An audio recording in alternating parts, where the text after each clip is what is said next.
Alright, there we go. Sierra. Trademark. Okay, so this is good. This is good.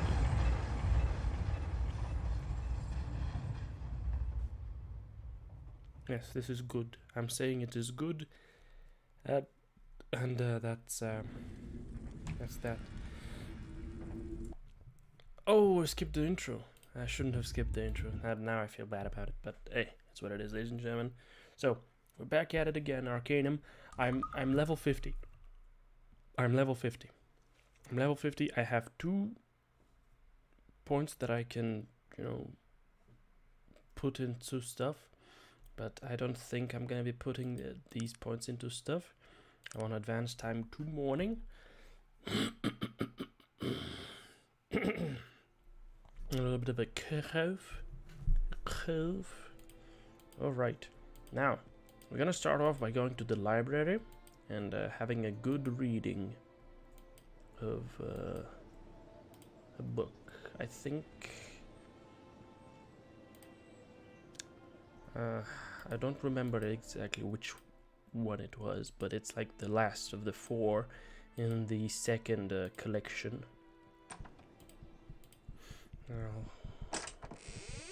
The Life of Ashton Fernwilter.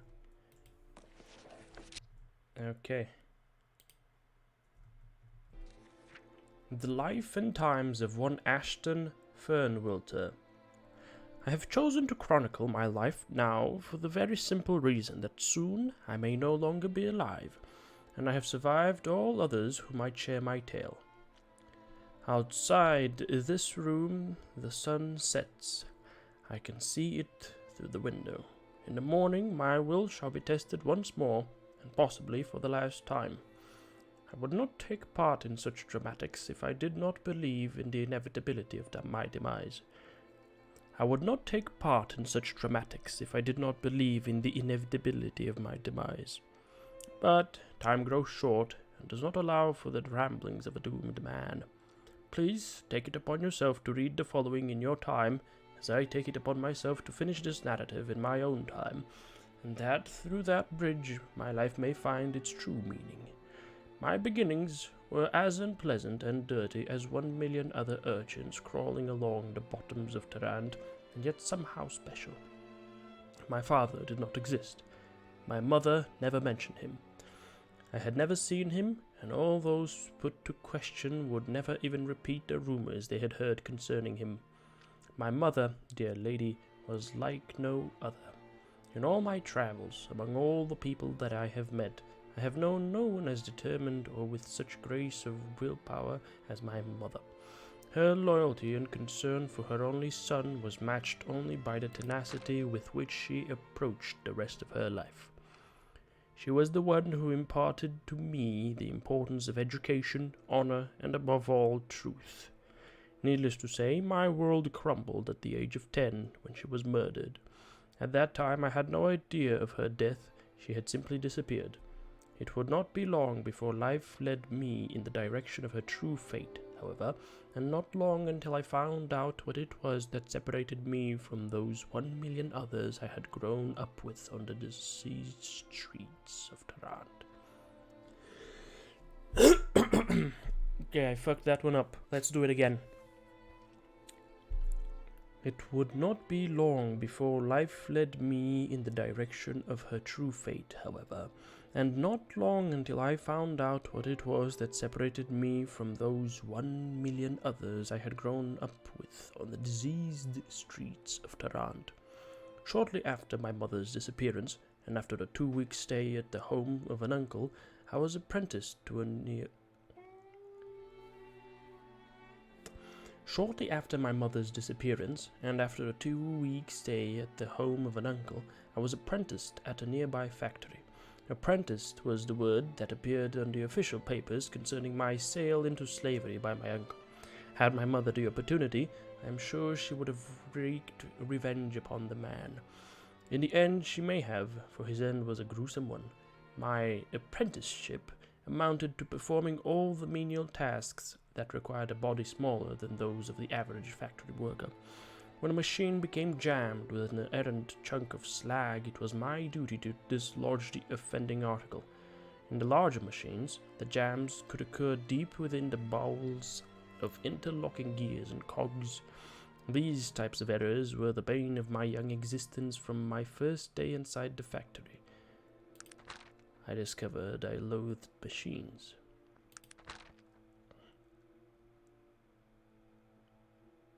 Okay, let me just reread that one. I read it poorly. These types of errors were the bane of my young existence. From my first day inside the factory, I discovered I loathed machines. The thought of traveling within one to effect repairs never ceased to make me sick.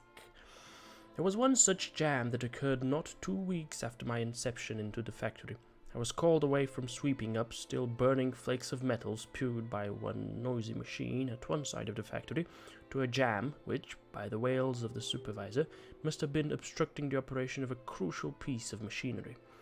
By the time I had arrived, a panel near the base of the machine had been removed and was apparently the entrance I was to use to find and clear the obstruction. On hands and knees I reluctantly crawled into the belly of the beast at the unkind insistence of the supervisor. I hated him as much as the oily mechanisms he presided over. I shuddered as I entered the machine. This was the smallest space I had ever been in.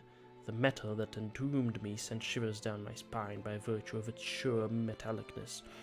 Overhead, gears interlocked, and, had the machine been operational, would have been a sure death had I come in contact with any of their surfaces. All around me, oil dripped in dirty rivulets down to the floor where my... Fuck! I was nailing this one. Sheesh. All around me, oil dripped in dirty rivulets down to the floor where they gathered in puddles. I slogged along, soaking my clothes in oil, but I could not find the source of the obstruction. Thick odor of bare metal assaulted me as crept along, making me dizzy and physically nauseous. Then, past many gears, hoses and metallic pumps and regulators that I could only guess at the function of, I found the source of the problem. A nest of sorts was formed in front of me of metal strands crisscrossed seemingly haphazardly. From this nest came hoses of every length and thickness, many of which were dripping their contents through invisible leaks in the lines. Above the nest was one giant gear from which many others received their motion. I can only assume the nest was concerned with driving the central wheel, although how this could be accomplished is a mystery to me. The problem appeared to lie within the large gear above the nest. A bracket that had held the hose was lying on the floor.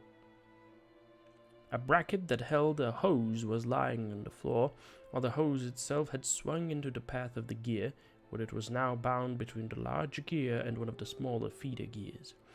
How the gears had not simply cut through the hose I could not ascertain, but there was no fluid seeping from the affected hose, so it appeared as though it might be able to continue its original function. Of course, the hose could not work, nor could I retreat from the metal tomb before I had alleviated the jam. Mustering what courage I could, I willed myself to reach forward and pull the hose out of the gears. That is when it happened for the first time, there, in that mechanical heart of the largest machine in the factory. As I reached forward to take hold of the hose, the gears began shifting on their axes, and the hoses and wires made slight retreats from my outstretched hand. I convinced myself I was only imagining things, and continued. Okay, we get it. Okay, I get it. He's a mage. Let's read. Let's actually read. No dyslexia, no big idiot brain. Let's read.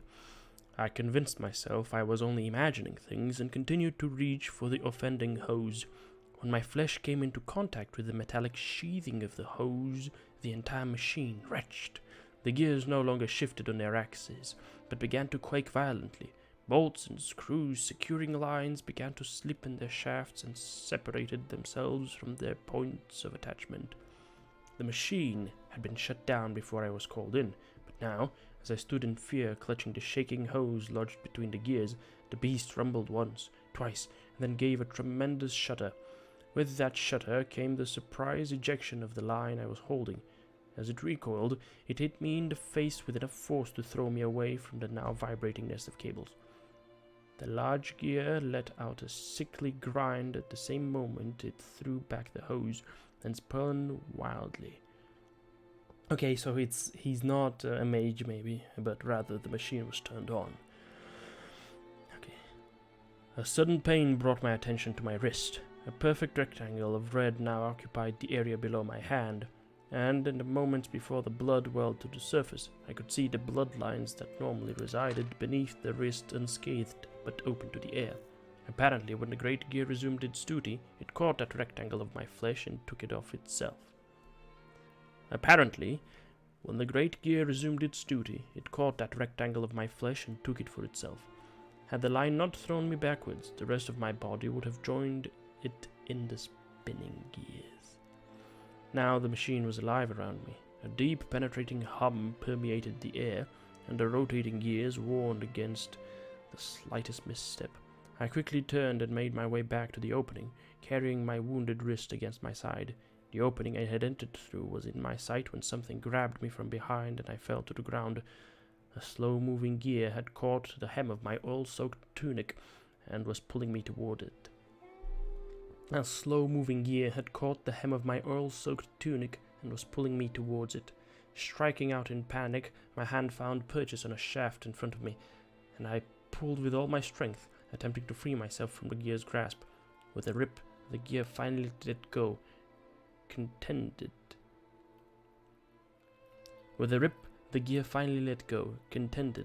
with the large part of my tunic it had ripped away. Short-breathed and white-faced, I staggered towards the opening. When I reached the panel and crawled outside, I was greeted with a swift cuff by the supervisor that sent me sprawling back to the ground. "Damn it, boy! You weren't supposed to turn it on! What do you think you're doing?" bellowed the supervisor. This first outburst was followed by another fist to the back of my head. "Chief, the machine, she's working. You did all right. Back on schedule now. We'll make the shipment, Chief." A suit-faced engineer had interrupted the supervisor's tirade on my behalf. "Get up, boy, in my office, now." Being a boy of 10, I did not question the supervisor's order, but quickly ran his office. As was my apprenticeship's misnomer, so was the supervisor's office. Through the rear of the factory, down 2 long corridors and beyond 3 doors, one finally came to a small, bare room, lined with rotting planks. The room had a very disagreeable odor to it, the same odor that hung about the supervisor.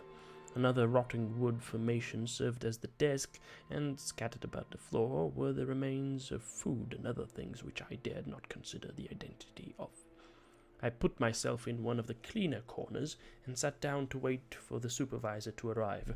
I looked at my wrist. It was surprisingly clean. What blood had come to the surface had stayed within the area of the wound, and had made a light scab already. Near the edges of the rectangle, tinges of pink skin could be seen creeping back under the scab. I was arrested from my introspection by the opening of the door to the room. The supervisor stormed in, slamming the door behind him, and he sat down at his desk in a flurry. The rotted wood shuddered, but seemed to hold his weight. I remember being disappointed at that fact. He was a large man, a human, to be sure, but vertically a large man, as well as horizontally. He thrived on using his stature to intimidate those around him, which was one of the reasons I so loathed him. He did not keep a beard, although I doubt he could have had he he chosen to. The hair on his head was wispy at best, although he tended to comb it such that it appeared larger than it was. His clothes, a simple though ill-fitting cotton shirt, and leather breeches in danger of losing their ability to encompass the man at any moment, were perpetually covered in stains and offal, not only from the factory, but from his exceedingly poor personal habits. "You little puke! Where do you get off pulling stunts like that? You know damn well that's the most expensive machine we got here, and you go running around there inside playing like you're a damned orc in a meat locker." "Sorry, sir," came my abashed response. Even now, so many years later, I can find no positive side to this man, or pity for his eventual fate. Boy, you might have just broke that machine out there. It works right now, but in the morning, who knows? If that machine don't work, boy, I lose my job. I like not having a job. A snarl crept into his voice.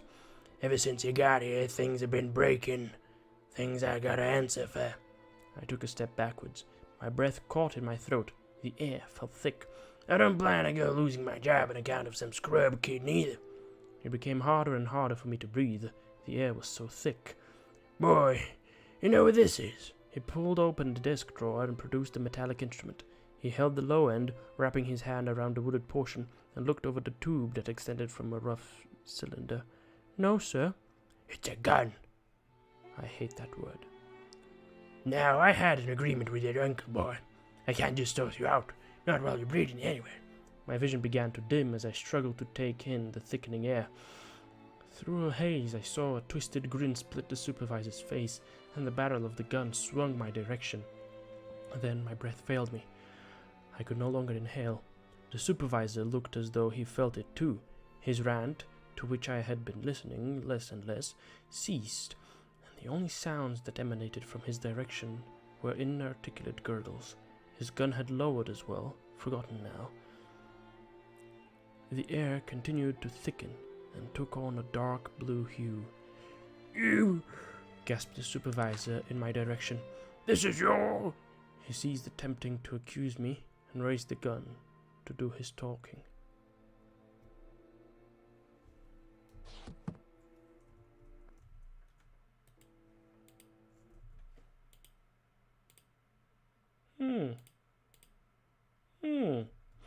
Okay, so he was magical.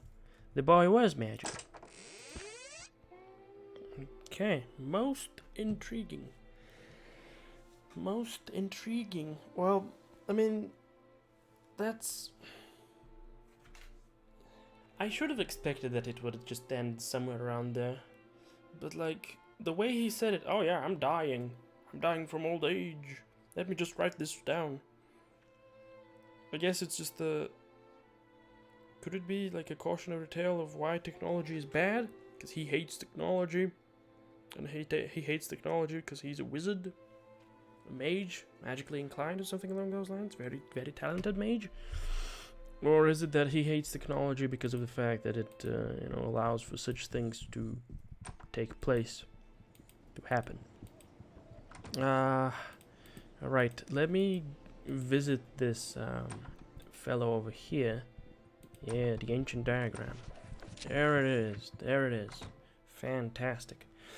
Okay, now, this is the important thing.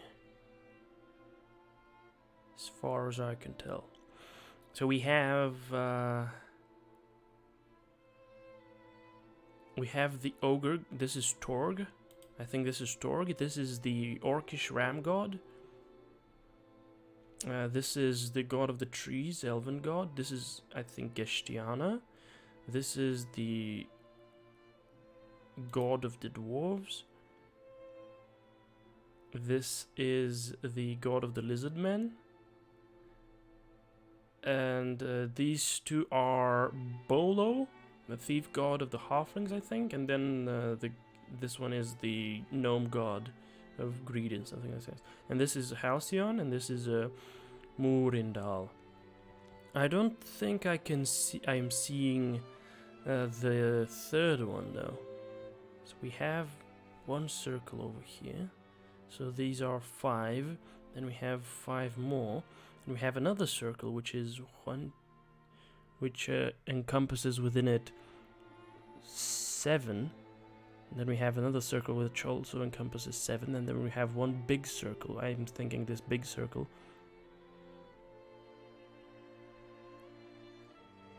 Why? Okay, this big circle, it encompasses absolutely everything. So this is probably the big god, the Allfather. But then why is this little stint looking like that?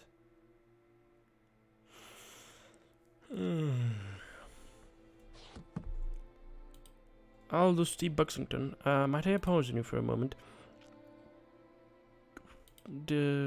My diagram, Mazardan's mystery, yes. Okay, deeper connection.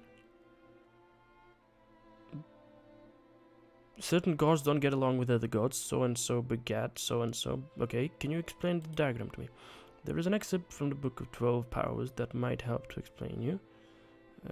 Okay, so he's just telling me to read the book.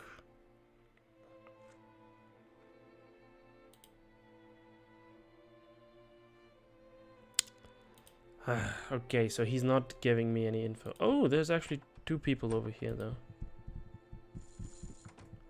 Before me stands a tall, bookish man with spectacles perched on the top of his head.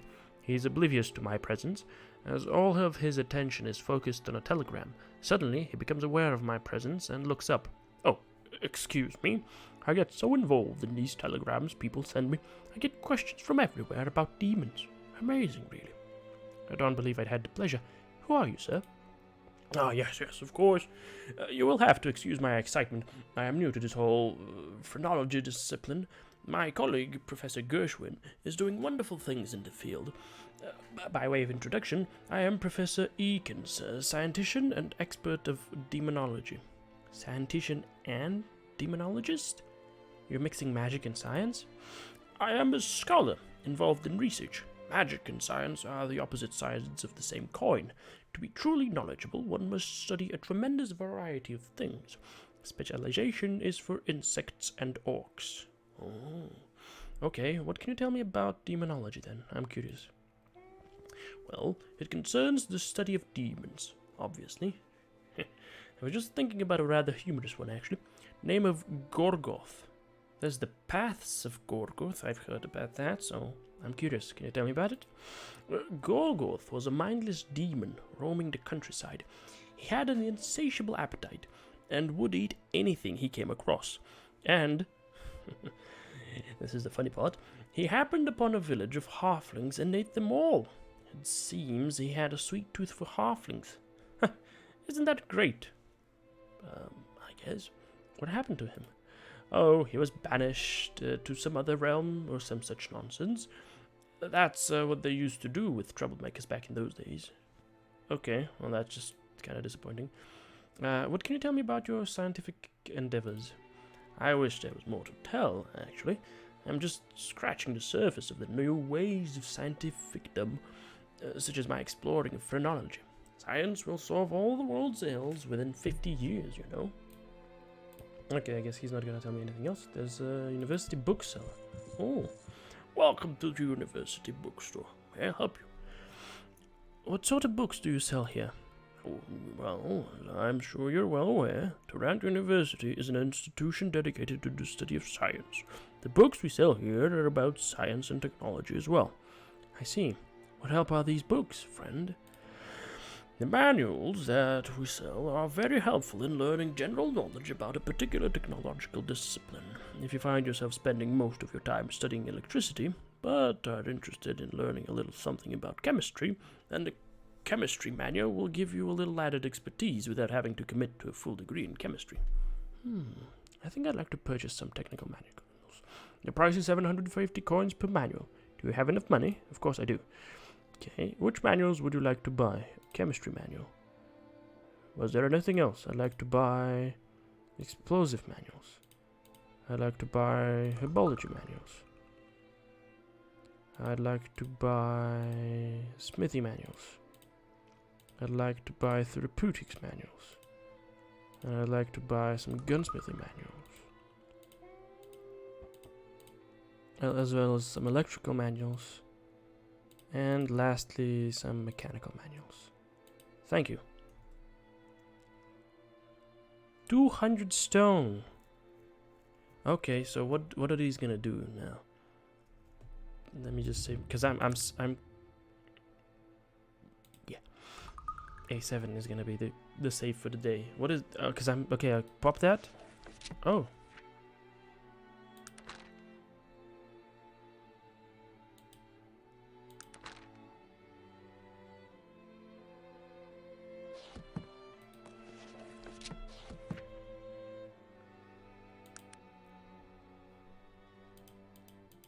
Oh! I see. I get some of those. Well, yeah, that's just herbology, a primer for the modern druid. Life force and the vegetable. The varied effects of herbs on the gastrointestinal system. The mushroom, fact and fiction. Herbology for the modern gentleman. What color was that berry? Origins of the bowl and pestle. Herbal etiquette. Shoots, roots, and the scientific method. Field preparation, swamps and sewers. Conclusion. What the future holds for the herb. The mechanical discipline and advanced study of automata. Physics, friction, and fair maidens. The parable of the unmindful machinist. Gears, oil, and the long walk home. Dressing up those straps. Clockwork companions. Where does life begin? The question of lockpicks. Technologist about town. Can you really wear that? Quaint memories of manual labor. When in doubt, ask a dwarf. Conclusion, sundials and pocket watches. Chemistry, chemical principles and practical applications throughout University 2nd edition. The itinerant chemist, corrosive household items. The legend of Stumpy McGee, or why we always use gloves. Potions and poisons. The importance of proper labeling. Salt, from condiment to catalyst. Getting intimate with acids. What you didn't know about sulfides. Social gatherings and the periodic table. Helpful hints for mixing unstable compounds, surviving the wilderness. Fun with pheromones. Conclusion, chemical ethics. Gunsmithy, the gunmaker's handbook. A quick introduction to high-velocity projectiles and internal organs. If the finger's itchy, don't get twitchy. The holster. How low's too low? Pistols, rifles, and existentialism. Why mages don't like shotguns? Big game hunting. Wolves to wyverns.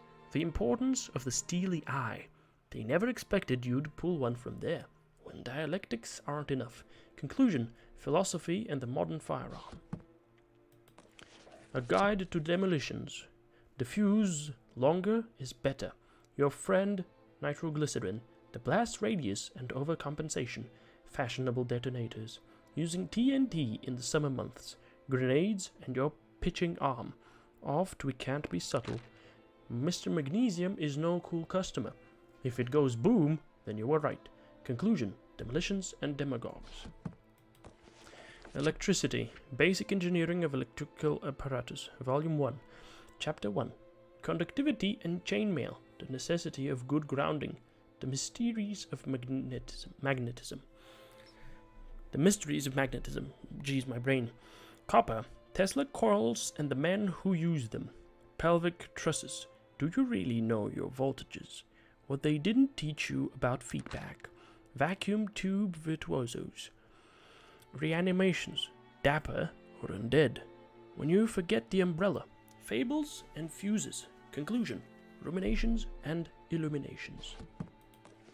Smithing. A text for the modern blacksmith. Why the old bellows just won't do. Armors, anvils, and high society. Hammers aren't just for shaping ore. A necessary ornamentation, or who cares if it's pretty if you're dead. Light makes might. Does your best blade really need that hex? Your left arm and what to do with it. My kingdom for a forge. Dwarven dogma. Artful or antiquated. Conclusion. Good breeding and a better blacksmith. Therapeutics. The Apothecary's Encyclopedia, a guide to pharmaceuticals, A to Z. Bloodletting and bodily humors. Physical enhancements and your wardrobe. Education in a bottle. When your horse just isn't fast enough. Elixirs and what to serve them with. Mind control and morality. Why she'll think it's just your cologne. The ugly truth about Mother Nature. Carnal capacities and the paradox of P-Head Jim. Conclusion on exercise, schooling, and other outdated institutions.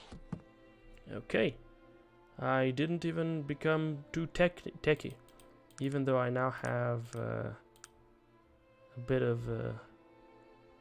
even though I'm a layman in almost in everything. 10. Okay, could I like... Could I like buy another one? Say, another explosive manual? Explosive manuals.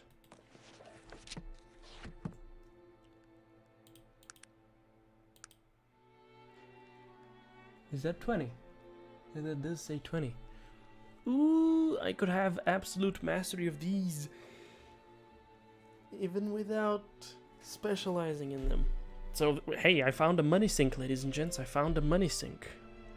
Okay, that's very cool that I found that money sink. Let me buy some mechanical manuals.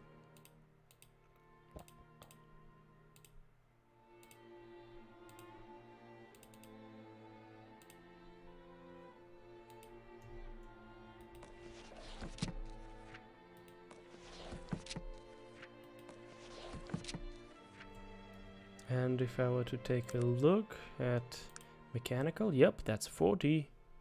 That's 40. This is my expertise. See, I might be a mechanical layman, but I'm actually better than just a layman. I'm pretty good. Alright, that's fantastic. Okay, how much inventory space do I have for books? I can afford 2 more mechanical manuals. Alright. I can afford to grab 2 more. And then I'm gonna run out of space. Mechanical. Okay, and 1 more. That's gonna bump me up to 60, I think.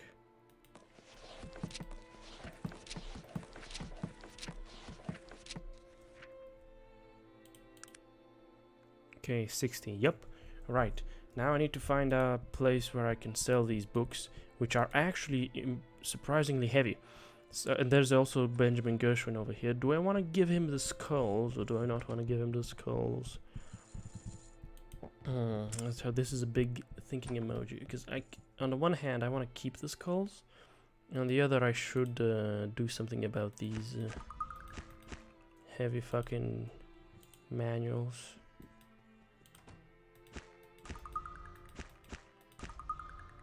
Also notice that the boys have collected some flowers and leaves. It's their favorite stuff, so you know how it goes. It just tends to happen. There's nothing stopping it. Okay, now we're gonna go over to ... the nearest store.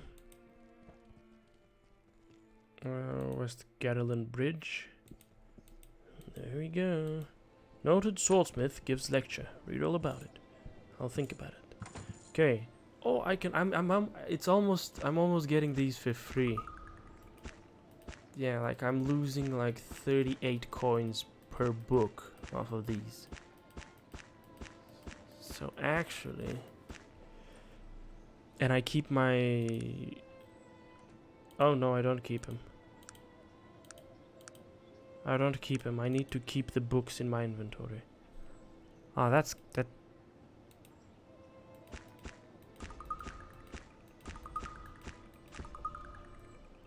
If I have them in my inventory...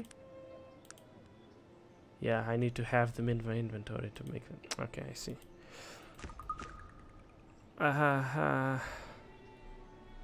That sucks. Oh, I thought... But I thought wrong, apparently. Obviously, I thought wrong. Sheesh, that's just sad. Hello, fella. 690 for these. Alright. Dang it. I wasted my coins.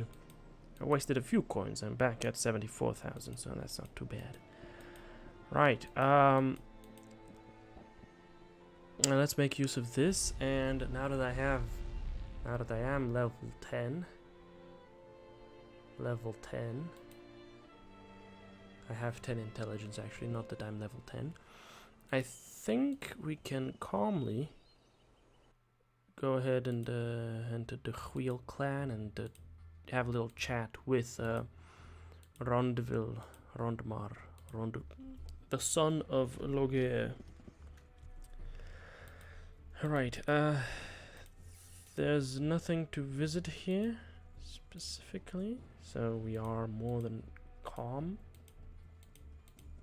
about it. You know, there's guards, but we don't really care about the guards. Now, I want to get permission to enter the dredge, but then I also... Oh, fuck it. Greetings. Hello. A pleasure to meet you, Randver. We've had that. You said you were king in waiting. I see I'm in need of your assistance. Tell him the story. That. What happened to your father? The clan wars? Yes, a sad time in our history. For 500 years, there was a rift among the dwarves. We built great machines of war and threw ourselves against one another. Entire clans were lost in battles. A dark time, the time of Lorek's insanity. We speak very little of that time. Who was Lorek? I've said we don't often speak of it. That's conversation for another time, perhaps. Okay, Logier. I need to know what happened, so where is he? And then... spoke of that. What was their role? Who were these elves? What did the rest of the clans? And the elves... I need to speak with him. The dredge, what is it? Where can I find it? What can I expect to find it in the dredge? Why is your father ashamed? Ah, there we go. I believe my mental powers are up to the task. Perhaps you are correct. Fine. My father's reasons for leaving are tied up in ageless tradition. Truly, in his opinion, he had no option other than to leave his clan. He was only doing what he saw to be his only choice. You spoke of dwarven traditions. Of which do you speak? Perhaps tradition is the wrong word. Philosophy might be a better one, though we dwarves rarely consider ourselves philosophers. A philosophy, as most know it, infers a certain amount of subjective opinion and a particular open-mindedness toward other trains of thought. What I speak of is different. Are there no dwarf philosophers? There have been what you might consider philosophers. Do you remember before, when I spoke of Lorek the Abjurer and the Clan Wars? Lorek was what you would call a philosopher. Unfortunately, his views were terribly skewed. Ask me about him later. Right, back to what you were talking about. I'm talking about the stuff of dwarven souls, the tenets we live by, mortal fiber. Though morality plays no part in it. Not morality as you know it. What I speak of, friend, is what is known as the stone and the shape. Continue, please. To be a dwarf, what does it mean? What does this mean? Our character is defined through the immovability, the solidity of stone. We dwarves see the soul not as something ephemeral or transient, but as rooted in this reality as the mountains from which we carve our homes. Do you understand? I think so, but could you explain a bit further? Take this mountain. The sight of him against the horizon can set our hearts afire, and with throaty and tear-choked cries we'll call greetings or farewell. But to live within him, feel him shifting and settling, cracking veins full with blood of gold and silver. He's both hard and generous, and we rejoice in both because we are dwarves. Common dwarven traits, yes. But is there more? Yes, I speak both metaphorically and literally. We are dwarves, and there is much about us that is like the stone. We feel no more at home than when it surrounds us, and it carries to us the roar of the great molten flows, or the slow whine of subterranean ocean rivers, or, when all is quiet, mountain whispers so steeped in age that even the stars were young when they were first spoken. Oh, I see. Interesting. And so, And so, to understand this is to understand a part of what makes us dwarves. These loves are immovable and unchangeable, and so we are like the stone. Are you saying that all dwarves are the same? Of course not. There are many kinds of stone. What I speak of is what we are all cut from, not the form we take afterwards. That, my friend, is what is known as the shape. It's very important to understand the difference. Do you? I'm still a bit muddled. Could you make it a bit more clear? When I speak of the stone, I'm talking of the unchangeable, undeniable things which make us dwarves. To make a comparison, stone is stone because of common physical and mineral properties. I say that the soul of dwarves is the same. Thank you. And what about the shape? The shape is what forms us, what defines our being and our purpose and the things we say and do. As there are many types of stone, so are there as many shapes. Granite for bricks, and shale for oilstones, and marble for statues, and crystal for the fragile and the precise. Elaborate a little further, please. How can I make this more clear for you?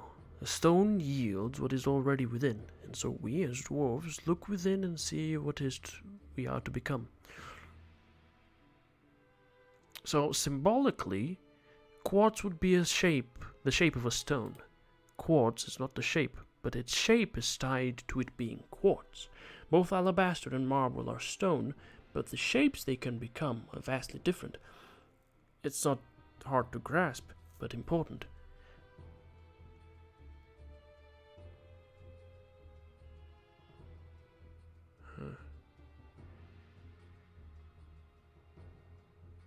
Okay, I might be grasping this one, but like, okay, so we have the stone.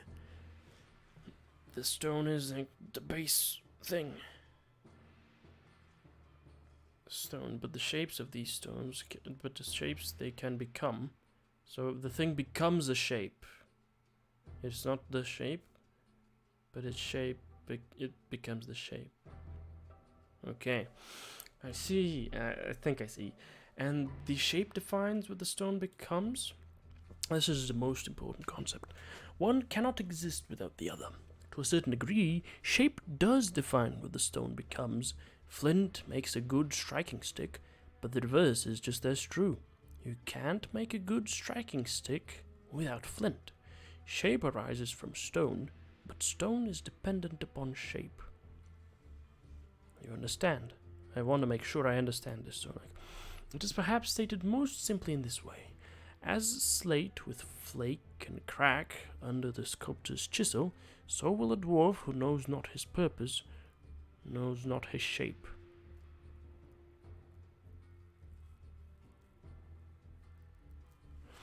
So, stone and shape define your morality. Precisely. You seem to understand this very well.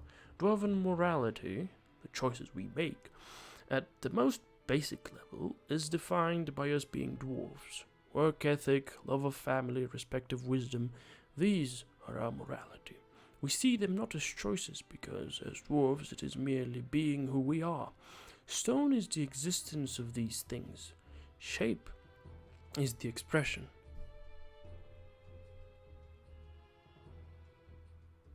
Shape is the expression of these things, so they are preset. Well, it seems as though dwarven society is very much based around having some kind of weird pseudo-universal moral code of ethics, which is also very plasticine, and yet it is incredibly rigid, in a sense. Okay, that's weird, but okay. Fate seems to be playing a very large role here. If what you mean is that we are fated from birth to be a particular kind of person, you are incorrect, although I can see where you'd make that connection. I've said only that your shape must be true to your stone. The use of the word fate presupposes a single, unalterable line. Dwarven purpose is a room with many doors. Okay. So, stone in shape in terms of your father. My father left us because he felt he had betrayed both his stone and his shape. He felt that allowing the elves to banish his brethren was a betrayal of his stone. The same act was also a betrayal of his shape, being king of the dwarves. Without either, he was empty. And what of Lorik the Abjurer? Lorik was a dwarf who had betrayed his stone. He believed that his clan was better than those of other dwarves. And because of this, only they were fit to rule. Anyone who opposed him was put to death. His words were evil, but he spoke them well. Many a dwarf followed him, many more died because of it. So,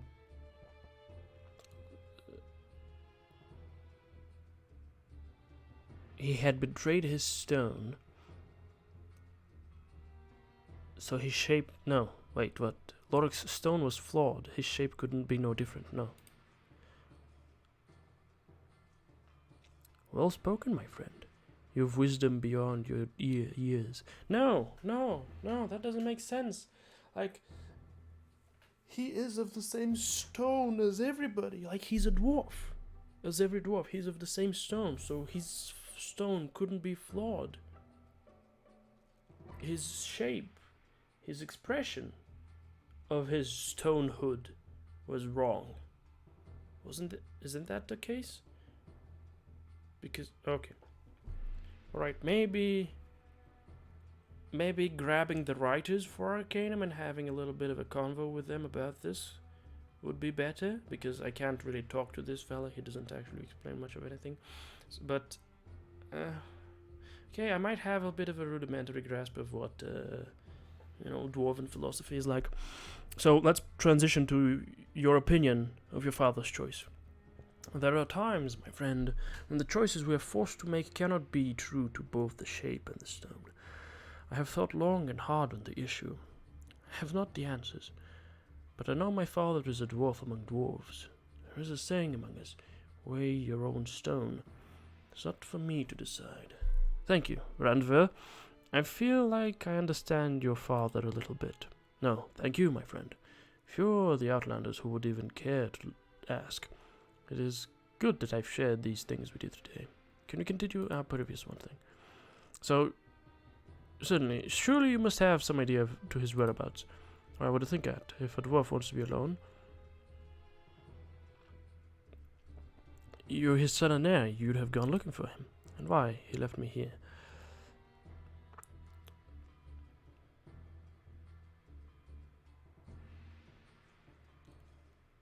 And what have left you? You've done your best. Your father would be proud. He seems a very wise man. I hope someday to know him. Or I pop this one. I knew it. You have seen him. Where is he?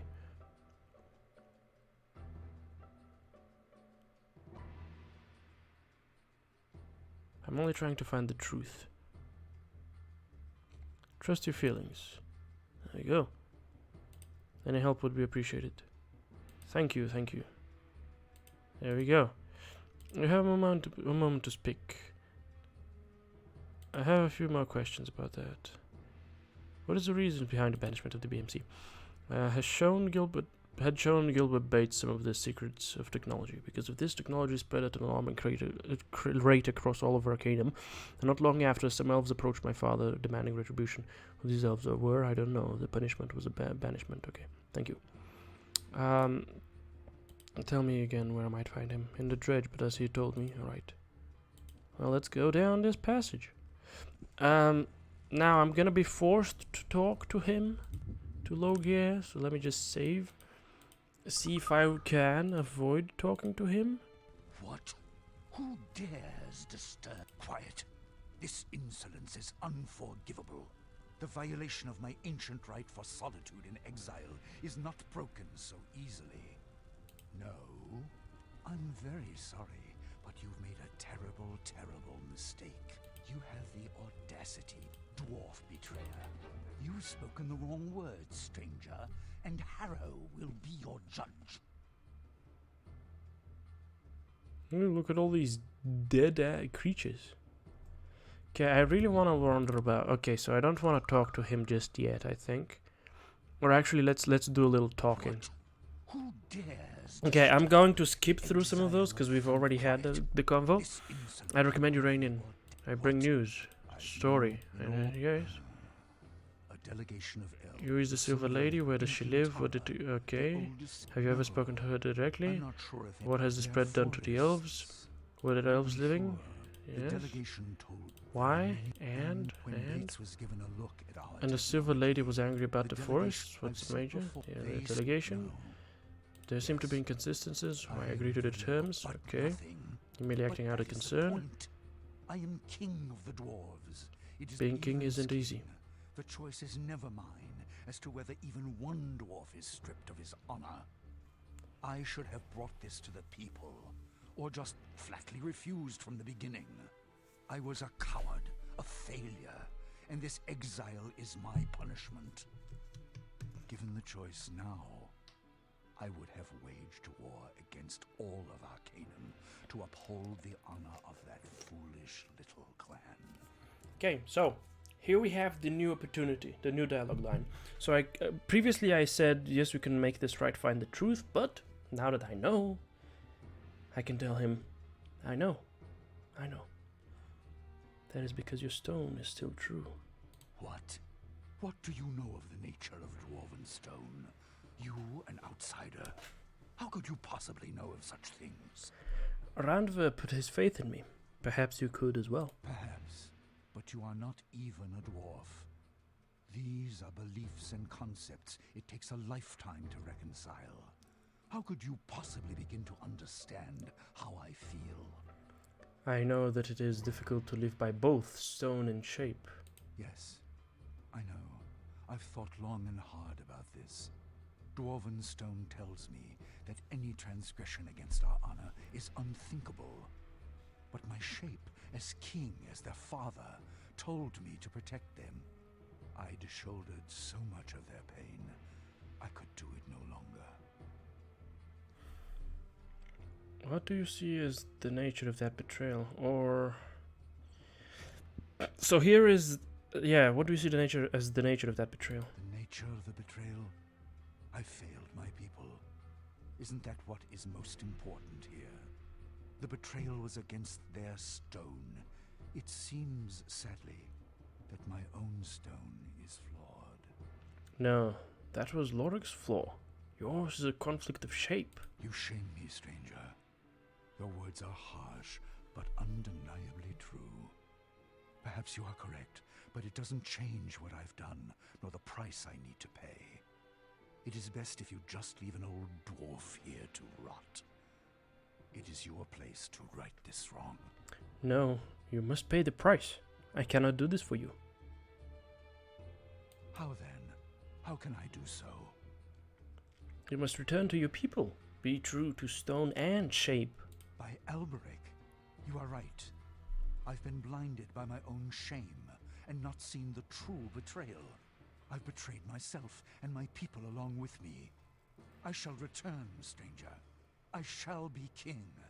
By the name of Thunderstone, I swear it. I'm so very glad, but I do still need some more information. Of course. I'll do anything within my power to help you. These elves who came to you, how can I find them? As I said, they were supposedly sent from the Silver Lady. I know very little of them, but I do have a name. Perhaps that will be enough for you to uncover this mystery. Okay, actually, I think I just might have fucked up a little bit here. And why is that? Because I was kind of hoping that I could make him my follower. Here. Okay, then when I finally meet him, convince him to end his exile. Okay. Okay, so maybe I haven't fucked up just yet. What is that name? The delegation was sent by someone named Mingorad, and I had many correspondences with this elf. Here is a letter that was sent to me by him. Okay, where can I find this Mingorad? I'm unsure. The entire situation reeks of deception. I would tell you to seek him in Kintara, but I don't even know if the delegation was sent from there or not. Regardless, you may want to begin your search there. The Silver Lady might know of this Mingorad. And where is Kintara? I don't know, unfortunately. The location of Kintara is a well-guarded secret, but I do know it lies within the Glimmering Forest. The small town of Stillwater lies near the edge of that forest. Perhaps there you might find someone who knows where it is. Here, I'll mark your map with Stillwater's location. Thank you, Logia. I'll do my best to find out the truth. Wait. I'm much to blame for this situation. My fear and cowardice have helped in bringing about this tragedy. I feel I must do something to help you. Please, take Harrow, the first axe of my family. Its blade strikes true and deep in the hands of the righteous, especially if those hands are dwarven. Within it is the strength of the Thunderstones. I give it to you. I will put it to good use. I'm sure you will. Godspeed on your quest, my friend. And if you do find out what happened to the Black Mountain clan, return to me. I would be very interested in finding out what really happened to them. Very interested. I just might do that. Goodbye, Logia. And he runs past. Ding, ding, ding, ding, ding, ding. How can I help you? Magnus. What do you need to know? Yes, this is the Wheel Clan. Okay, he's not reacting. You wanna grab Harrow? You wanna wield a Harrow? So 5 to 18. But what about Harrow? What if I give you Harrow? Okay, I give you this 25. Okay, I give you this.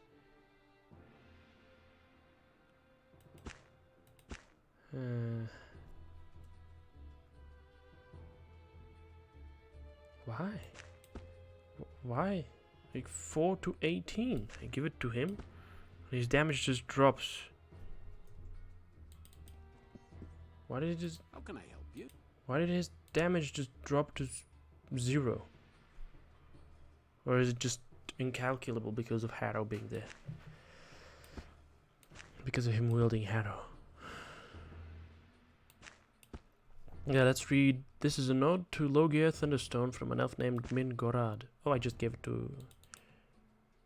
I did not mean to do that. Logia, the judgment on the Black Mountain clan has been passed. Make certain they are at the appointed meeting place at the agreed upon time. I speak with the authority of the Silver Lady, Queen of the Elves. If all conditions are not met, we will next meet upon the field of battle. How much experience did I get out of this? I did not actually calculate. I did not actually count, I guess. Okay, the note, Logia. I convinced Logia that his stone was still true and that his rightful place was back among his people. Fantastic. Now, now I think it wouldn't be a bad idea to have a little romp around the drudge.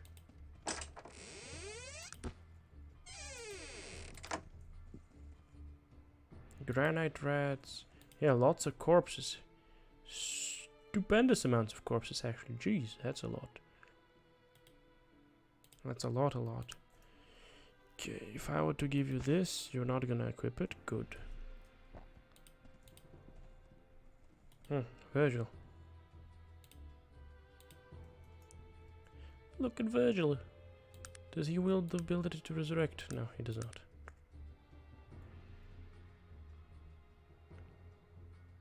What is it that you want of me? What can I add? First dwarves and now the elves. This insanity is going to drag us all over this continent. Kintara is located somewhere in the Glimmering Forest, I believe.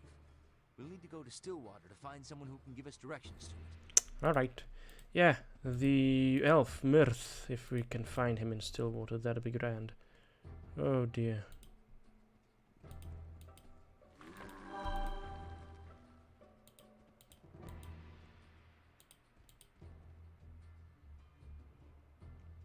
Okay, these fellas are walking in. They're thinking, "Yeah, I'm walking here." Look at this fella. He has so much speed. Yeah, I should bump up the speed of the game.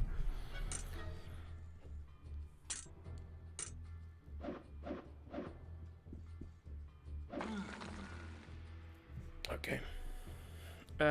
Interestingly enough, ladies and gents,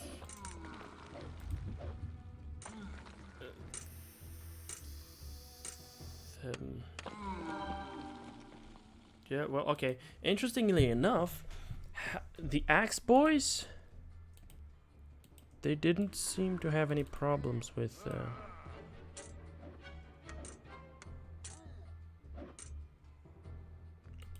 swinging at these Zor Golems.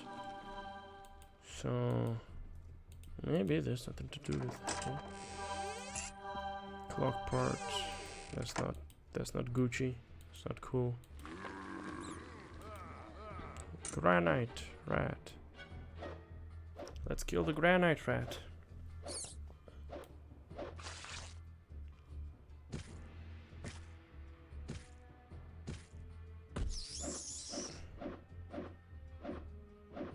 Look at Virgil swinging 4 times. The way to show those bastards, I mean, It's 4 times.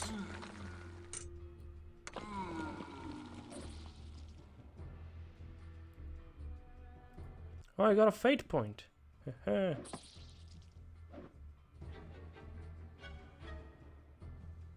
Well, they found somebody over there. Or something to crump.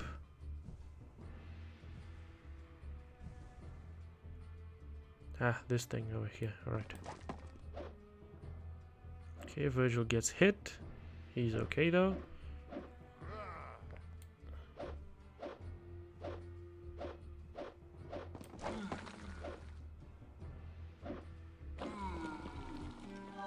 Okay, there we go. Dwarven chest. Ooh, sapphire, diamonds. Very nice. Okay. Now we have 2 possible lesser Gordoth. We have a pair of possible directions. I think we're gonna go in this one. Okay, this leads us over here. Lesser Gordoth. I'll kill you, Gordoth. Okay, now ladies and gents, let me just do something. Real quick. Really quick. It's actually not gonna be really quick, but it's gonna be relatively quick. So let me just wink wink. Skidinkle. Do the skidinkle. It's a bit of a skidinkle. A bit of a skidinkle? What does that even entail? Trust me, it's a skidinkle of the highest quality. Alright. Clicky click. There we go. And there we go. Alright. Sclam.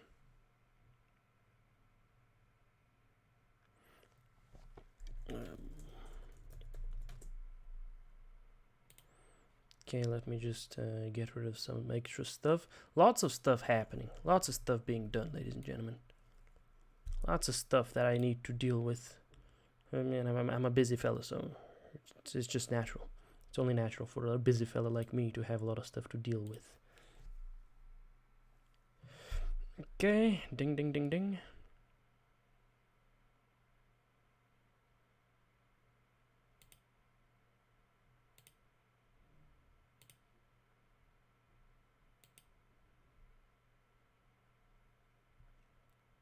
Okay, fantastic. Let me just situate that on over here. Yep. Situate that. What am I talking about? Well, that's a secret. Okay, there we go. Come on over here, Gordoth. Okay, crumped. Oh, okay, this is the... actually leads into the same path. So there's no difference in the where things go. So I'm cool with that.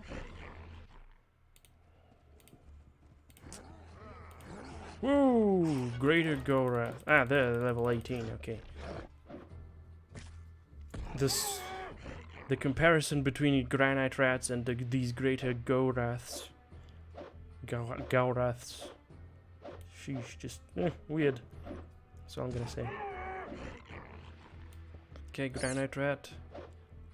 Get killed by yours truly. I wield my great power and authority to murder you. Look at Virgil, though. I think it's the fact that it's a sword of air. Okay, there we go, yeah. There's another granite rat over here, I think. It's gonna come in. At least I hope it comes in. Oh, it's not. It's a molten arachnid. Okay. Well, R.I.P. Bob. Yeah, okay, that's what that was that. So there wasn't any divergence of the paths, but over here, now that's a divergence. Okay, grab the bullets, the ruby, and get going. There's another chest over here. Whoa, that's a big ugly mug. Molten Giant. What is this? Demon shards.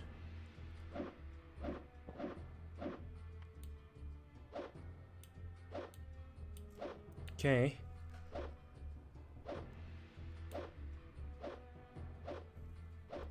Alright, this looks splendid. Oh. We had 3 of these to deal with. Okay. Splendid. Lots of bullets. Not that I want bullets, but there's lots of bullets over here. The Molten Giant, that was the biggest thing yet, I think. Yeah, we're gonna call it the biggest thing yet, even though maybe the Lord of the Damned was a bit bigger. Oh! Burnovar! Been a while since I've seen you. Please don't summon anything.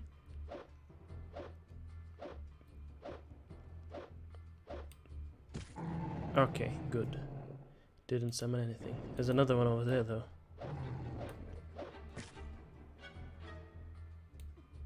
Oh, he's stunned. That's fantastic. Good show, sir. Good show, sir. I've been told it was a good show. And I do believe it's a good show. Uh-oh. Get me out of here. Ah. That's a big crit. Though I didn't do that much damage. Okay, let's swing and damage my weapon. We know where the Master Repairman is, so I don't really think we need to worry about it. Alright, Dwarven chest over here. It blows up in my face. Fancy ring. We also get Dwarven steel. Magnus. There was something you could do. There was something you could do with Dwarven steel. You can make Dwarven gauntlets with Dwarven steel and leather gloves. Oh, that's sheet metal. It's not Dwarven steel. Yikes. Yikes. Right, let's get rid of that then. We don't want to look at it. Okay, funkily enough, the dredge is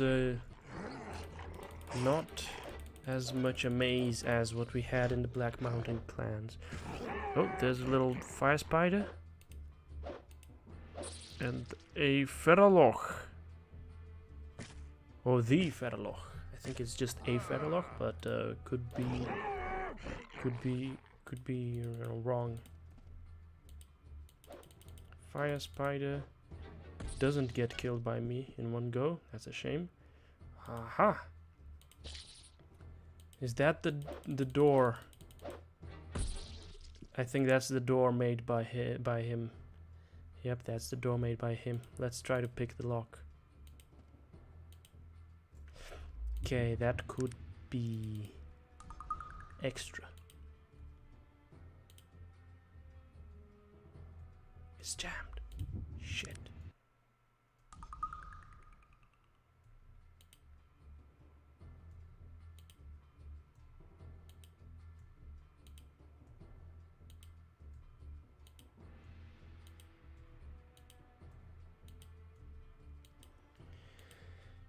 Sheesh, even with mastery, or rather even with expertise in the field, I can't pick that many locks. Come on. It's jammed now. Right, I guess we're looking for the key. The key that is lost somewhere. Ha! Prodigious vermin. Level 4 Goonie. Weak. Another one. I just wasted my time here, but it's alright. Swing, swing, whopow, whopow. There we go. And it's killed.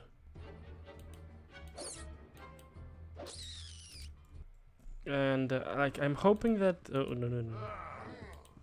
Trap armor damaged. That was not good news.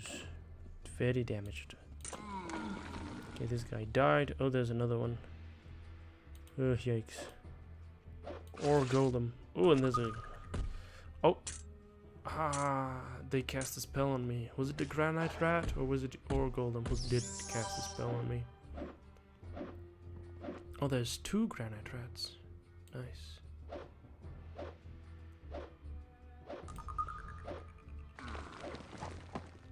Look at these sound effects. Shoosh.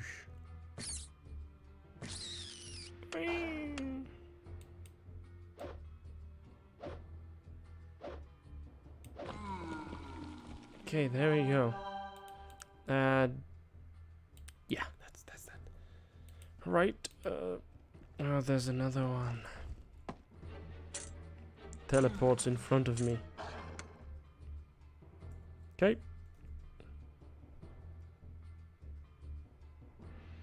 I want to cast this on myself, but other than getting lucky and clicking myself, I can't actually do that. So let's just swing away at the ore golem. Hopefully we don't get killed off by it. That's a crit. Oof.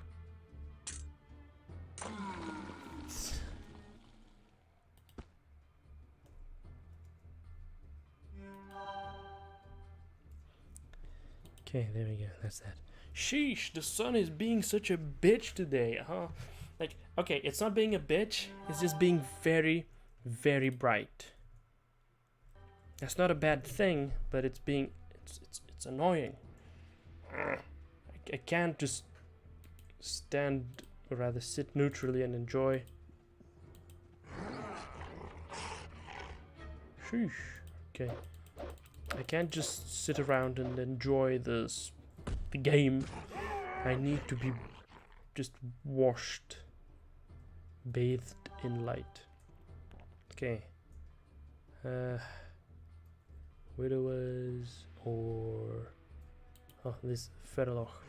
Yeah, buddy. Fight me, Ferloch. I'm gonna kill him, actually. He's not gonna be able to fight me at all.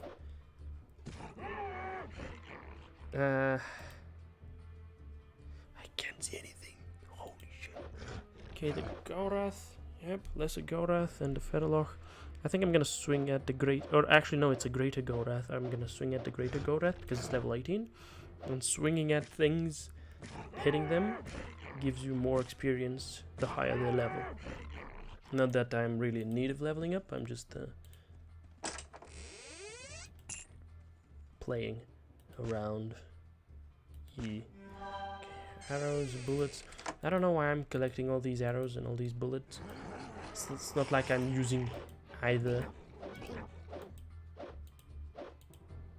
Okay, I got like 2 crits, I think. And still.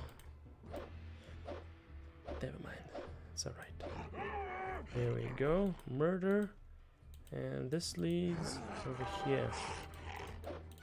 Now, the question is whether this... Oh, okay, yeah, this is not the normal path. Okay, let's use... Who attacked us? Was it a spider or something? Sheesh. Okay, can I go that way?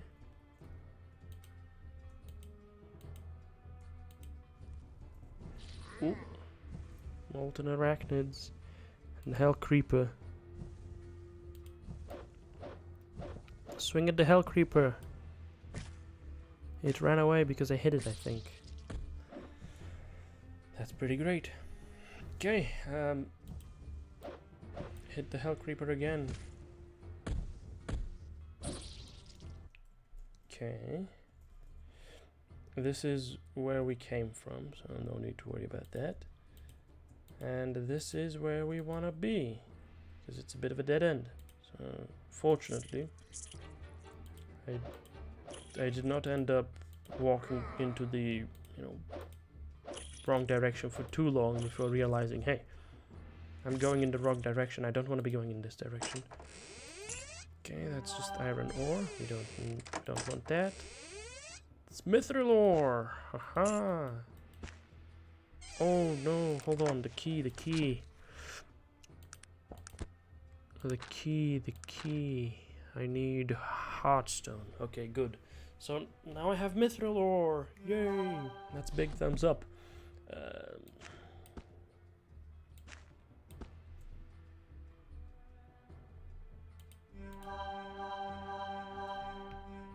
Okay, he wastes all his mana, all his fatigue immediately. Alright.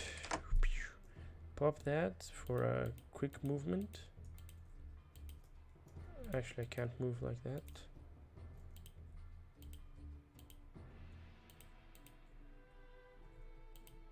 Good meme. There we go. Quickly moving about. There's gonna be a guy over here to fight. Ah, two guys. A Seether. I've encountered those before, and a Molten Arachnid. And the Molten Arachnid, of course, flees in a panic. That's a fatigue restorer. I said that's a fatigue restorer. Put it on the taskbar. On the hotbar, actually, not the taskbar.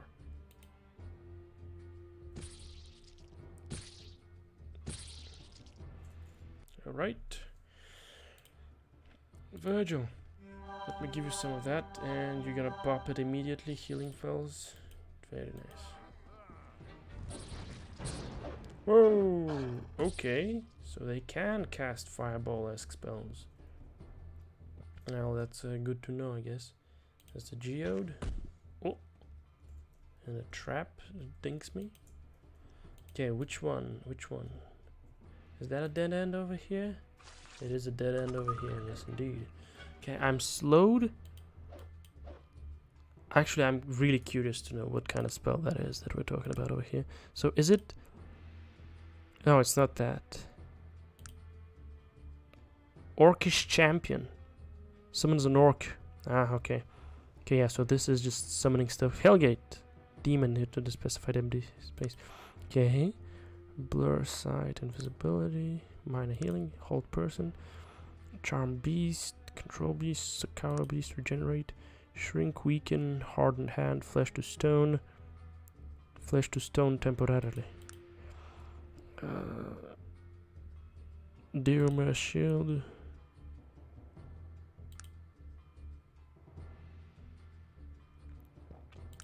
Okay, it doesn't seem like any of those are.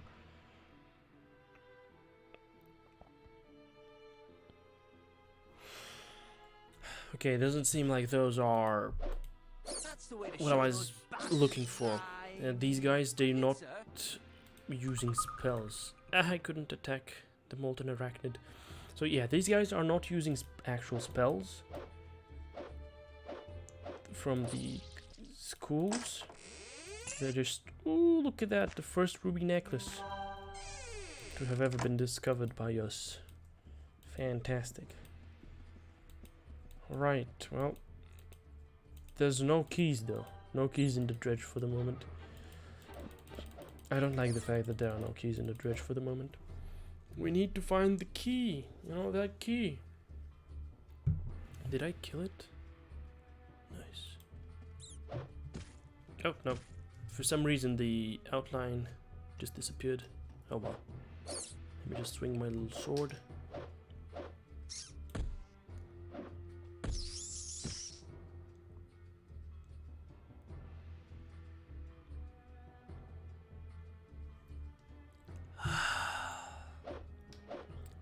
hydration. Stay hydrated, folks. Ooh. Alright. Poisoned, as you'd expect. And another granite rat. So many granite rats. Sheesh. And then also just prodigious vermin, I guess? Or is that a rock rat? It's a rock rat, okay.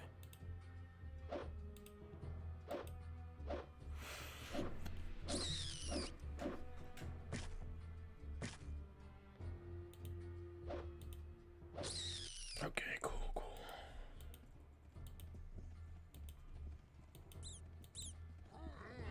Prodigious vermin. Okay, this looks like it is very close to the proper entrance of the dregs. The drudge, actually. The drudge. Prodigious vermin. I can't move. I can't walk. I can't walk past all my boys. Sheesh. Oh, is that? That's that. More rats. Sheesh, lots of rats. Oh, yep, there it is there. It is right over there. But this key that we're looking for, and we don't seem to be finding it anytime soon. Okay, yep, that's the exit. That's the exit. Virgil, why did you do that? Why did you do that? Okay, well, unfortunately, we did not find the key. Right? We did not find the key. Key to Thorvald's chest. Key to Thorvald's house. Yeah, I got those. Yeah, so okay. So, nope, we did not find the key to the special room. It's a bit of a shame. Let's pop out of here. Hold! Where do these stairs lead to? Oh well, I'll take a look around. Let's be going then. Yeah, so you can't actually get a permission to do that. Okay, let's advance time 1 hour so that Virgil can heal everybody up. And when Virgil heals everybody up, we're gonna see what happens. Also, there it is. Hero of the Wheel Clan. As the person responsible for convincing Loghaire to return to the throne, I have become extremely well liked by members of the Wheel Clan. So we've got 3 reasons as to why I am such a cool guy for the Wheel Clan. They just love me, all of them. Look at that, 92 amiable. They love me. They absolutely adore me. There's Loghaire. Where's your son, buddy?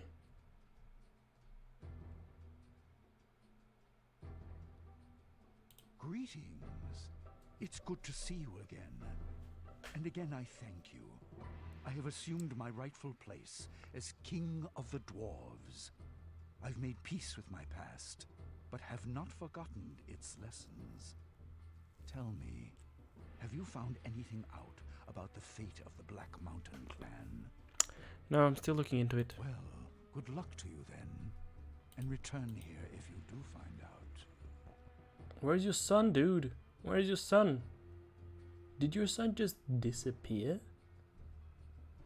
That's a little weird. You don't even have Harrow. Buddy, it's weird. It's weird. Okay? Okay, we're gonna do another run through. I'm guessing we should do another run through to see if we can find it. And by it, I mean the item.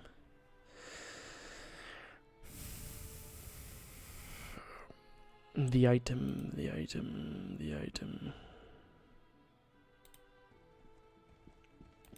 The item, it's not a specific item, it's the key. But like, if it's just somewhere on the ground, we're not finding it.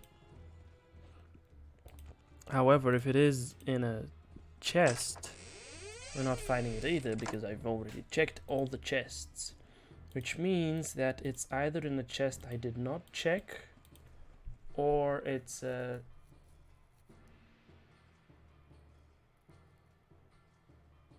somewhere I completely missed out on.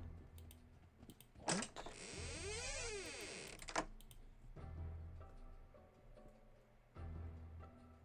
Mongrelon. Okay. Hold up. Wait a minute. Something ain't right. Okay. Somehow I missed this whole section of enemies.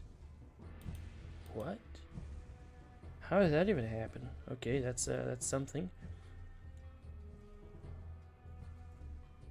These guys are somewhere further beyond. Good show, sir. I killed the molten arachnid easily. Okay, good meme.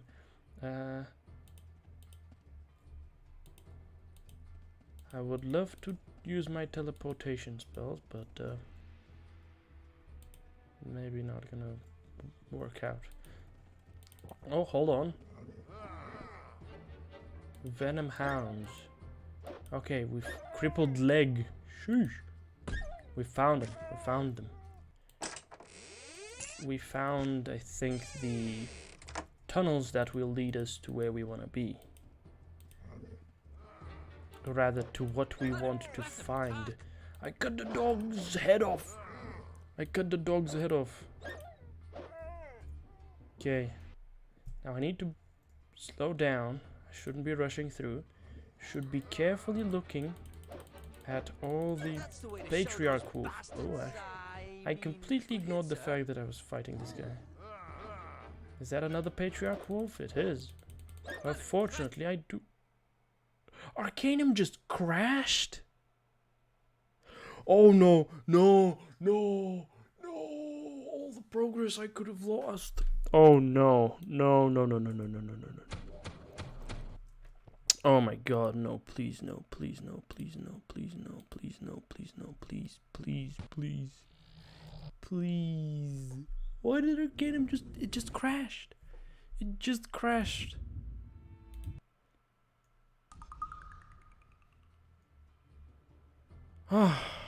Okay, I have not lost a lot of progress. God. Oh my god. Oh, I had an actual heart attack here. This really got me worried.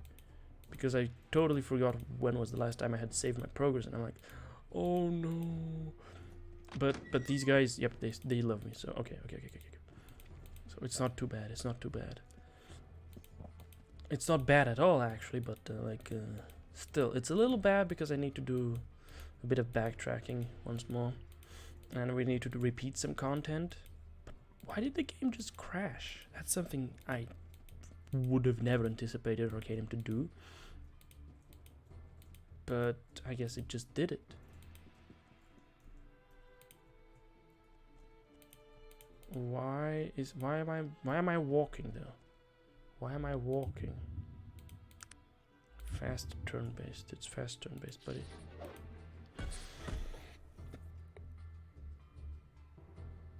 Fuck, they broke my armor.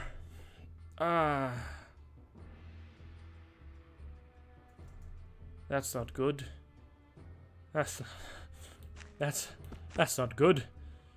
Well, at the very least we have the master repairman, so he can fix it. Even though it's just broken.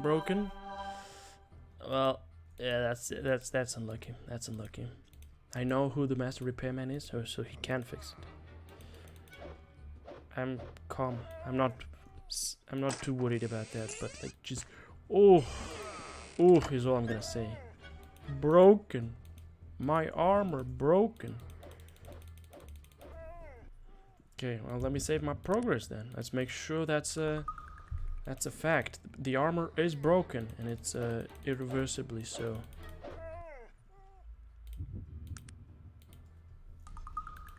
Okay, the patriarch wolves over here. Yep, summons a cougar. I don't understand why these patriarch wolves can do that, have that as an ability. Okay, let me just save my progress here. We are waiting. I'm just waiting for the game to crash. So let's have it. Let's have that happen. Swing, swing, swing. Oh, it actually also. It's constantly casting spells. The wolf is casting spells. And Sog is just. Okay. Okay, that's fantastic. Wolves casting spells. Why isn't the doggy casting spells, huh? That's Dwarven Steel and that's Saltpeter. Okay. Alright. We are going deep now in the darkness. Oh! Was that Brute Fang? Uh-oh. This could be death. Okay. I thought it was death, but it wasn't. Okay, Sog. Kill him. Good boy, Sog. Good guy. Big man, even. Big man. That's how far I'd go. Okay, Brute Fangs are out of the way. Oh, that's a trap. Oh, that's more traps. Rough Cut Ruby. And everything else is kind of worthless. To me, at least. So we're not gonna pick it up. There they are, these shadow hunters. That's the way to show those bastards. Wait, those are wolves? Sir. Yeah, those are, I guess, some type of werewolf. Can you loot them? I guess no, you can't. Ailing wolves and shadow hunters. Okay. The game just crashed again. Oh, why? Why is that happening? Why is that happening? I don't understand why that's happening. That's very weird. Very, very weird. Maybe it has something to do with the fact that with the guys. The guys, by the guys I mean these shadow hunter fellas. Oh my god, I just knocked him unconscious in one hit. Wow, look at me go. Maybe it has something to do with the shadow hunters, or maybe it has something to do with the unofficial patch, but it shouldn't, because I haven't. The unofficial patch is meant to fix that kind of stuff, right?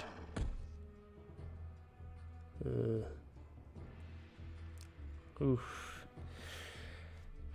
Hopefully nothing bad is happening. In any case, thank you for the follows, Rater. I hope you're enjoying the stream, That's the way to show those even though it's ultra. What? Well, the game is just crashing. The game is just crashing. I don't have anything going on with the task manager that would make it crash. Like, everything is normal. Absolutely normal. Oh dear me, no. Sheesh, that's just dreadful. Okay, let me try to do something, I guess. Oof, I don't remember that one.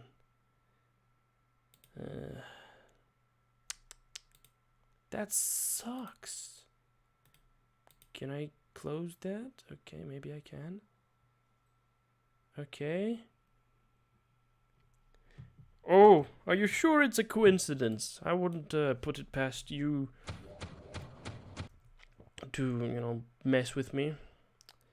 It would make the stream more entertaining, Oh, let's make sure that our boy Gordoth, James, is having issues.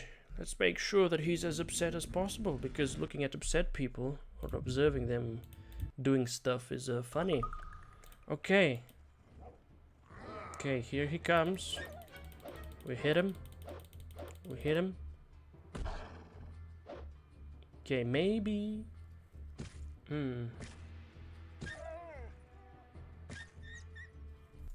Okay, we're gonna do it the hardest way possible. I'm just gonna save as often as I can. Oh. And we're gonna Oh, is it because I'm pulling some kind of aggro or something? This is just ridiculous. I have the unofficial patch. This should not be happening.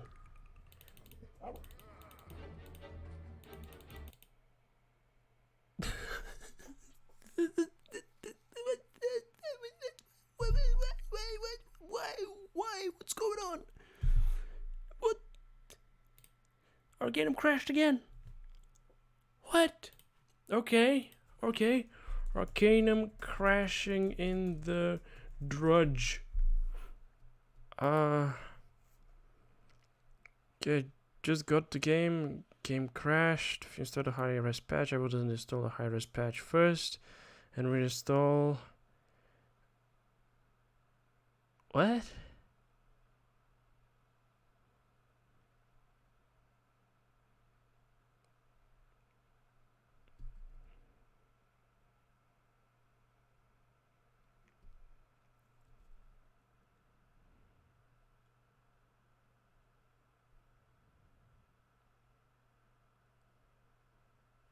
Okay, well, I guess I should take a look at the things that I've done for my installation, for rather my shortcut. So let's see. No 3D. Okay, shortcut opens in no 3D, and yep, no 3D, right? No 3D. Okay, and window. Can't window and double buffer, so we're just gonna do no 3D and okay, maybe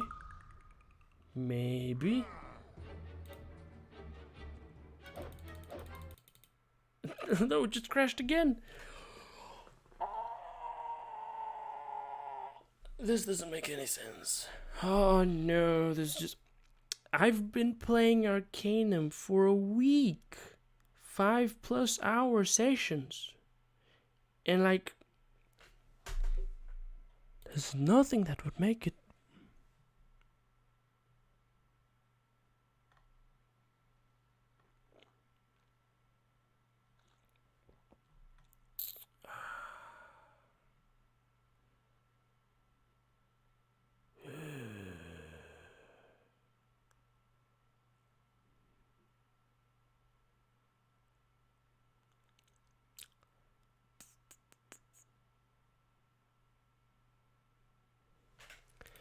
Okay.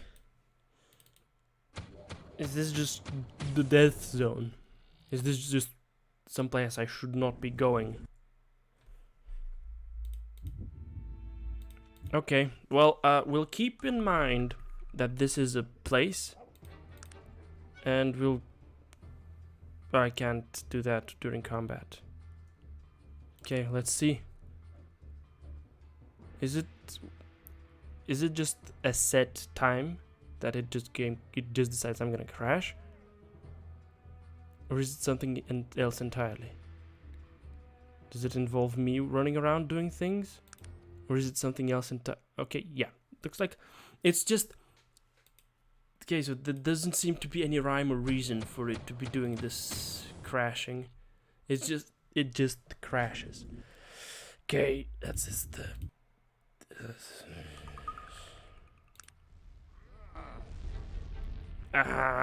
they went into combat immediately. Get me out of here. Get me out of here. Get me out of here.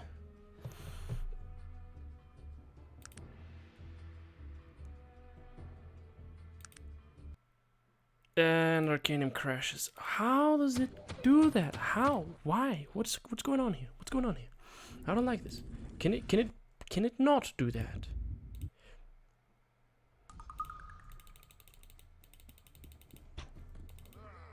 Who? What are you fighting? What are you guys fighting?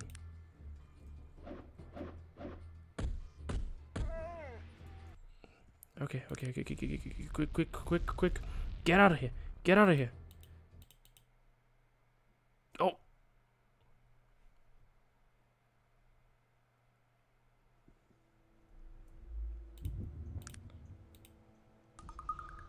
Okay. Oh, we might be stable over here. We might be stable over here. Oh, hopefully we can. Oh, jeez. This was just dreadful. Get your clothes on. Fix them for me. You can't repair it even though you're a master? Oh, isn't that what masters do? Isn't that the only reason why I'd want a master guy? Because the master guy like, you're the master. It does not lose its maximum durability, right? Whenever you repair it. So you're just a master. And then you can't fix my magic leather armor. It's just broken.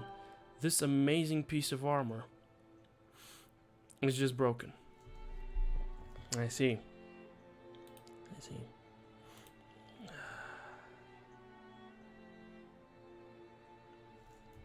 Screw you, buddy.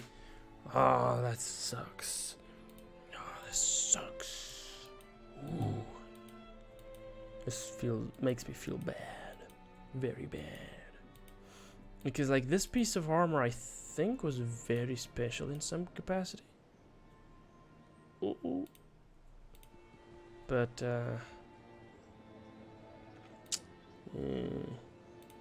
good luck to me on finding a replacement.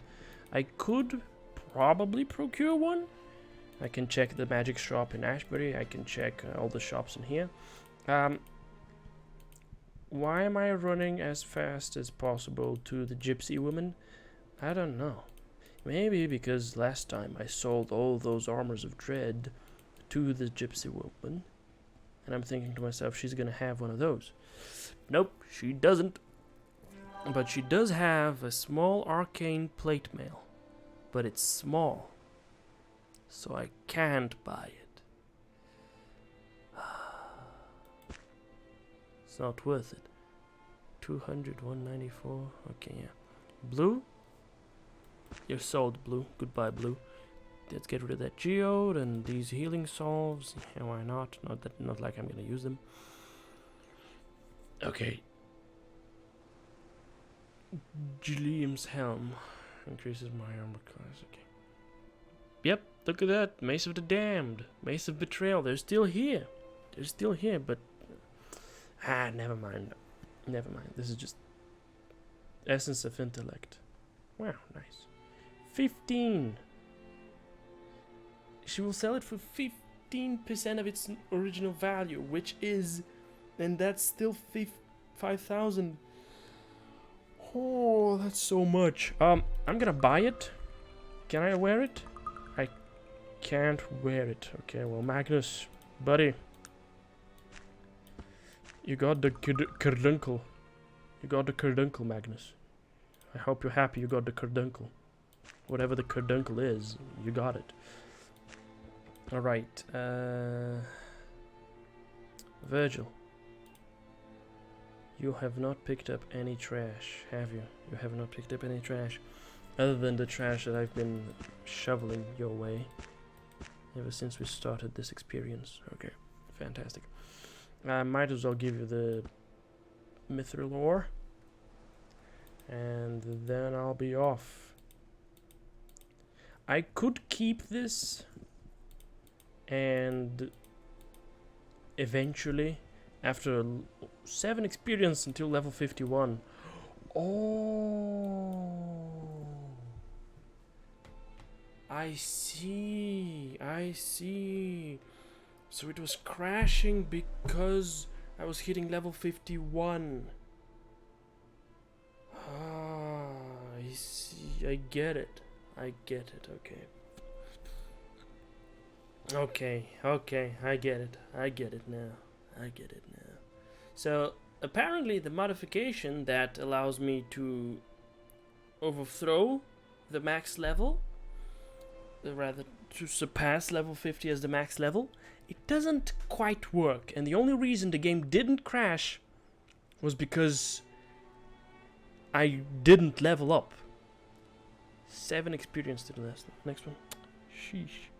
Okay, so How am I to fix this situation? Because I really want to have the opportunity to level up more. Because I want to increase my stats. Like having my intelligence be like that, I don't like that.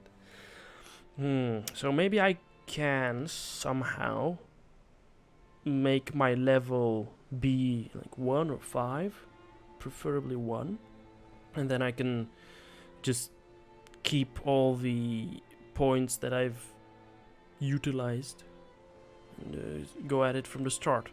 But that would require some kind of involvement on a file level, and I don't know about the files, how much I can modify, like the character file for my character, an example. How much can I modify that?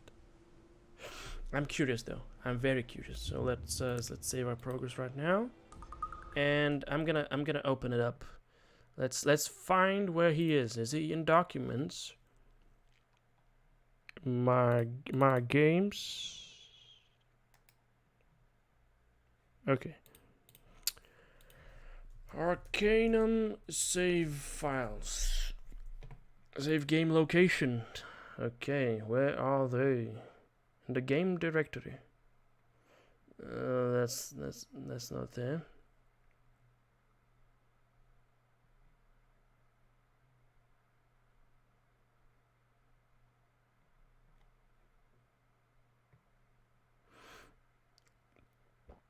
Okay, well, if it's not in the documents, it's gonna be in the users. Okay, users, me, yes. Saved games. Now that's Diablo 2. Maybe app data?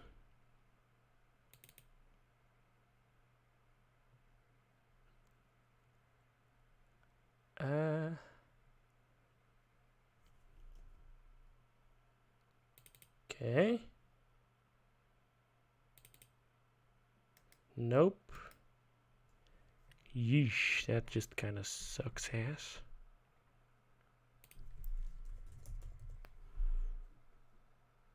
Arcanum. Will it find something in there? Lots of files we're going through. Right, this stream is definitely unlike anything else I've done so far. Apologies for that, ladies and gentlemen. It's not something I expected that would happen. And it's definitely not the most enjoyable to watch. But yikes is what I'm gonna say.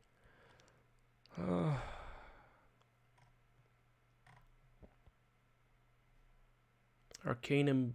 Okay, yeah, that's not it. Arcanum save. What about that?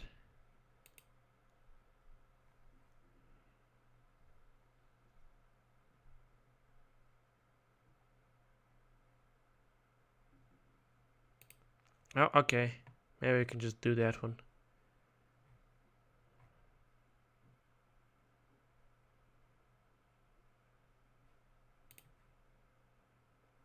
Yeah, look, we can do that one.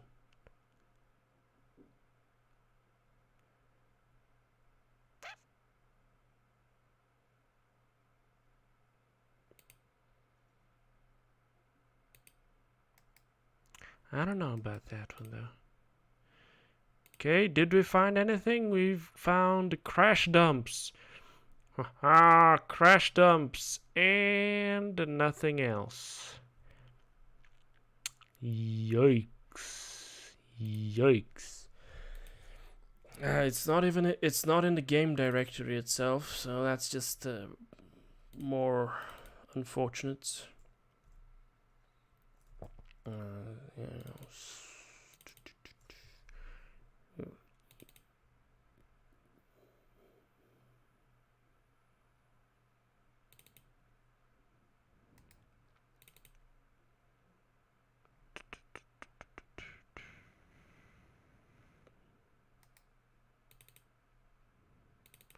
Read me. Okay, let's begin. Ding ding ding. How to use it? Place the file in your Arcanum directory and run it. then all is okay. Value and get it.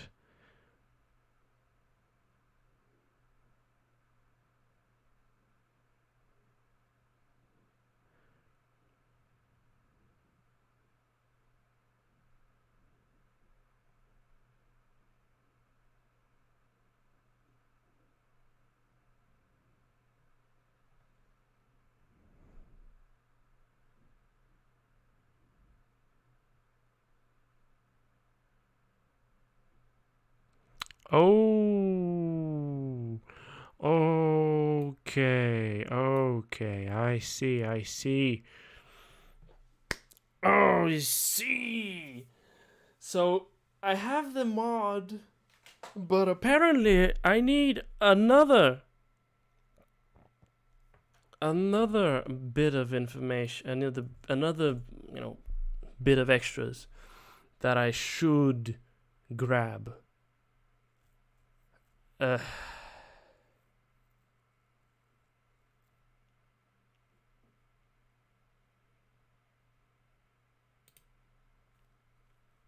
This is a bit unfortunate, but oh well. Let me see.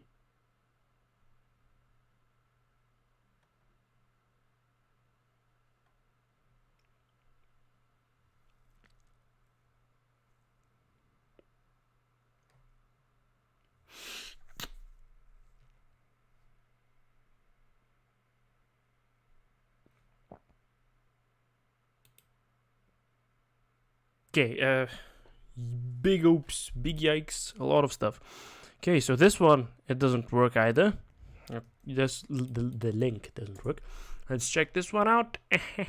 It doesn't work either. Oh, damn me. Arcanum modding. World edit manual, modding tools, mod building. No. This is factory. Custom content to Arcanum and okay, no, thank you. Arcanum modding tools, script editing, other ding resources, locations. No, thank you. Mod building 101, dungeon crawl. No, thank you. Bonus stuff, art, dimensions of Arcanum. Oh, okay, there we go. Arcanum hacks. I think that was what it was. Up to level 127. There it is. There it is. Give me that. Gimme. There we go. Thank you. Okay, we open that up. And... okay. Make a copy of your original Arcanum executable by renaming it to something. Okay. Extract the archive to your root install directory of Arcanum. Is included in this archive. It's just a text file, so if you don't like the level progression in this file, it is easy enough to change. Okay. Very cool, is what I'm gonna say. Alright, now we've got Arcanum over here. It's nice and ugly, I guess. It's not ugly, it's actually pretty nice, pretty beautiful. In its own weird way. Alright, now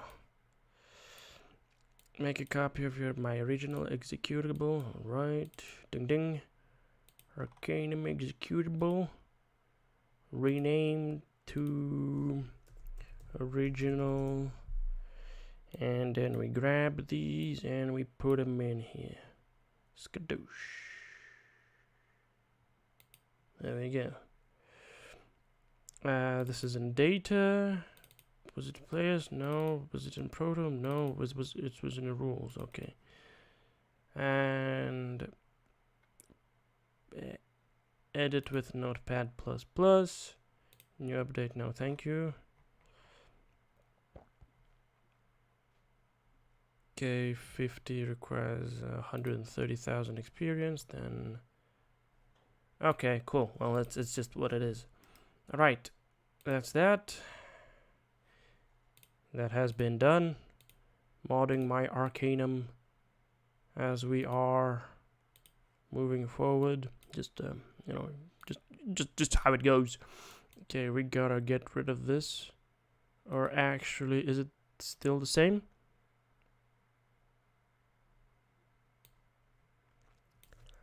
Yep. Okay, should work. All right, close that one, and let's see. Do it work?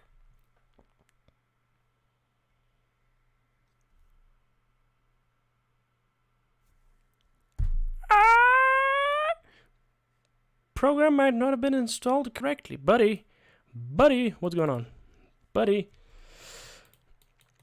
Open file location. There it is. It's right over here. It's right over here. So what are you messing? What are you doing? What are you doing? What are you doing? Okay. And so everything is okay. Okay, maybe we just need to do that. All right. Clicky click. So it's gonna run again. It's gonna.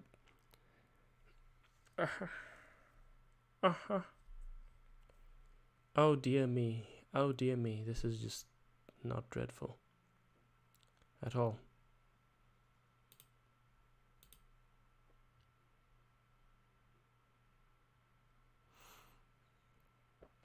Trust me, it's not bad at all. Okay, how about we just see if it runs at all? Looks like it's not running at all. Okay, that's a problem.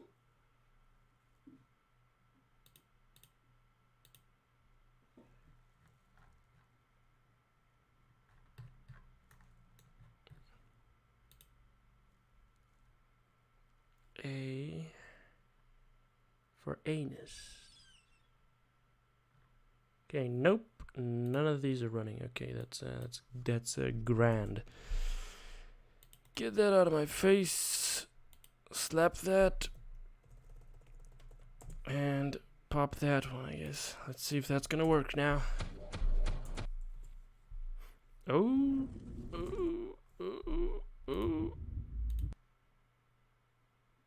Loading, and here we are. We get attacked. Uh-oh. Minus. Uh-oh. Uh-oh. Okay, I hit level 51. Cool. Now here's the problem. I've killed these guys already. You might say, "Hey, it works." I don't know about that. I've killed these guys already. So this might be a problem. Okay, he has large gears on him. Rusty dagger, worn shoes. 5 coins, large pipes. Large pipes. Okay, the best way to figure out whether we've done something here? Ah, brother. Any more jobs? Nope. Okay, so did these thieves just run up to me and do me like that because I just... Actually, no, I haven't killed these guys already. I guess they just spawned right in front of me. Yay! Woo! We did it! Woo! Level 51. Okay. We're moving now. We are moving. Is Virgil?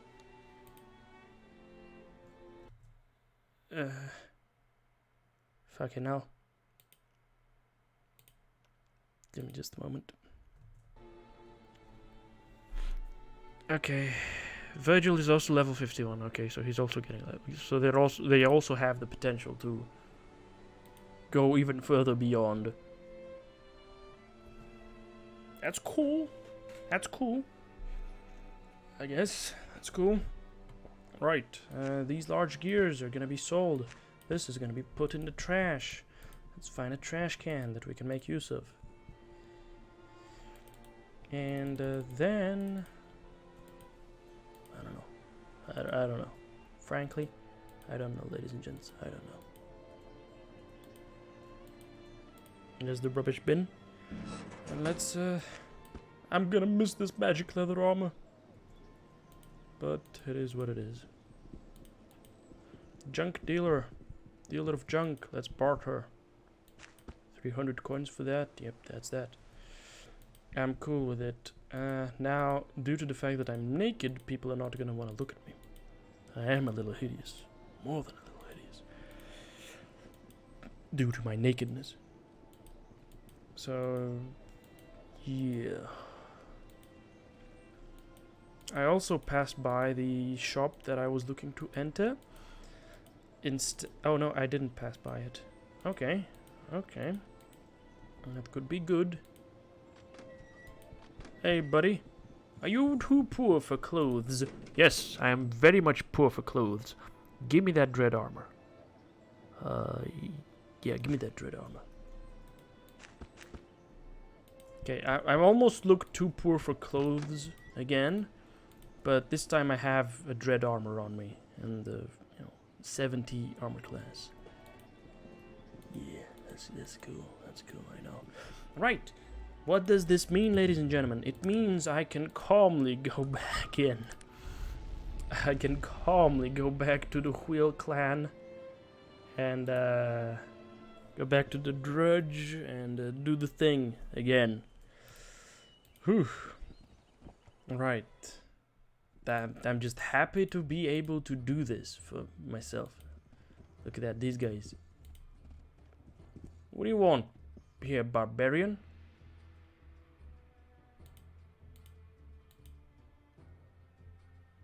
I hope you're not planning mischief here, barbarian. Is the armor just making me look like that? NP. What is that? Oh. They like me less when I have the armor on. Oh no. Fuck, why? I mean, yeah, it's a very revealing armor, but like, okay, so maybe this isn't the key. Maybe this is not the key to the tent. God dang it. Gosh darn it.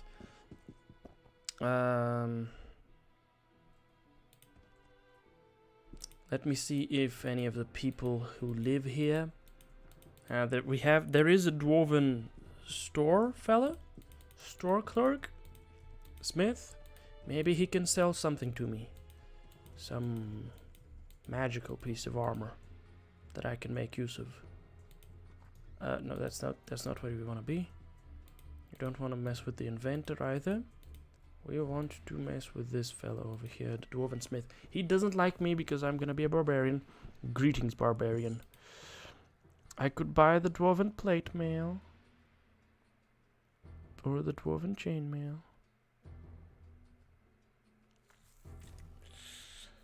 But...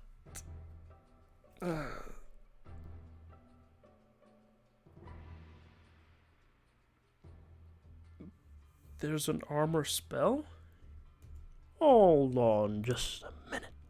Okay, let me see. Which one would it be? Stone throw, body of stone. Gains damage resistance and extra damage, but speed is reduced. Okay, no, that's not it. Resist magic, disperse reflection shield. Shrink. Hardened hands. Okay, no. If there is an armor spell, I might be interested in obtaining it. Okay, oh, it's the first force spell. Okay, which one was it? Force. Shield of protection. Oh. Increasing its armor class and resistances. Ah, alright. Okay. Well, Well, I'm not actually a pure mage. It's barely going to be worthwhile. Now that I think about it. Okay, I'll keep that in mind as an option if I'm ever, not happy about the fact that I am being a barbarian running around half naked and everybody just dislikes me for being a bit of a barbarian. Yeah. If that becomes a problem, I'm going to definitely address it. But until then, I think I'm just gonna run around and do my thing. And by my thing, I mean I'm just gonna run around with this, and then when push comes to shove and I need to interact with people, I'm just gonna take my clothes off. I'm just gonna take it off, and I'm gonna run around naked, and they're gonna be like, "What the fuck, man? Man, what the fuck, dude?" Yeah, I think that's a reasonable enough approach.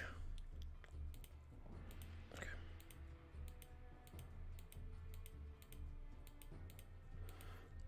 There we go. The passage. And back at it again with the white vans. Okay, we're gonna pop this baby. And oh no. No. We need fast turn based. So that we can teleport around. Speed up the processes. I'm very glad that it's finally working. I have to admit. I'm very glad that it is finally working. And the game isn't gonna crash for no reason at all. For no perceivable reason. I'm very happy I managed to figure out what it was. Me doing bug fixing. Or rather troubleshooting, not bug fixing. That made me feel good about myself. It almost got me back to... I'm not jinxing myself, but thank you for the concern. Oh! And then I just walked into the trap. It almost made me feel as though I was back in my student days of being a game designer. And being forced to troubleshoot everything. And watching my lecturers troubleshoot things that I've had issues with, and I go to my lecturer, I'm like, "Hey, can you help me with this?" And my guy just does troubleshooting for like 3 hours, and I'm just sitting next to him, hoping that I can get some assistance from the guy, and I get no assistance from the guy. These guys have such slow attack animations. Not that mine is any faster, but sheesh. There we go. Let's see. Oh, okay, getting trapped, as you'd expect. Phenomenal. Phenomenal is all I'm gonna say. Okay, bucko. Timberwolf. I can kill that one. There we go. I killed it. Now, where to? We've got these mongrelins down over here. I guess we're gonna go up north.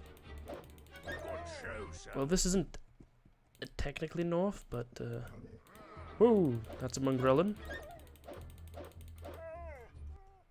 I killed him without breaking a sweat in one turn. That feels good. Just blows up in my face. Okay, cool. Mongrel.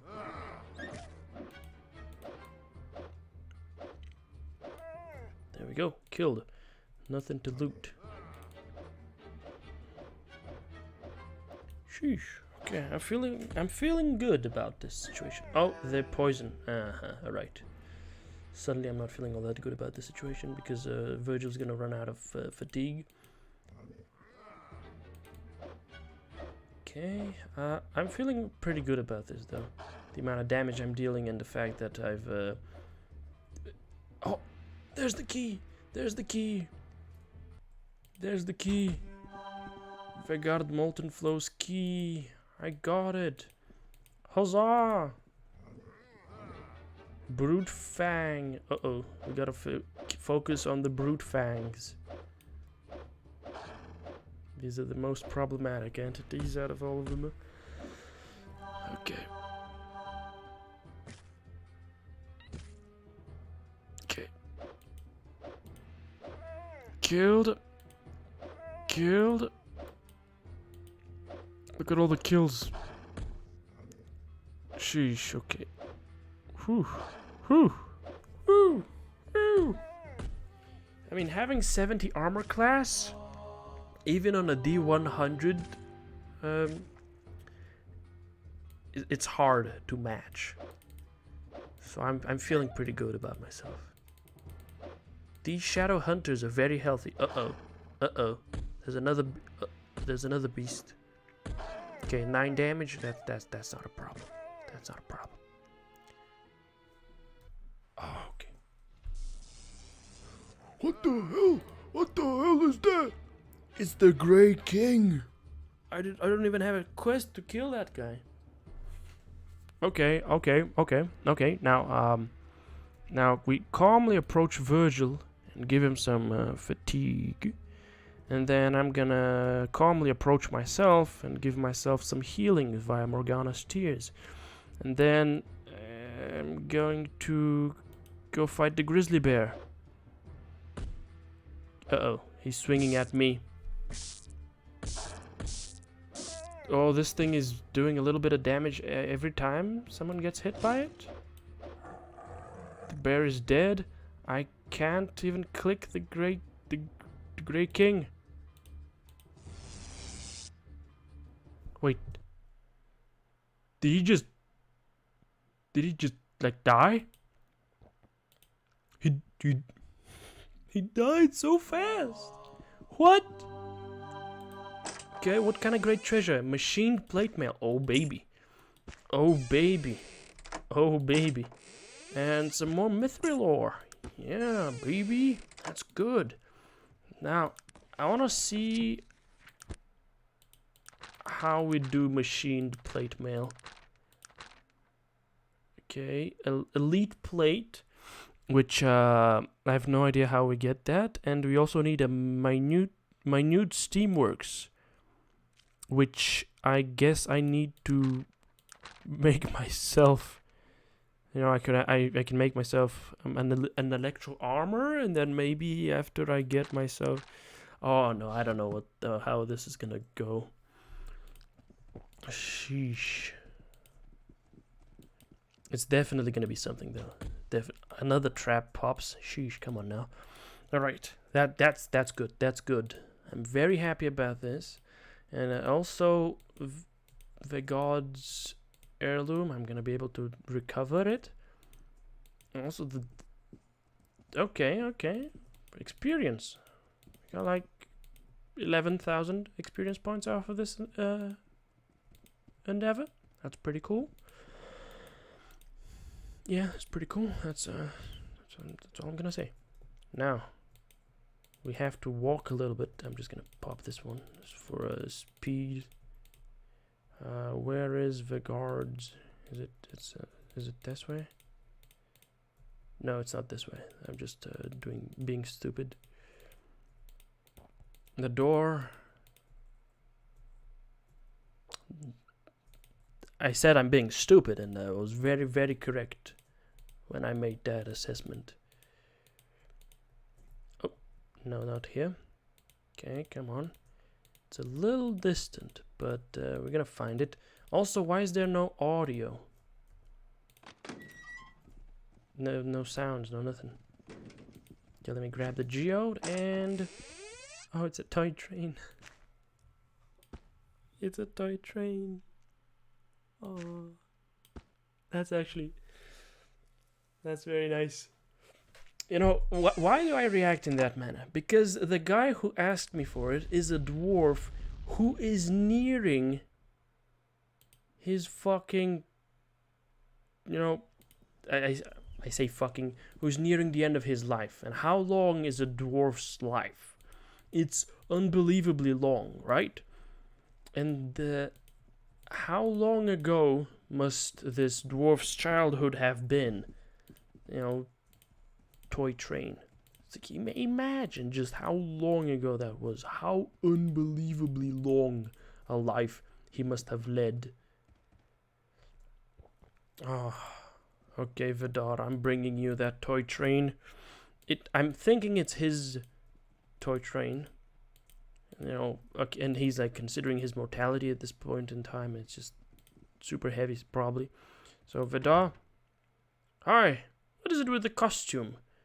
Well, okay, Bucko. Okay, you'd rather see me naked? He'd rather see me naked. Your dress, boy.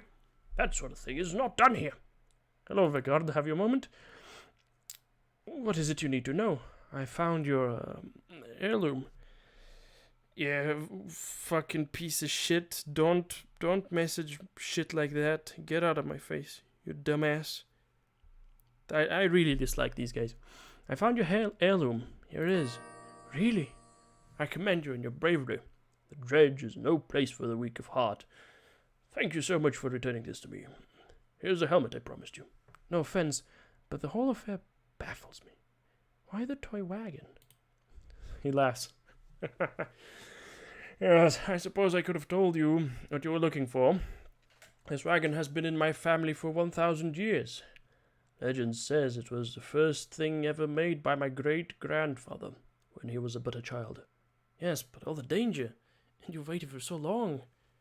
For a toy.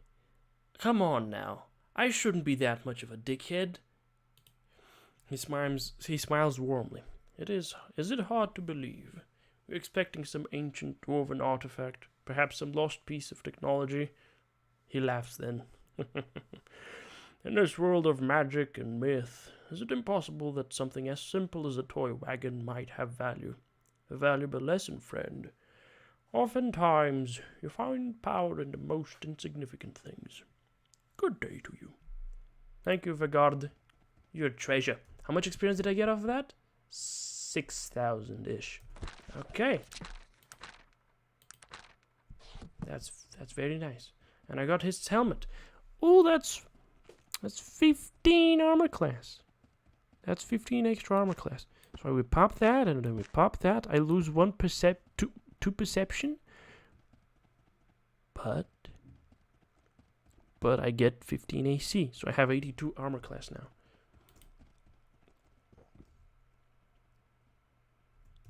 Wait, actually, I put that on. 9 perception. Okay, so it says 2, but it's 1 only.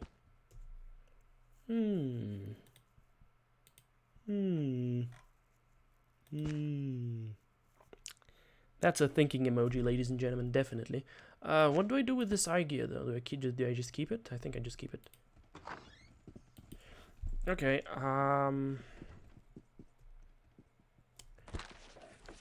now that I've done that, let me just save my progress.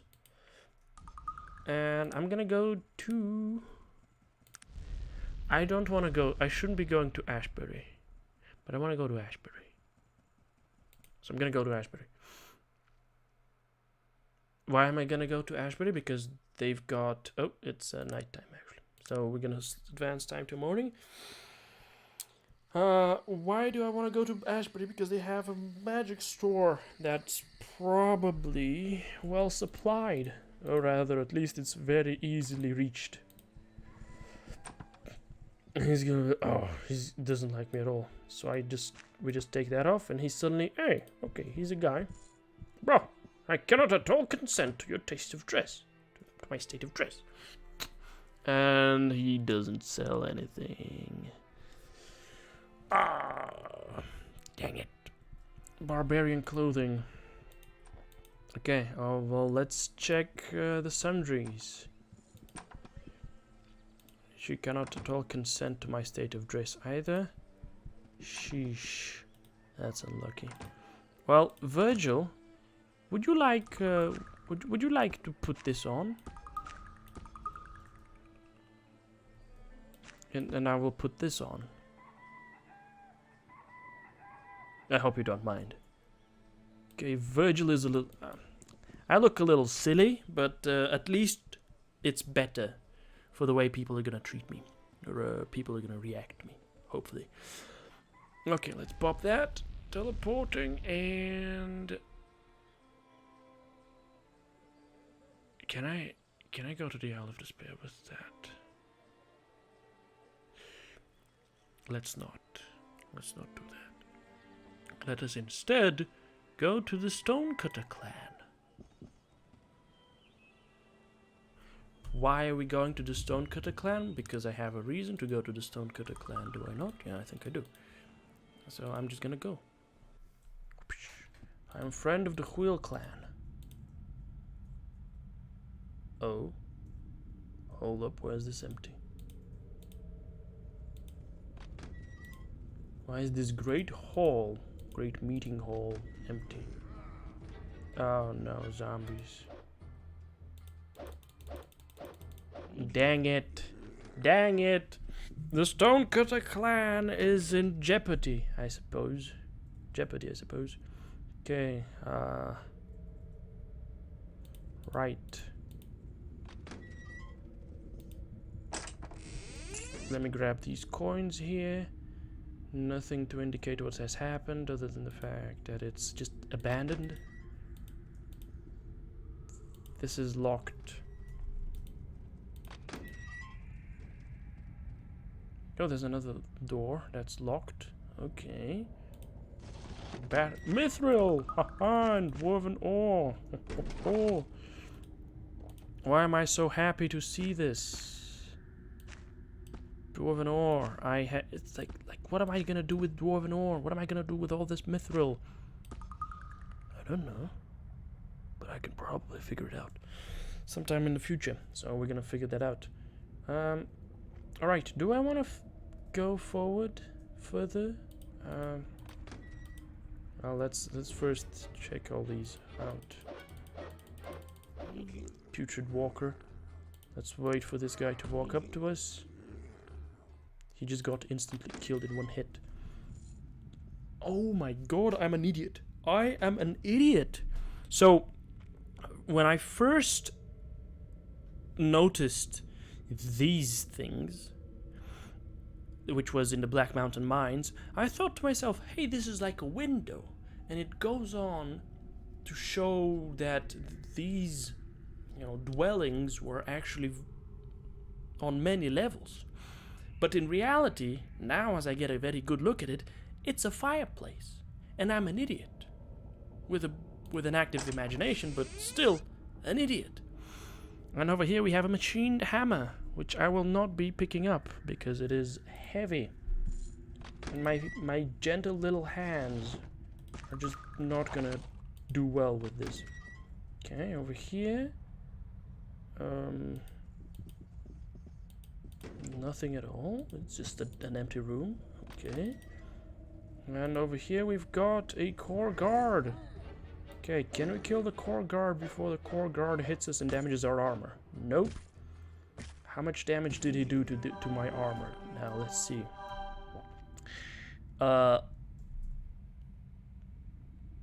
It's a window into fire. Yes. Oh, I've been shocked. Okay, and that's a quality axe. No need for it. I mean, in a sense, I was correct. It is a window, but it's not the type of window that I was thinking of. In any case, this is very, very intriguing, this whole ordeal. So I'm gonna go forward through this path. Okay, armor damaged, of course. Instead of following the path that I could have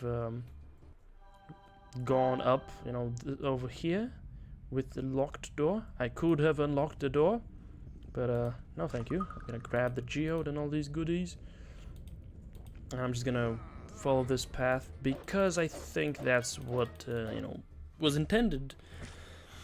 And who am I to say that I don't want to play the games the way they were intended to be played?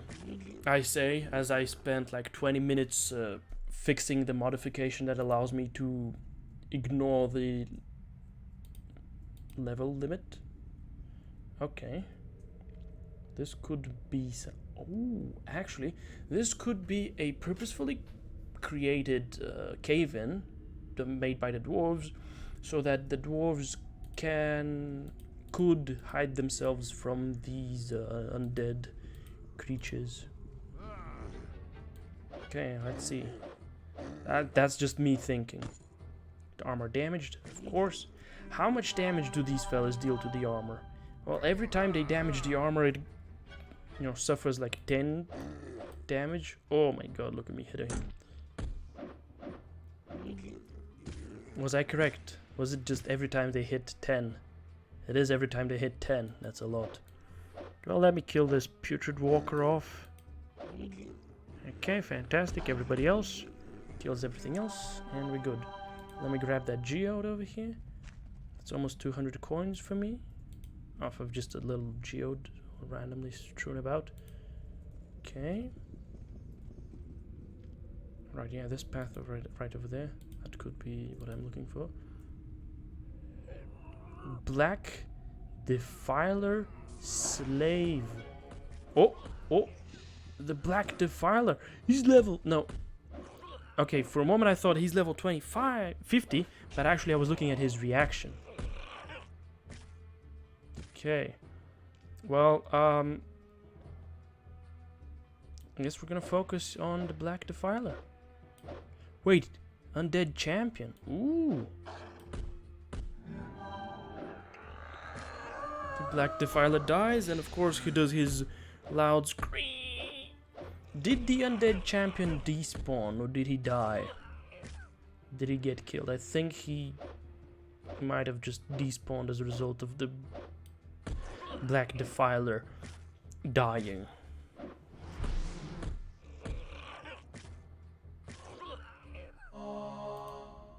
Nothing to loot.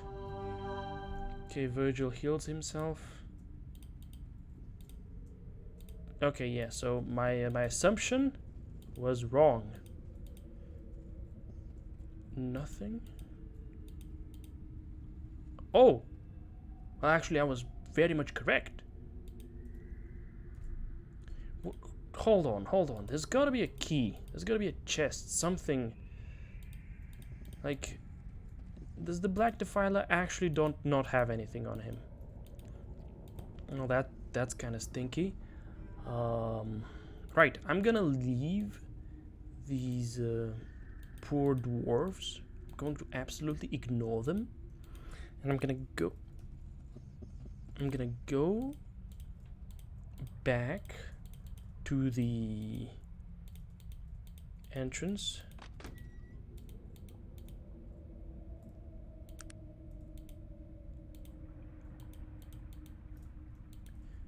And we're gonna pick this lock now. And we'll see what happens, where that takes us. Because this is what's more interesting to me, the mystery over here. What is this place? Oh, passage. Whoa, that's a trap. Whoa, that's the bludgeoneer. And okay, what's going on over here? That's some kind of graveyard? No, it's not some kind of graveyard, but there's a book on the table. Okay. Let's fight this bludgeoneer. He's strong. Yo, he did more than half my health in 2 hits. Oh my god. I don't think I want to take all my health in damage, so let me just no, I can't even leave. I can't even run away. Ooh. Me, I can't target myself. I can barely target myself. Okay. Let me kill this putrid walker, or at least hit it. Okay, been hit. Oh, I'm alive. I'm still alive. Okay. Oh, Virgil has no fatigue to help me out. Okay, fortunately the bludgeoneer might just be dying now. He has so much health. Oh my god, okay. Okay, I need to target myself to drink some more of Morgana's tears. Skidingle. And then I'm gonna hit this guy. Okay.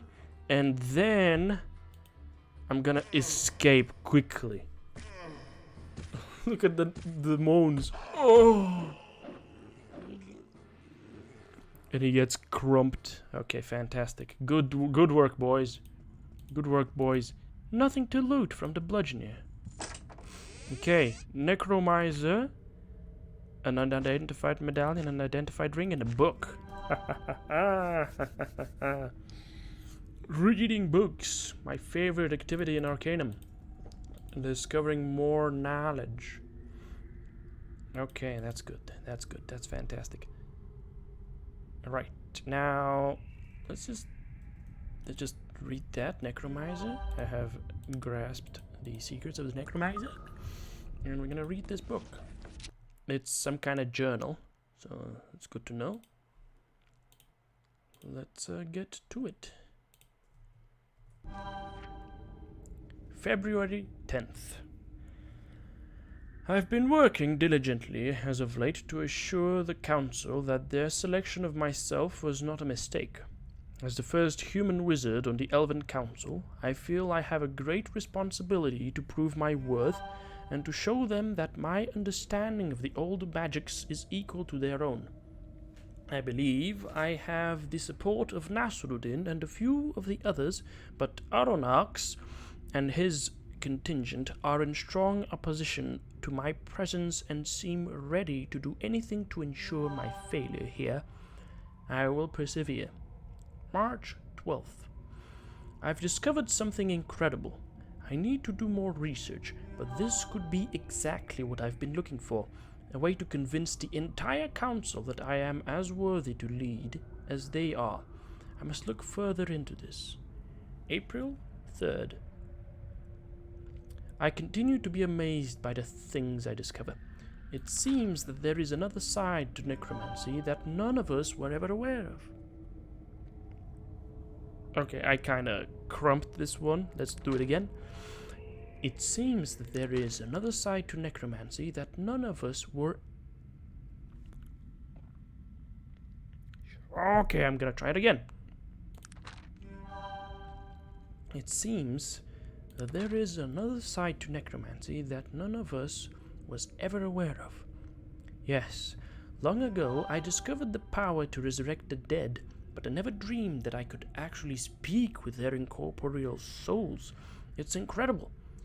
Yes, these poor souls, they're in pain, but the things they can tell us.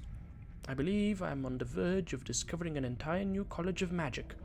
Soon I will share my discoveries with the rest of the council. May 14. Today I animated the lifeless body of a mountain lion. I'd found the poor creature not far from my laboratory here, expired, it seems, from natural causes. To animate the dead is not the same as resurrecting them, as the creature is merely an earthly shell, still dead, being powered by a soul I have trapped within it. It was a pathetic sight, and I released the creature's soul not long after. But the possibilities for such an application are endless. Truly, I have found something incredible here. June 22nd. I found that it is possible to pull the very soul from a living being. All of my experiments to date have been upon beasts, but there is no doubt that the spell would work perfectly upon a living, sentient being. Not that I would ever do so, of course, but the curiosity within me burns as this new knowledge opens up to me. I have been given these visions of the lands of the dead, and I must try to understand them. It is both a blessing and a curse, but I must strive forward to the end. July 6th. Nasruddin and an entourage of the council members stopped by today, wondering why I've been neglecting my duties. I wanted to tell them what has been happening, but kept quiet as I still have much to learn. Begging some privacy, and pretending not to be in the best of health, I promised to resume my duties as fast as I possibly could. I could see in the face of our leader that I was not believed. I haven't much time. I spoke with the gravekeeper from a town not far from here. He was quite accommodating after I fattened his purse, and he should be making a delivery to me by the end of the week. July 15th. My theories were correct. I know that some may look at the things that I've done in the name of magic and call them monstrous, but these shells that I raised and then quenched were already dead to begin with. That I used them to further our knowledge should not be of no concern.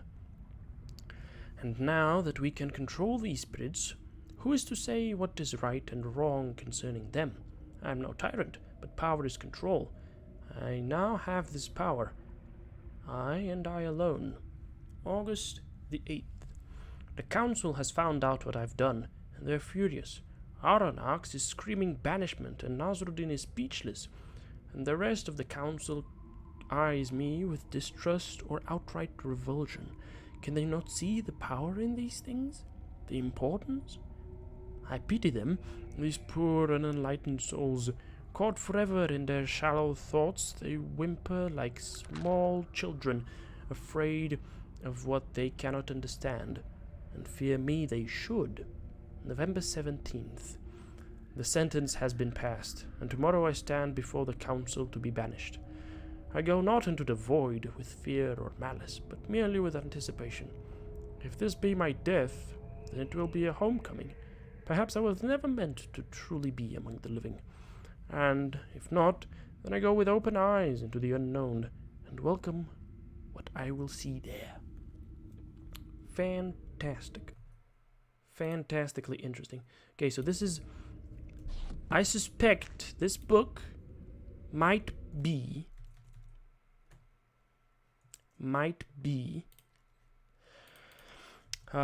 Kurgan's Arcanum books. Okay, let me take a look at them, because it was about somebody, right? Okay, so now let's see. Kurgan's journal. Stonecutter. Yep, found in the Stonecutter clan. Exactly as I thought it was. Yep, perfect. See, I know all about it. I know Kurgan was the Necromancer guy. I know about it. So, like, of course this is Kurgan's book. You know, Kurgan's journal. Actually, not his book. Okay, so yeah, that's pretty cool. Let me just write something down over here, though.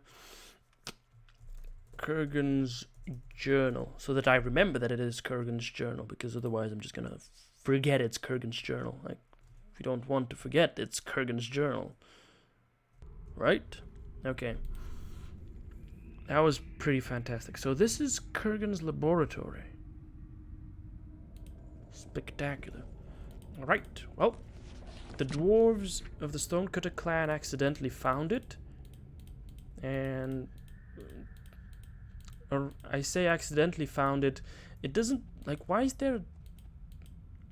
I gotta pick the lock again. Okay. It doesn't make much sense to me. Uh-oh. Phew, okay. It doesn't make much sense to me as to why would this little, door be right over there, and then why would this massive tunnel be over there? Because of the fact that it doesn't seem to be the entrance to a mine. So maybe some dwarf was doing this in secret, digging to, have some fun of his own, or something along those lines. I don't know. Let's see. Let's not jam the fucking lock, please. Let's not jam the lock. Excuse my profanity. There we go.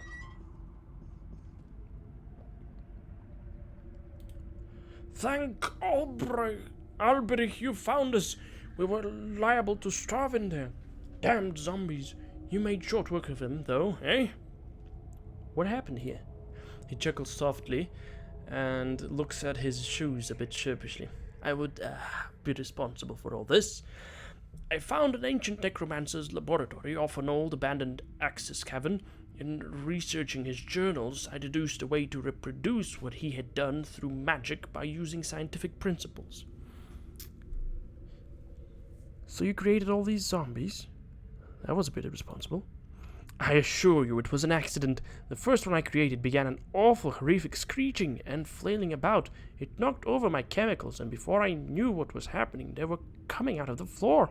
They were everywhere. Luckily, I was able to get back here to warn everyone. And where is this laboratory?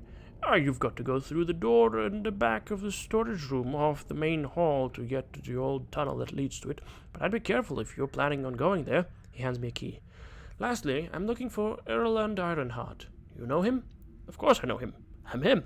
Your brother sent me to ask you to go home. He shakes his head. Thrain, poor Thrain. He's been so overprotective of me since our father died. He blames himself for it, you know? What happened to your father? I'd rather not speak of it anymore.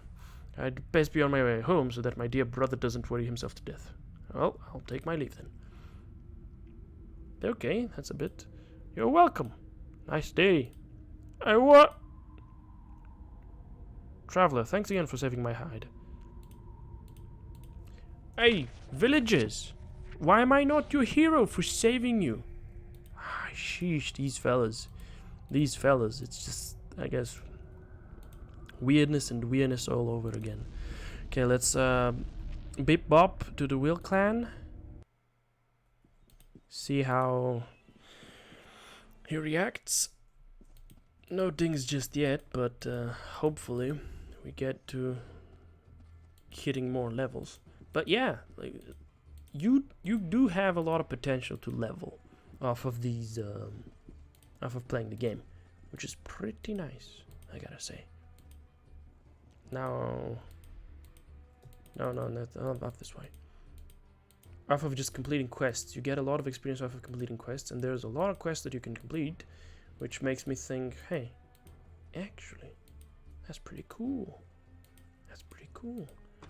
Now, there he is, Thrain Ironheart. Seeing you again has given me great satisfaction. I've spoken with your brother. What did my errant brother have to say? That he'll be returning shortly. He had a bit of a mishap there. A mishap? Of what nature? He discovered how to make zombies through technology. He holds his head in his hands as if in pain. I am afraid to ask, knowing my brother, but what happened? I had to rescue them. They were besieged by zombies. That damn tinkering fool! He could have killed the whole clan! It seems I owe you my thanks. You're welcome. I must be off, and have a good day. Did I get any experience off of that? Nope. I could have extorted some coin off of him, but no, this one. Well met, fiery guy. Everybody loves me. I am such a lovable fiery guy, because I am inspired by Guy Fieri. Guy Fieri. Hui. This is just a random dwarf, right? Alright, okay, in this case, let's go back to Stonecutter Clan. Would anything have changed? Is the place like illuminated? Do people live here again? Or are they just staying? Or by the looks of things, they're just staying.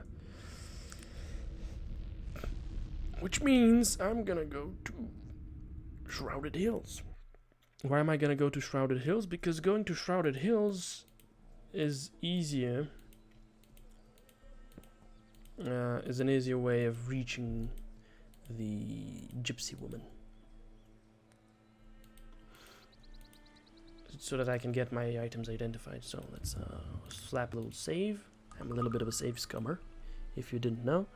And let's identify this Medallion of Dark Magics.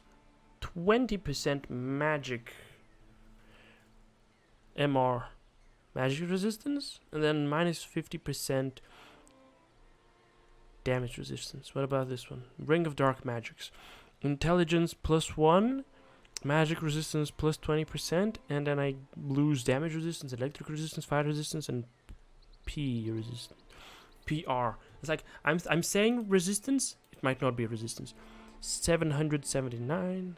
584.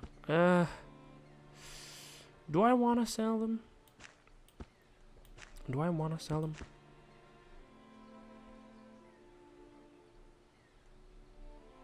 It wouldn't be. I'm gonna sell them. Okay, I'm gonna sell them. I'm also gonna sell these geodes over here. I'm also gonna sell those. And I'm gonna sell this geode over here, as well as this fancy ring over here. Yep, okay, cool. There we go. And Magnus, you are the bookkeeper, so I'm gonna give you this book, which is Kurgan's Journal. Fantastic. Right, now let's do a little bit of Let's wait for an hour. And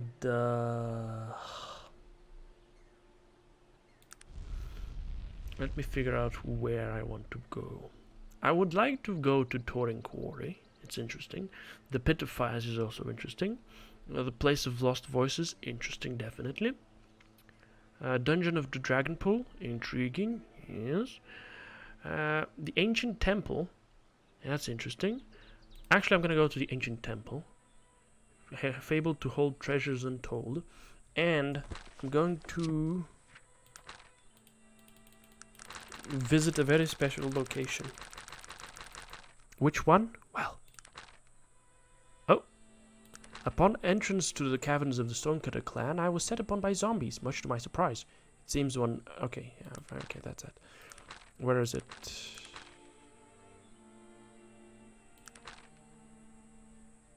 Edward Teach told me a story of how he came to his own boat, the gypsy, to own his boat. Okay, yeah. 617, 528. 617, 528. 617, 528. I can't go there. Hold up. Hold up. Could I...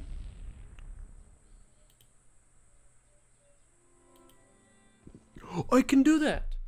Yo! Yo! Yes, cool, very cool. Okay.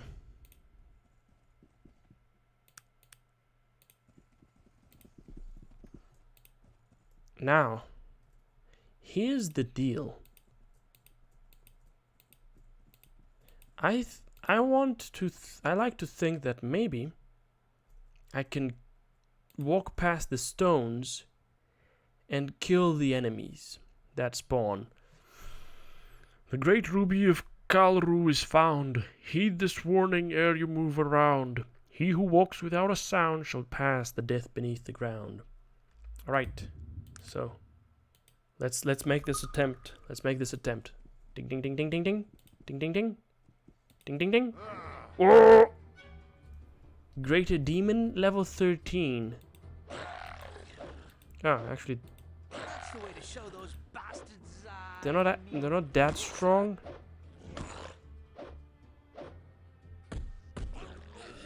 Ooh, Doggy just bit into his dick and murdered him. Made his head explode. That was awesome.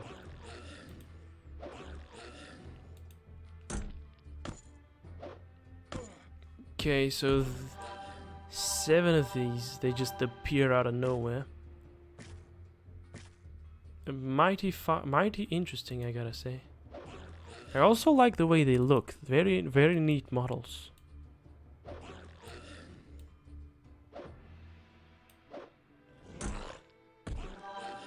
It just explodes in blood and gore. Alright, can we have a little rest over here? I'm gonna sleep for 1 hour.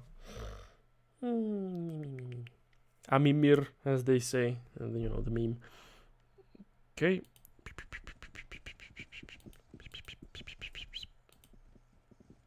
Half-elf noble. Ooh. Barbarian's heavy blade. Unidentified gloves. Now this one. This looks like it's gonna be pretty neat, so I'm gonna grab it. And in the meantime, I'll just grab the great ruby of Kalru. Okay, that's not how I imagined all the stones would be positioned, but I guess we handled it. R.I.P. half-elf noble, though. R.I.P. Now, let's see. So this is 6 to 18, whereas this is 8 to 20. And he equips it immediately, because it's a lot better than his previous weapon. Okay. Yep, and it's a lot faster, which is also a big bonus. Now these magical gloves and this unidentified armor, very intriguing. Whatever the future holds, it's gonna be fantastically interesting to figure it out. So Okay, so 600 and 580, I think it was. Let's go. Passing through past the ruby glade, and forward and forward and forward. 618, 580, I think it was. So we're gonna see what kind of secret we'll find over here. Strange pond. 617, 618. Okay, bing bing. 528, 617, 528. Okay, so it's a strange pond.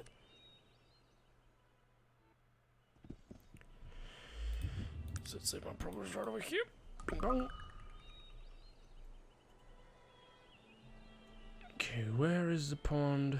Well, it's down this path, I guess.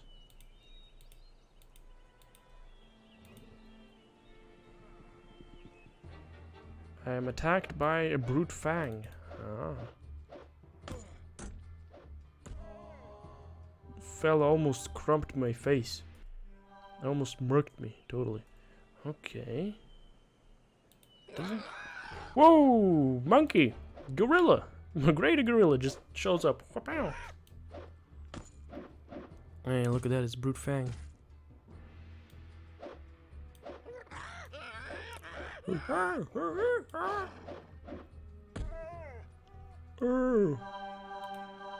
Okay. What are they gonna pop out of? What are they gonna pop out of? That's the way to show those bastards. The sound effects of the gorillas are just wild. Very much just not what I would have expected a gorilla to sound like. And it's pretty much not what a gorilla sounds like, is it now? There's a brute fang over here. Come on, bucko.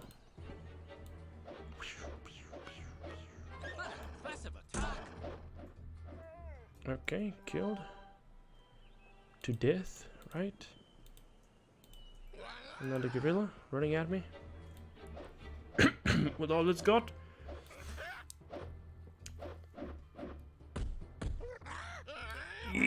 Murdered. Fantastic. Well, I don't think gorillas squeal, actually. So, I don't think they squeal. So these are not actual real gorillas. They're just screeching fellas. Okay. There's the treasure. The arcane chest. And there's the swamp shambler. He attacks. And he dies. There's another swamp shambler. Shambler, not Shadler. Oh, there are two of them. Oh, okay. And look at the ominous looking trees. Am I calling Arcanum a liar? Yes, I'm calling Arcanum a liar.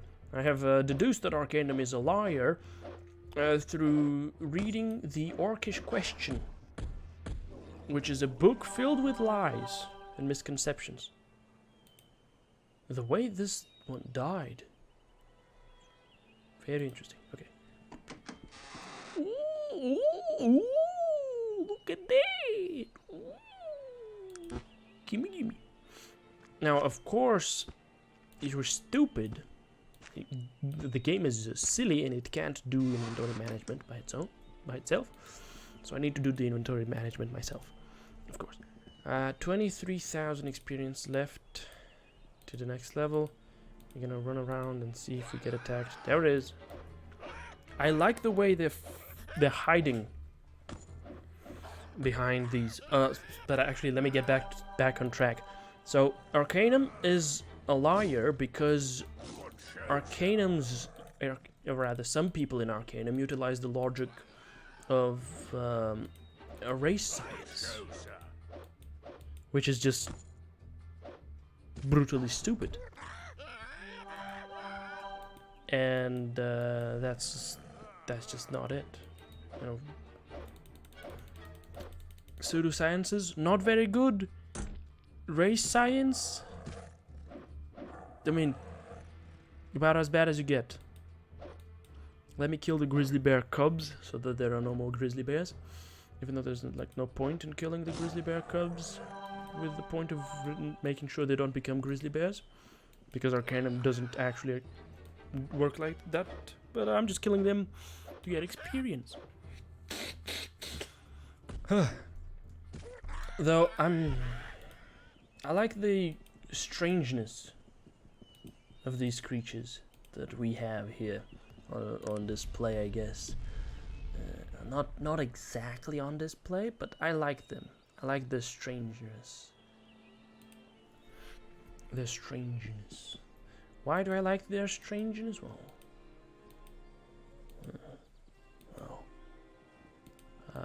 it was over here that he lived, yep. Hello, my friend. How are you today? I have the great ruby of Kalru. Oh, well done! I have had great hope that you were capable. He mumbles. It's about time someone was. Please, let me have it. Here you go. I actually find it quite simple to retrieve. Oh, it is everything I recall it to be. You are truly a brave soul. He takes a moment to gaze at the beautiful bauble. Oh yes, forgive my distraction. You are truly a great adventurer. Here is the 1,500 coin I promised. Thank you, fiery guy. May the gods bless you on your journey. Thank you, Gilder. Might I ask a question? What is it, fiery guy? Oh, no, nothing. How much experience did we get off of that? Around 5,000. Okay, cool. Okay, I completed that quest. Fantastic. Now, I think... Oh, no, we can't. Oh, we can. We could actually do something about that, but later on. Would you like to give me the great ruby of Kalru back? Ring of concealment. Considerable bonus to prowling when worn. Oh! Oh, baby! Baby! Baby! I didn't know. Gimme. Come on, baby. Come on, baby. You gotta. Hey, I don't understand. Please don't hurt me anymore. Okay then, baby. Okay then, baby. How about I do this? How about I do this? And I prowl. Uh-oh, he's aware of me. Okay, well, we're not gonna be prowling then. That's a bit of a shame. Save scumming intensifies. I would have loved to save scum that, but you know, my pickpocketing is just non-existent. So maybe I can just increase that, because I do want to nab stuff from people. So why don't I do that? Why don't I do that? I'll think about it. I might do that. Ah! Well, look at that! He's right over here! Who would have thunk it? This elf is right over here. Okay, well, let's save before we talk to him. Come back tomorrow, he says. Because it's after dark, eh? Alright, I'll come back tomorrow. It's not after dark, but the evening is approaching quickly. I might also check in with this fellow over here, who told me, I'm busy, come back later. Hello. I'm busy at the moment, perhaps you could come back tomorrow. Okay, well, let's advance time till the morning, and then we can go to these fellas and see. Yeah, okay, I'll come back later then. We need to pass by a certain moment, I guess, in the game. Okay, fellow. Tomorrow has come. Excuse me there, sir. Just what exactly do you think you're doing in my house? Please, excuse the intrusion, but I was hoping you could help me. What it is you wish to know? Could you direct me to the elven city of Kantara? Kantara? You seek Kantara? Yes, that's what I said. Do you know where it is? It's in the forest. Even a fool knows that. I realize it's in the forest. He smiles. Then why are you asking me where it is? Do you know where Kintaro is located or not? Yes. Out with it, man. In the Glimmering Forest. He noticeably tries to keep from laughing. Where exactly in the forest of Kintara? In the trees. He cracks a slight smile. Please. It's urgent that I find Kintara. Why is it so important that you find Kintara, if you don't mind me asking? No, I don't mind at all that you ask. So, why is it so important? I let him wait. Well, I let him wait again. Well, are you going to tell me or not? I said I didn't mind you asking, not that I'd tell you. Ha! Very good! A man after my own heart, he laughs. Kintara, yes, I know where it is. So can you tell me where it is located? Elves don't just go revealing that information at the drop of a hat. But I can sympathize with your plight. I'll show you where Kintara lies, but you first must prove your worth. And how would I go about doing that? I'm not quite sure you'd be up to the task. This is a rite of passage for young elves, a cultural tradition, very old, very difficult. He smiles wildly. I can do it. Just tell me what I need to do. You must bring me the pelt of the mystical Stillwater Giant. Only then will I entrust you with the location of the Mother City.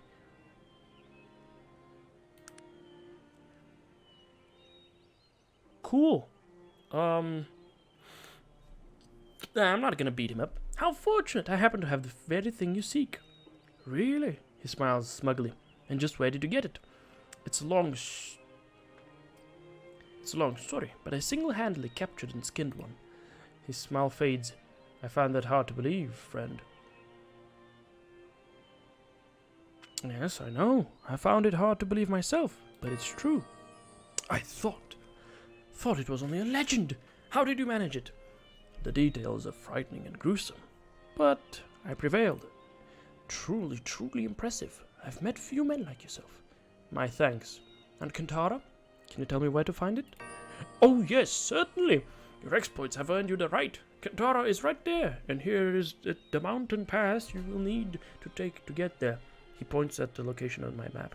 May I ask more questions? What is it you wish to know? Are you from the elven city of Kintara? Yes, I am from Kintara. Why do you live here and not in Kintara?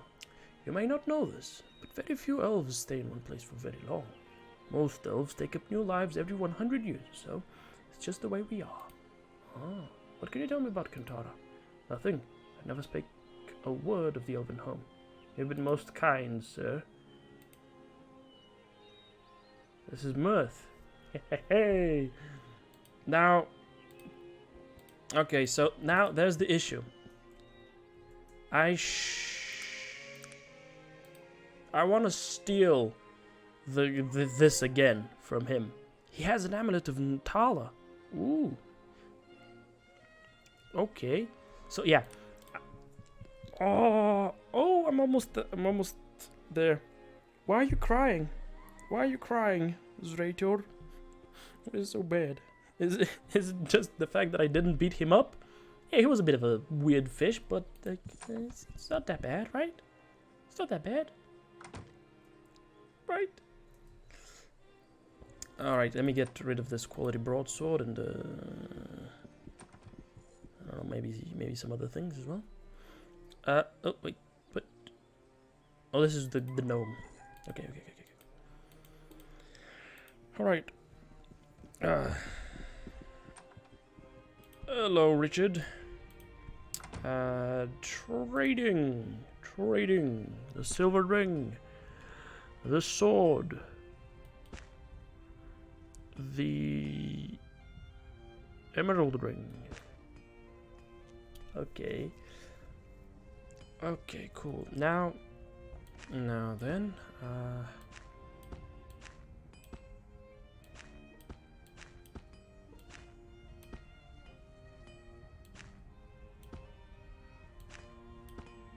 there we go.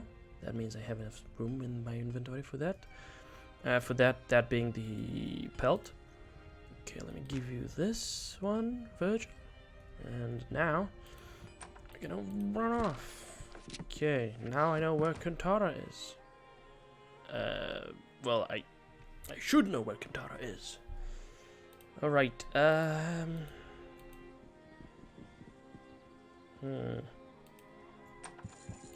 Okay, no, not here.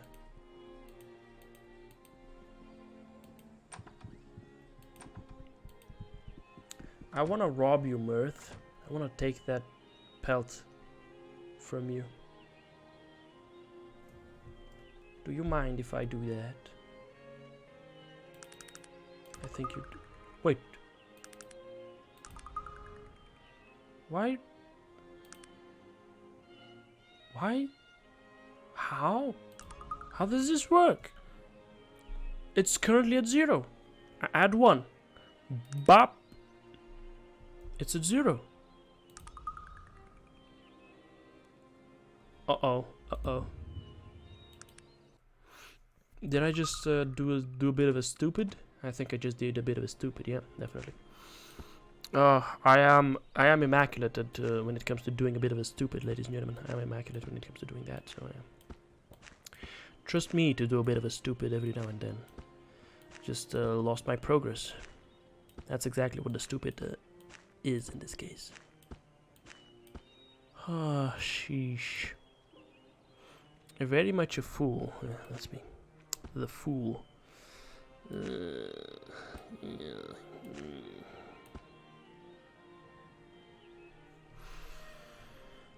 Okay, Elf Noble.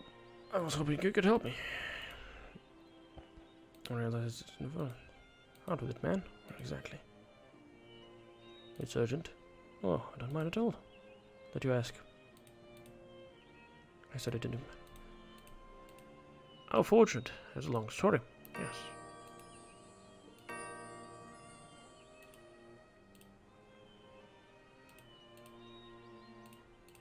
Alright, there we go. Okay, fantastic. Fantastic. That's cool. That's cool. We redid the whole thing, of course. And I'm gonna give that one to Virgil. And after this, I am going to save my progress. Okay, we're gonna save our progress. And I want to take a look at these. Gambling +1. Okay, so nothing is giving me ER, electric resistance. Okay, okay. Okay, so there doesn't seem to be anything that's, you know, preventing me from having higher pickpocket than 0.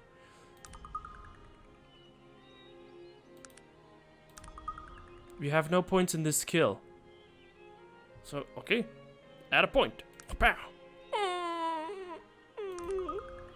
Oh, no, wait. Is that a consequence of me being level 51? What about backstab if I were to do that?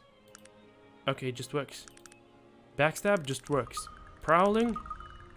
Okay, it doesn't work because I need more perception. Gambling? Okay, heal. Yeah, these just work. These just work. Okay, that's fantastic. Now bow, it just works. It just works. But for some reason, pickpocket doesn't work. I don't like that. I don't like that. Why? Why is it broken like that? Okay, well, we're gonna see to it sometime in the future. Let's just pop on over to. Let's go to Ashbury. Let's go to Ashbury. Yeah, let's go to Ashbury. Let's go to Ashbury. Let's go to Ashbury. Here's the problematic quest. The quest that I botched with the rocks. This monkey decided, hey, I'm gonna pick up one of these super heavy rocks. Stones, actually. And that made the quest botch itself. So I need to pickpocket the heavy fucking stone off of him. Could you believe that? Could you believe that? It's astounding. Hello, wise woman. Can you identify something for me? And this one? Hero's weakness, barbarian armor. What is this? PR and MR.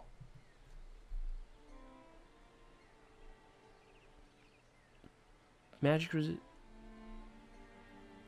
Okay, this is weird. Mystic Staff, Small Mystic Traveler's Cloak, Ring of Shadows, Invisibility, Heal Rate minus 100, and Health and Fatigue damage over time. So you can be invisible, but you take damage. And these are Arcane Gauntlets. Okay. That's interesting.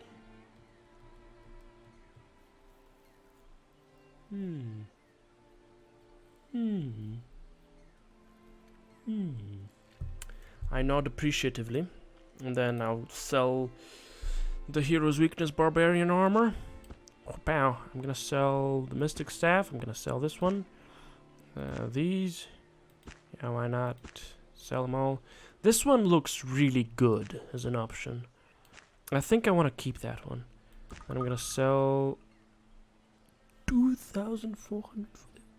Wow. Okay, that's great value. That's great value for these gloves. In fact, it's so great. I might just actually give them to Virgil. Then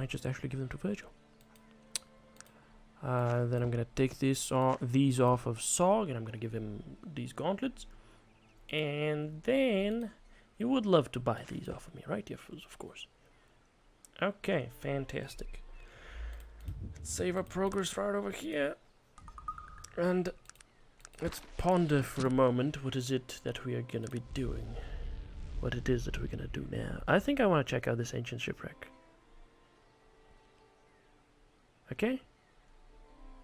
Oh, no, actually, we could tell Mr. Bates about the whole thing. And let's go check the ancient shipwreck out. Shipwrecks of the ancient variety.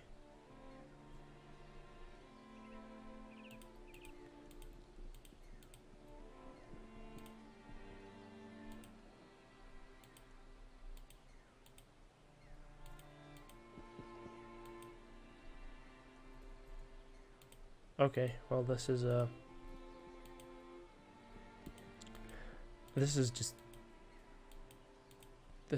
kinda underwhelming.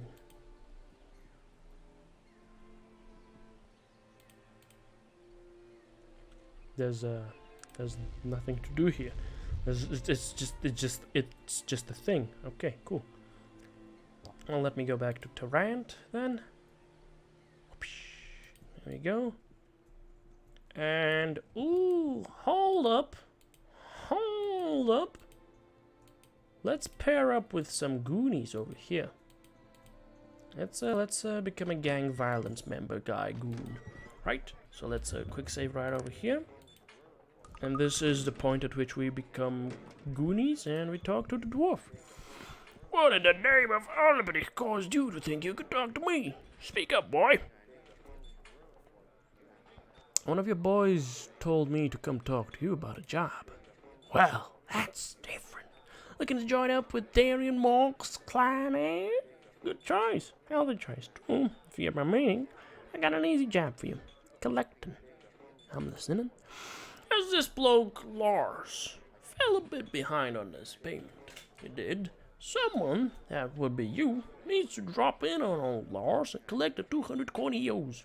I'll give you, say, 25 coins for the work. What if he doesn't have it? Kill him. All right. Where does this fellow live? His shack is up northwest. Boil a tad on the left. All right. I'll return with his money or his blood. Now, northwest. Boil a tad. So would that be this? Yep. I see you again, sir. I'm here for Muggs. He says to pay up or you're dead. Gods, please, have pity on me. I'm sick and I'm poor. I have 25 gold to my name and we're starving. I have plenty of money. Don't worry about it. I'll pay your debt for you. He falls to the ground and starts kissing my hand. Thank you! Thank you! I'm leaving now. Keep that in mind. Actually, he doesn't have any money. He has no money whatsoever. So actually, I'm doing him a big service. But yeah, like, I have so much money, I can just raise all of these people out of poverty and make it so that they no longer need to be in a gang. How was your visit with Mr. Lars?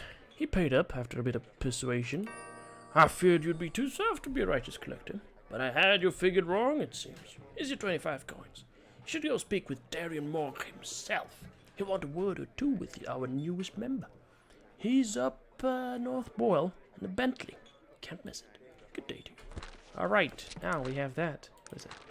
Member of the clan Morg. As such, I am a sworn enemy of the Pollock gang, and therefore then there is a fair chance that they will attack me on sight. Okay, cool. Let me go and have a little chat with Monsieur Guy. Milo, hello. Muggs told me to come see Darian. I just did a job for him. Well, sir, I am Milo, Mr. Morg's man, Friday, as it were. No one enters here without my say-so. If you don't mind me asking, what is a gnome doing in the Boyle? By that, I suppose, you mean, why am I not in the lap of luxury like all my high-class brethren? It's very simple, really. I make more in a month than any of them do in a year. Pandering to the basest instincts has always been a most profitable business. I see. So it's not the case that you're not allowed in polite society. I am thoroughly unamused at your feeble attempt at humor. I suggest you treat me with due respect, or I will be forced to slap you. Now, I apologize. Now, if I could get by you, I have business inside. He places his hand on his dagger in what is meant to be a threatening gesture, though it seems difficult to take him seriously. I have not a care for what that brute Muggs told you. I decide who enters, as I have already told you. Do not cross me. I become rather unpleasant when angry.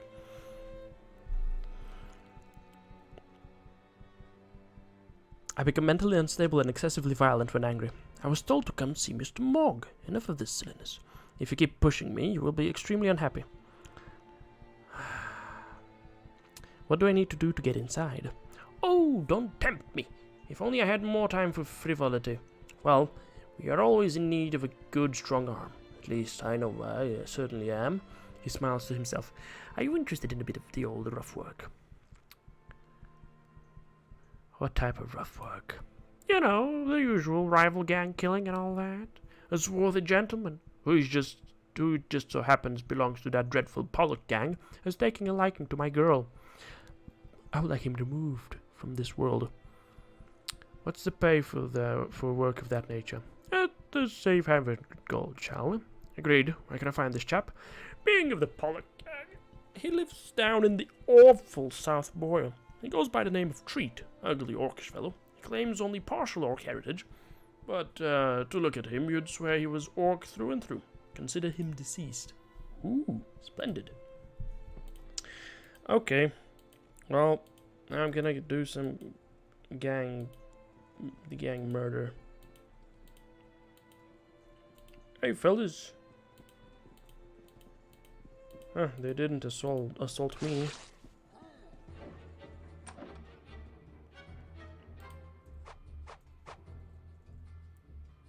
Yo, what the fuck? Treat just transformed into some fucking goon. Wow. Into a big slither snake, something like that. Something fierce. Well, he's dead. And this Pollock loser is also dead. But yeah, Treat is gone. I just murked his ass. You're in the wrong part of town, says this ogre whom I... Oh, half ogre bandit, actually.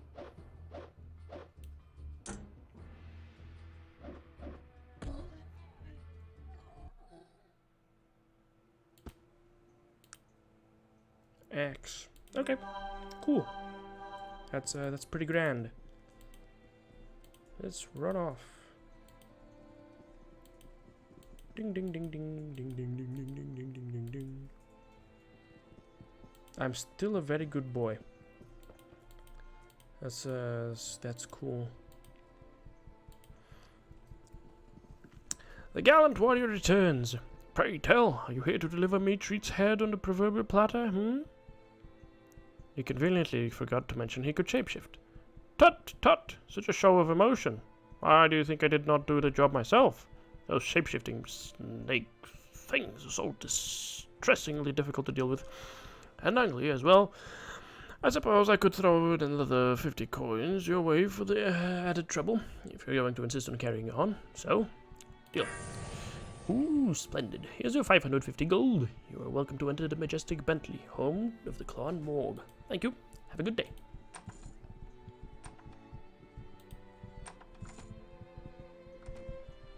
Hey, look at that wooden door. Oh, no, that's not you. Okay, what are we looking at? Oh, I'm losing some of my alignment by doing bad deeds.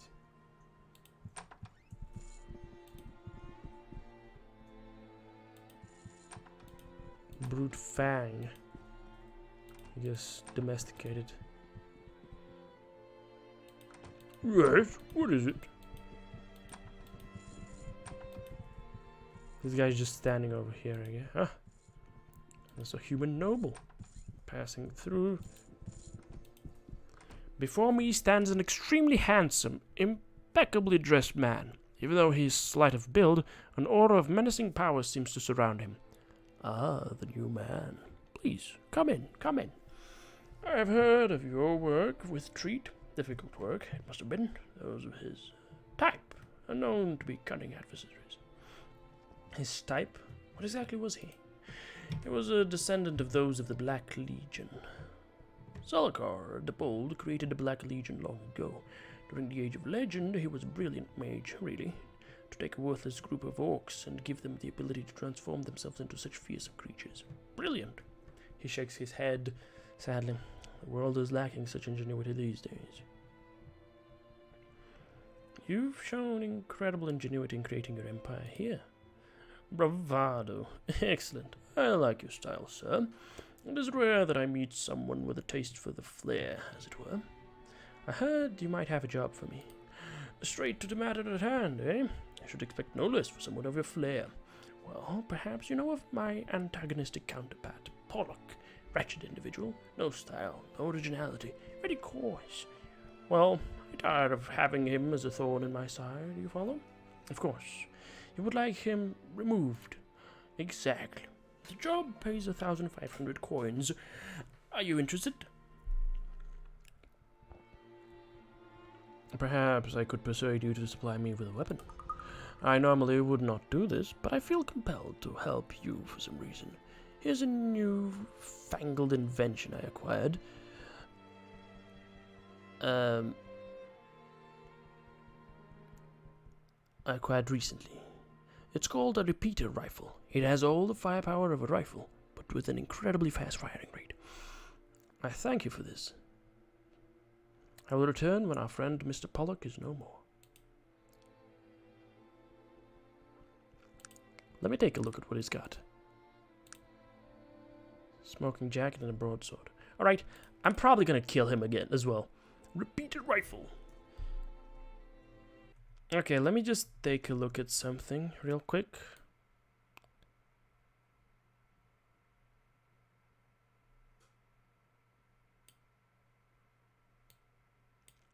Okay. Yeah. We'll ignore that for the moment. Not that it's anything that might require attention of any kind. Alright, so,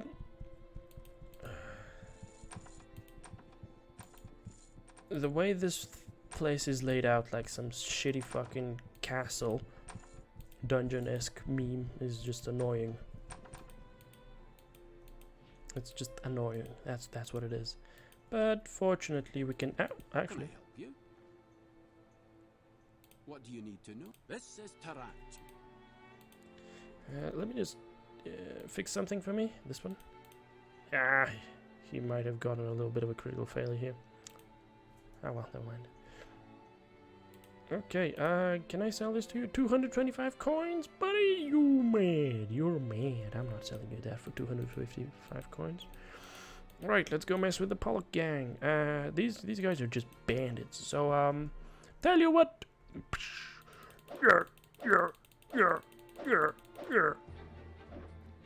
I'll kill him. Jeez, that guy hit me twice. I'm still actually even a good guy, so just no point to worry about it. Damn, these half-ogre bandits are super efficient at dodging. Good fighters, I guess.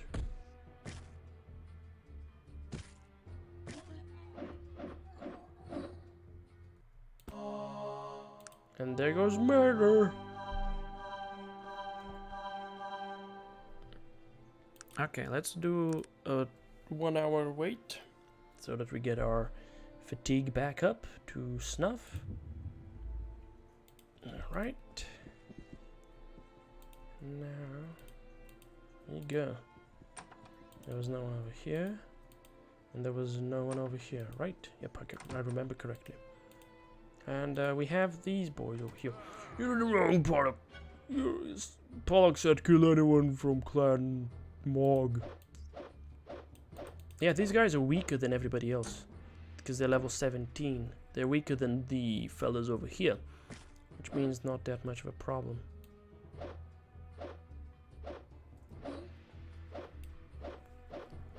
Ding, ding, ding, ding. They're swinging. They're trying their best. Oh, they're attempting so vigorously to do this thing. Unfortunately for them, it's not working. The halfling is next on the chopping block. Getting chopped down. Ooh, I've been critically stricken. Oh dear me. It swings. They all swing.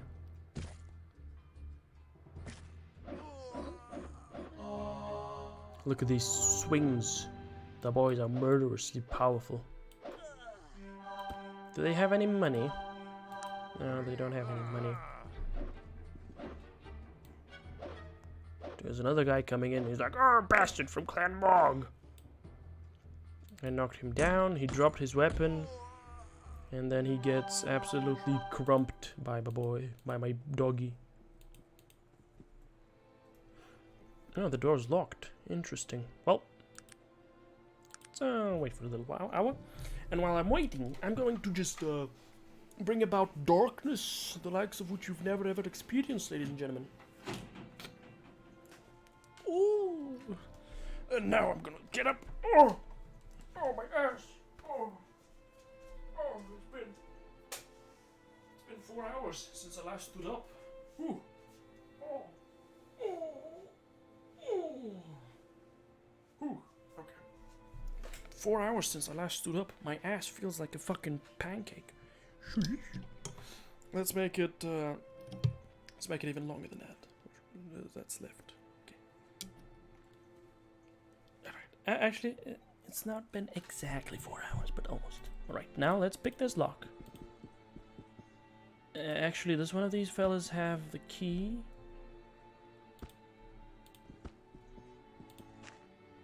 I just picked up this guy's dagger. Okay, none of these fellas has the key. Intriguing.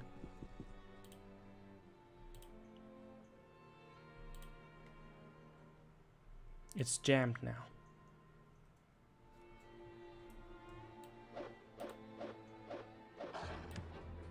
The doggy just fucking ding ding. Aha! And there he is! Pollock. You part of Clan Mog! Pollock kill you!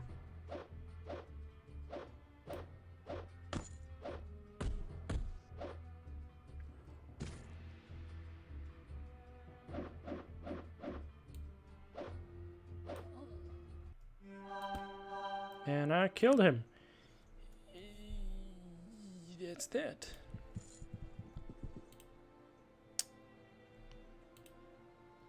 Why am I not... Okay, there we go.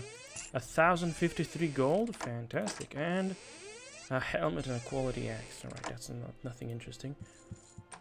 Okay, and we can go down into the sewers from over here. So that's just spectacular. That's that. Right. Now let's see. I killed Pollock, but these guys are not going on about anything here.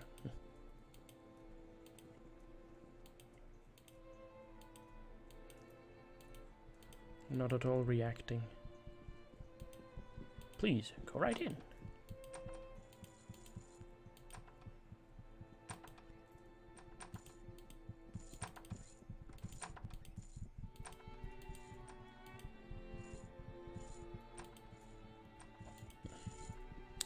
I see that you have returned. Pollock will bother you no more. I like you better by the minute. Here is the agreed upon amount. Now, if you'll excuse me, I'm a busy man and I must return to my work. How's my favorite assassin today, then? Okay. You know what, though? You know what, though, ladies and gentlemen? You know what's gonna happen now? I'm gonna press the R button. I'm gonna kill him. Ooh, stunned. Baby. I'm gonna get rid of gang violence all around. Enemy of Clan Morg. Members of the Clan Morg will generally attack me on sight. I'm both a member and an enemy of the Clan Morg. That's fantastic.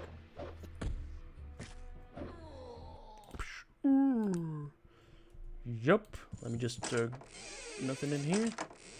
Nothing in here. Right.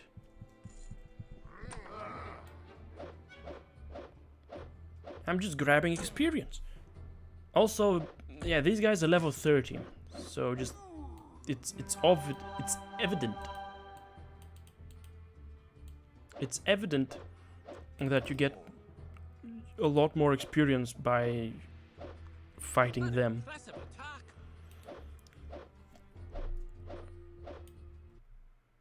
A lot more experience off of siding with Pollock than you would get off of siding with Morg. But you see, that kind of guy, the kind of guy that was Dorian Morg, is maybe even more dangerous than the type of guy that Pollock is. Because Pollock was a stupid idiot. And he was like, as far as I'm aware. So it doesn't even matter. So it's like, he's just going to want to control the area. What did you pick up? What did you pick up? What did you pick up? You didn't pick up anything. Okay. Seemed as though you were going in to pick up something. Yeah, because it's like, Pollock is narrow-minded, whereas whereas Morg is, he was very intelligent. He was evidently building an empire, like, right? Okay. And so what was he gonna do? After he consolidates control in the boil, he's gonna start spreading his meme all over. And what's that gonna be? Well, he's just gonna kill more people. He's going to do more stupid shit, and it's just gonna be absolutely phenomenal, right? You know, gang violence is gonna be on the rise. Drug trafficking, people trafficking, all kinds of shit. Yeah, just you couldn't expect anything else off of a gang. You know, organized crime is bad. Crime is bad. So getting rid of both of them is the best choice. And it's like, it's not a bad thing at all. I mean, look at me. I'm just cutting them down. The law enforcement is not gonna mind at all.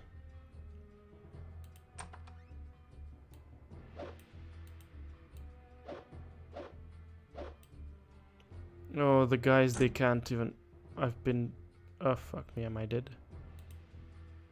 Am I just fucking dead right now?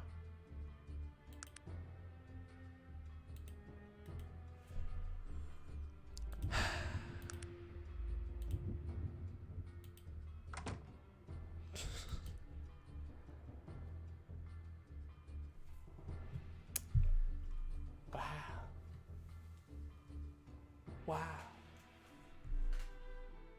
Wow. Well, at the very least, I can get up. In just a moment, I'll be able to get up. He's not attacking me, so...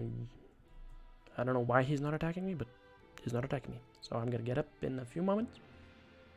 And I'm gonna run back a little bit. and it's all gonna work out. Oh, we're not in combat anymore, are we?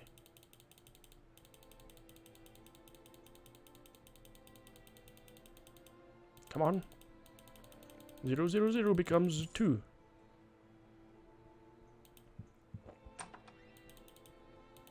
Where are the boys? What the fuck is going on here? Come on, boys.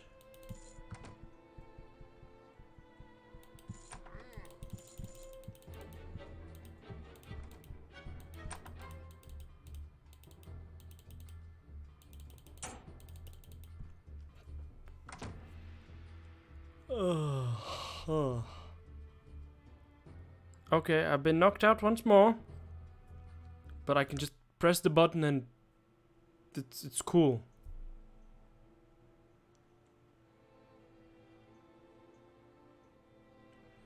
This game is weird. This game is weird. I don't know about you, ladies and gentlemen, but this is a little weird. Not exactly what I would have anticipated when I started playing. Yeah, that's what I'm gonna say. That's all I'm gonna say for the moment. Hopefully things don't sour themselves. Yeah.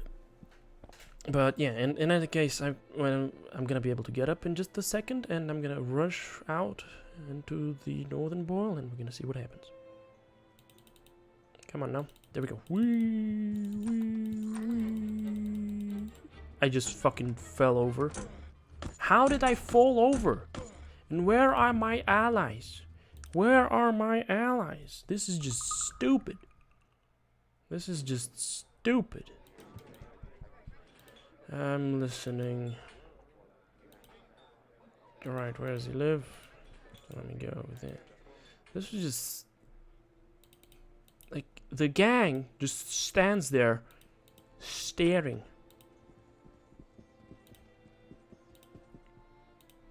Okay. Gonna be nice to Lars. This is just...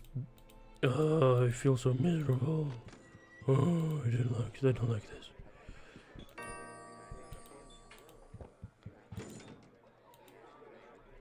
I know you're part of Clan Morg. You run along now before you get hurt.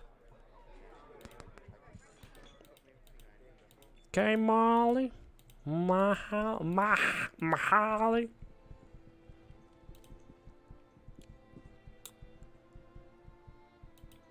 Okay. He doesn't care. Okay, what's the price of me getting inside? Type of rough work. What's the pay? Alright, where can I find this chap? He's deceased. Ding ding ding ding. Ding ding ding ding ding ding.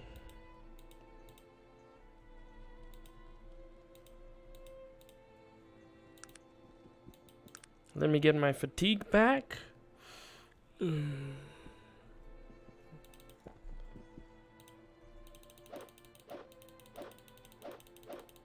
And shank this bandit fellow.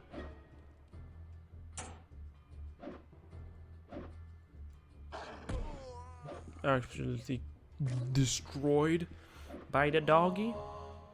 And I get healed up. Fantastic. Guy gets knocked down. Let me just kill him off. Ah, I'm gonna hit level. In just a moment. Right now, don't tell me it's bugged. I'm not gaining experience.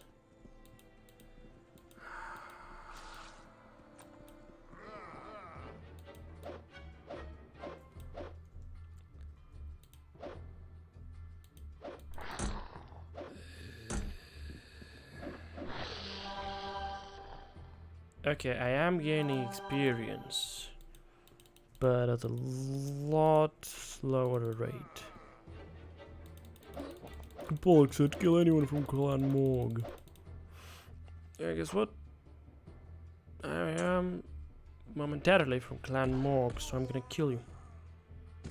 Or rather, you can try to kill me.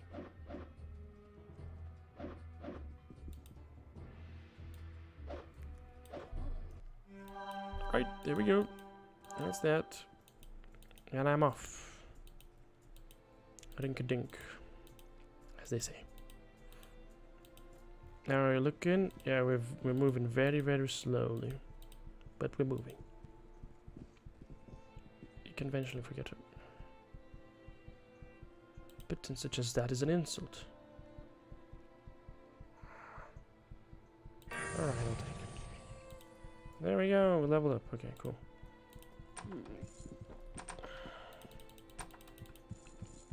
Alright, so now that that's that, we have to go talk to Morg. I don't think there's a point of being, cordial to him, but I'm gonna be cordial. What exactly was he? You've shown incredible ingenuity. Yep, of course. Perhaps I could persuade you to supply me with a weapon. Alright, Mr. Pollock is gonna be dead in just a few moments, so let's not worry about that at all. Now I have this weapon on my person. It's this repeater gun. It's very fancy. Unfortunately, it's like I guess I need to find a proper place to sell it, because otherwise it costs nothing at all, which is a shame. Let's place it. Alright, now we're gonna run on into Pollock's realm.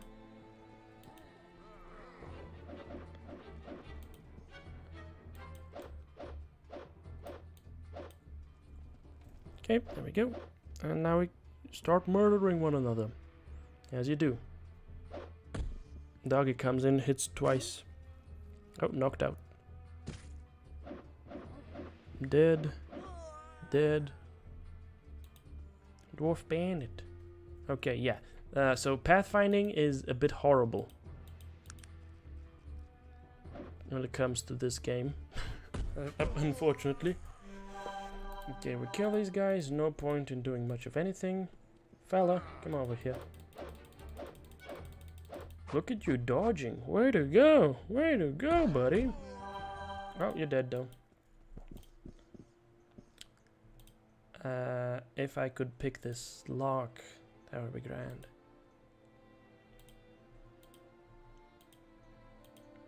Come on.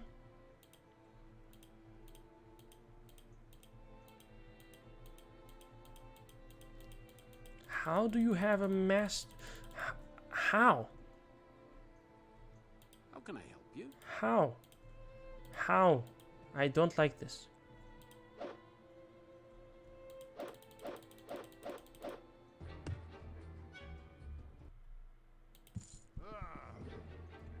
You part of Clan Morg.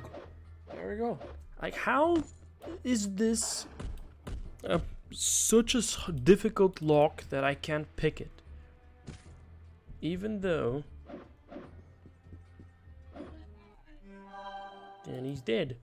Even though I have, like, probably some of the best lock picking ability out there.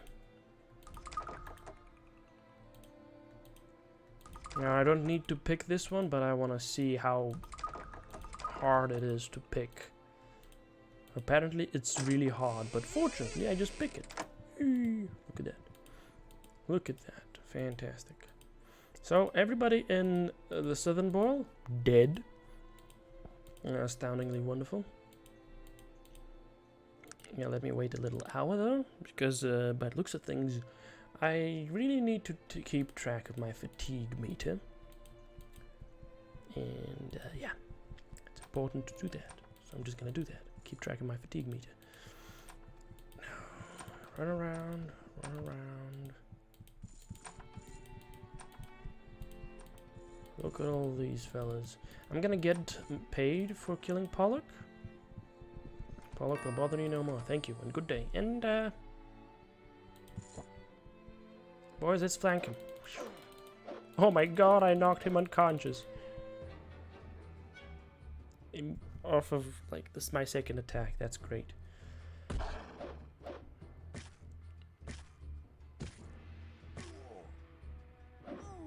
There we go. Look at these. Look at these swings. Fantastic. Oh, wait, Darian is still here. Oh, he was. He was here. No longer is he here, though. Aha, I stunned him. Fantastic.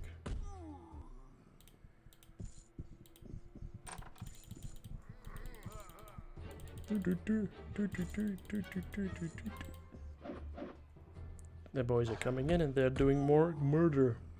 Fantastic. I start swinging at them.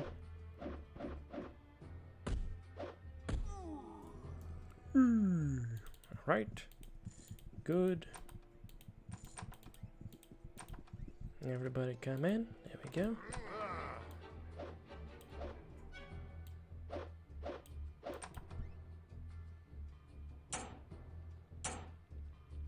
Look at them swinging so slowly. So I guess swords are the fastest weapon. Broadswords, or rather big swords, two-handed swords, are very fast as well. And then there's also rapiers, I think, are maybe the fastest. Daggers are also very fast, animation-wise. And then axes are dreadfully slow. Okay, the boys come in.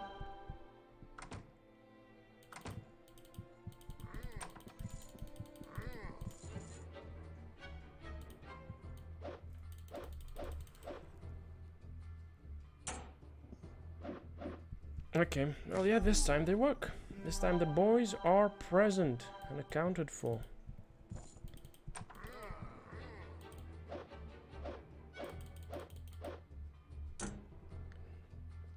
They can get through the door, which is exactly what we want them to be doing. That's the way to show those bastards. I mean, good hit, sir. Okay. And let's save my progress right over here, because we've gone on a rampage.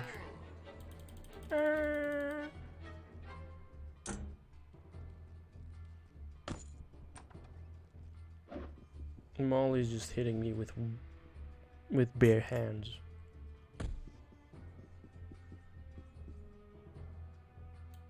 Milo, actually, not Molly.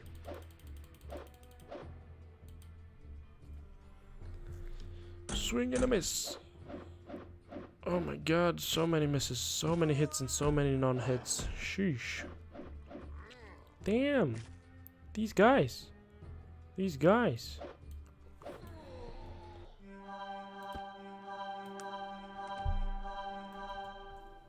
Great. Great. Let's spend 1 hour resting. And that's that. Okay, cool.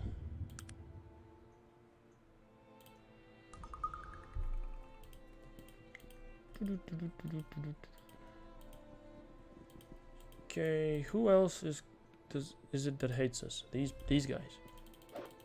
Well, let's kill them off as well, because they're bandits and no one cares about the bandits. I'm gonna kill them off and it's all gonna be fantastically good. That one went down.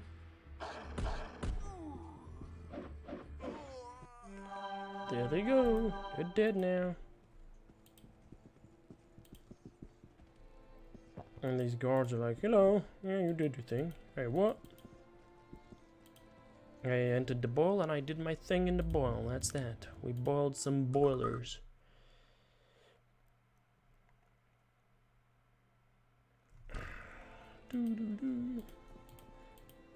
Alright, now let's go meet up with Bates and tell him what we have uncovered. Maybe he will give us some more money of his own. I have 80,000 gold. I have 80,000 coins. 80,000. That's just... wow. That's a lot of money. That's a lot of money.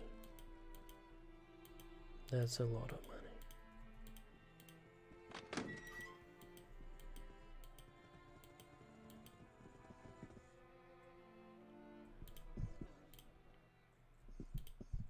Okay, Bates. You have returned. Tell me, what news? I have spoken with Loger of the Wheel Clan. What did he tell you? He said the elves did the actual banishing. They allowed elves to banish dwarves? What in the name of all that is holy is happening to this world? He was pretty upset about it as well. Well, what do the elves have to say about all of this? I must be off to find out, I guess. I must be off to find out what's what with the whole situation.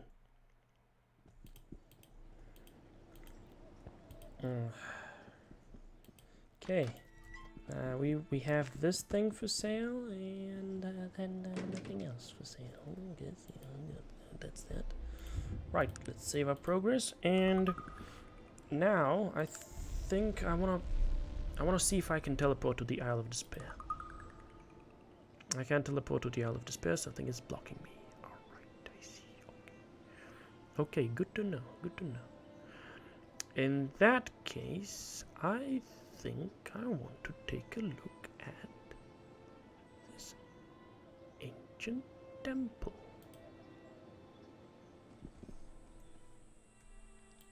I will sleep for 1 hour until my fatigue comes back to me. And until I get a little bit of healing off of that. And then I'm going to take a look at this ancient temple. Zombies. Who would have thought? And then there's that. Oh.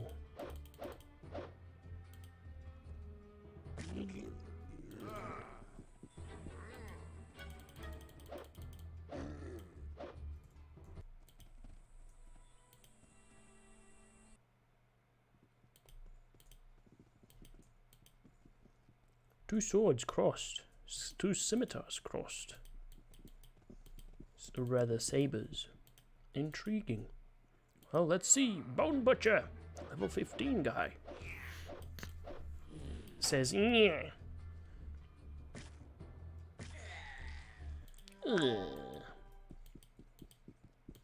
Another Bone Butcher.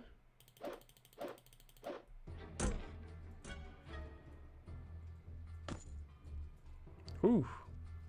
They're hitting me. I guess they're hitting me. So that's that.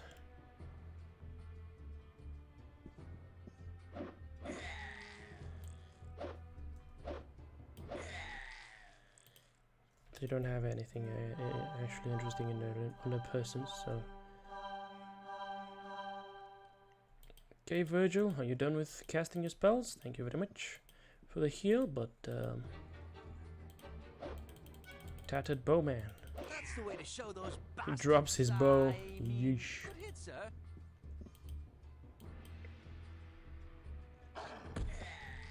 Okay. Armor damaged. Fantastic.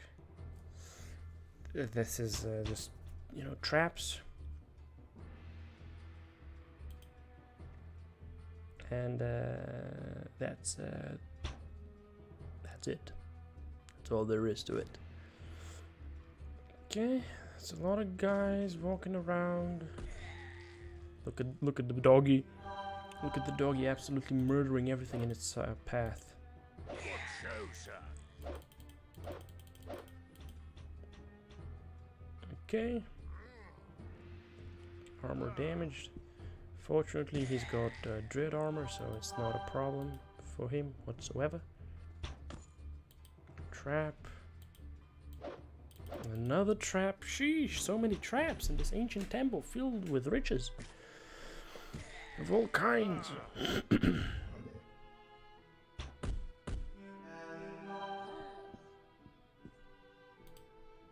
We gotta run over to the dog. To the enemy there. Oh my god, there's more and more at every fucking corner.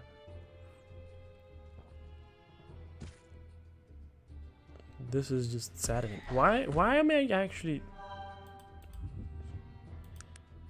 fast turn based? It's gotta be fast turn based because otherwise it just takes a long time for everyone to do their thing. Okay. Aha. Right.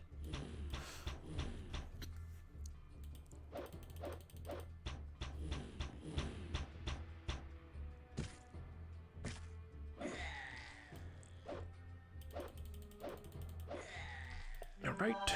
It's a locked door.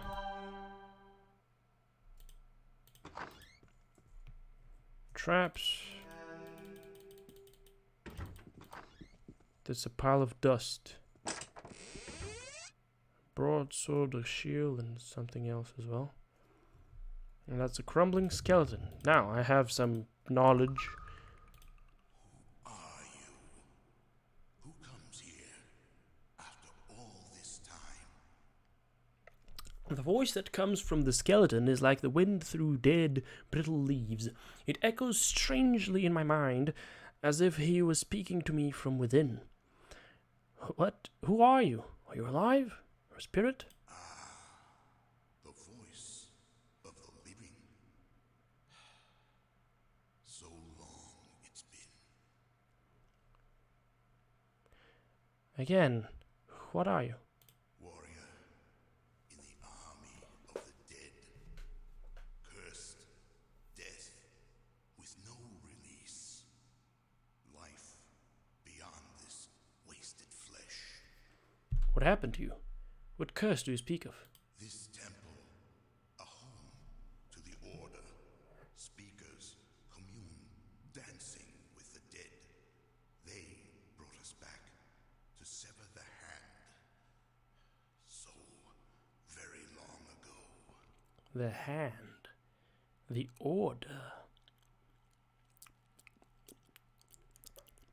I think I know what we're talking about here. But I don't understand. Listen. Travel north to the cave, the dragon. Find the pool. Bring back the blood. Please. I want to live. What pool? What blood? I don't know what you're talking about. I hear the slightest whisper, but I cannot make out the words. Okay, so we have the task to go to the pool of dragon blood pool thingy. Oh, that's blood dust. And it has a... Okay. Okay. Oh, another explosion. More explosions. Putrid walker. Oh no, is my sword broken? Did my sword just break? Ah, I dropped it, okay. Yes, sir. Okay, has any one of you guys, like, picked up a sword? No? Alright, well...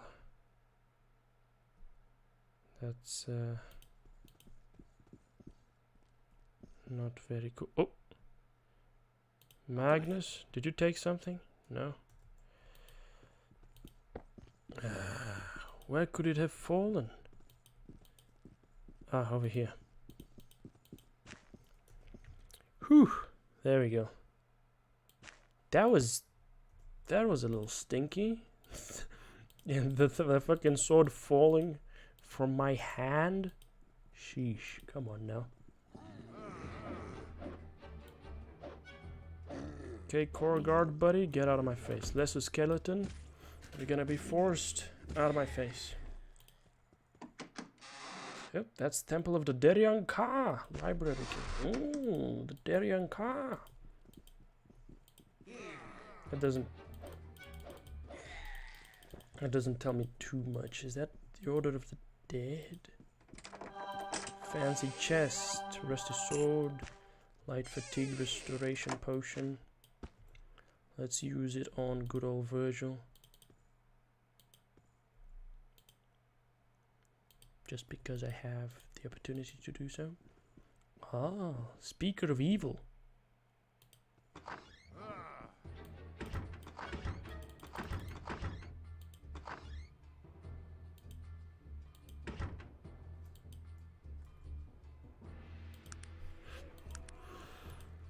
Yeah, what's gonna happen now? I guess we're just gonna run off.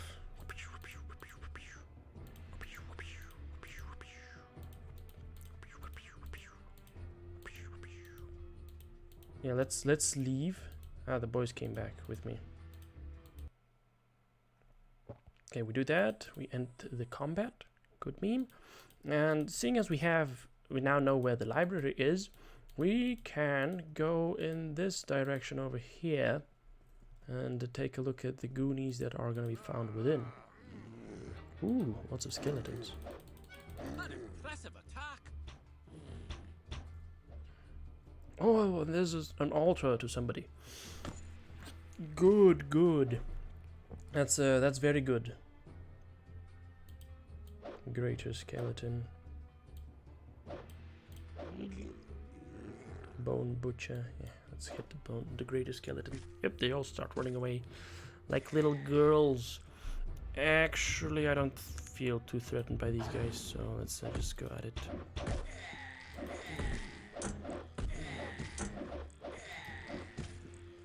Come and fight me, greater skeleton. Look at this guy. Pew, pew, pew, pew. Oh, there's also a spider in the mix.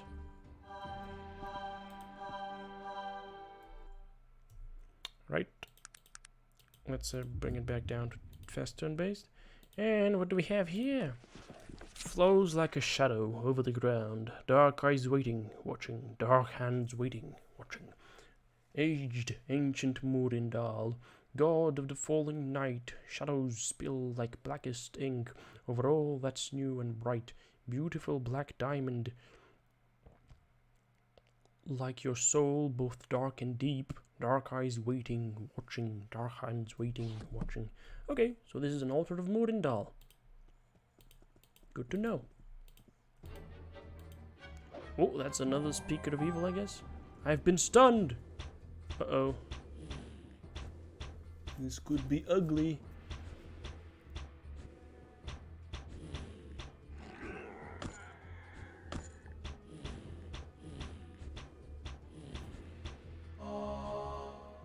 Unfortunately, my boy is a healer, so we don't need to worry about that. I'm still stunned though.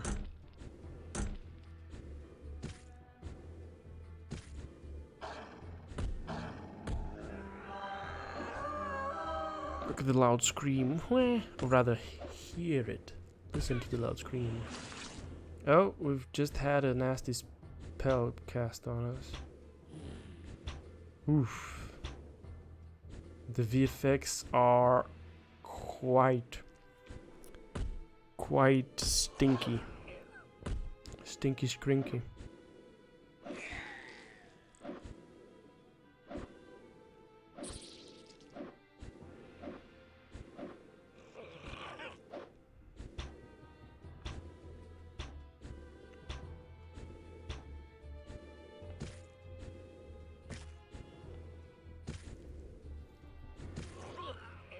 Okay, it dies. I'm still stunned.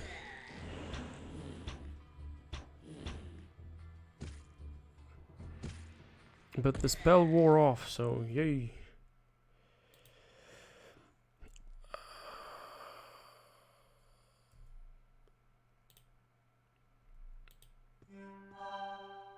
Come on, Zog. Let's get you out of that mess. Okay, speaker of evil. Nothing to loot. Foul spirits. Nothing to loot off of these guys. So... Alright. There's an arcane chest. Almost certainly gonna have a trap in it, so we don't wanna... Oh, no, never mind. Didn't have one. Right, Temple of Derenka, Torian Kelki. Diamond necklace. Ooh, liquid of skin thickening. Ooh, look at these. What treasures I found within. Wow. Astounding. Can't wait to hear those. And so we're going to have to walk out.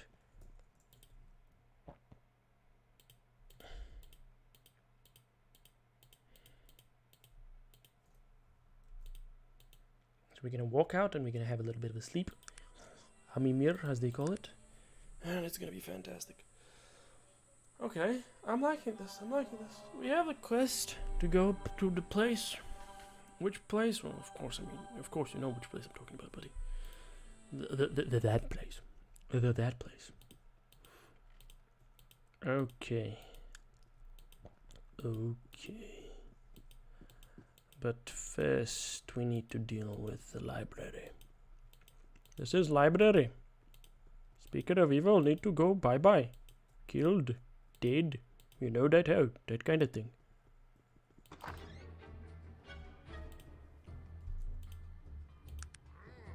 Okay. Guy walks in. To us. The door is... It's open.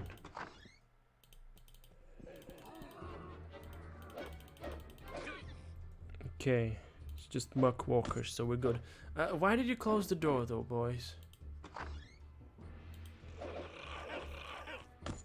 Or do they just close doors after they come in? That would be nasty if they did it. Look at the amount of damage Sog is dealing. Sheesh.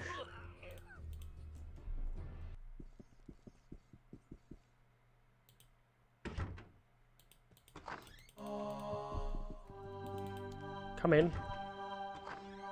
Someone picked up one of the scrolls. Scroll of Create Undead, Scroll of Summon Undead, Scroll of Dominate Will. Look at this torture rack of the gnarliest variety. Just sheesh. It's just unnerving to even imagine what kind of things were done with this implement.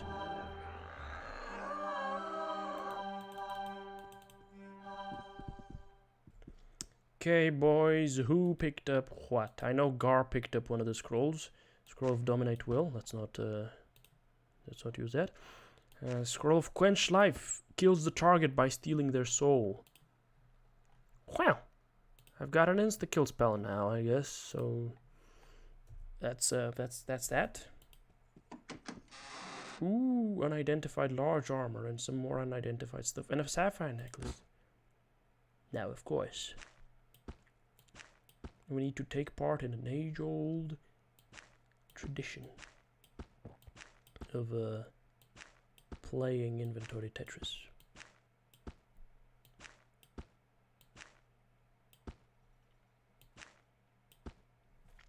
But I'm good at inventory Tetris, am I not? I'm very good at inventory Tetris.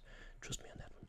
And, yep, I have totally succeeded in this task of mine here. So let me go to Tarrant. Identify these items that I've... Tarrant. Go to Tarrant, identify these items that we have just discovered, and sell a few others.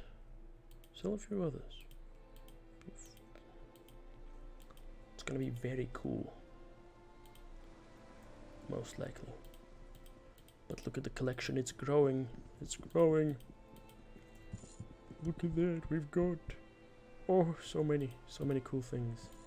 I'm really happy about the fact that I have so many cool things. A Scroll of Quench Life, let's see how much that costs. It's gotta be like 5,000 as much as a Scroll of Resurrection. I don't know though, we'll see.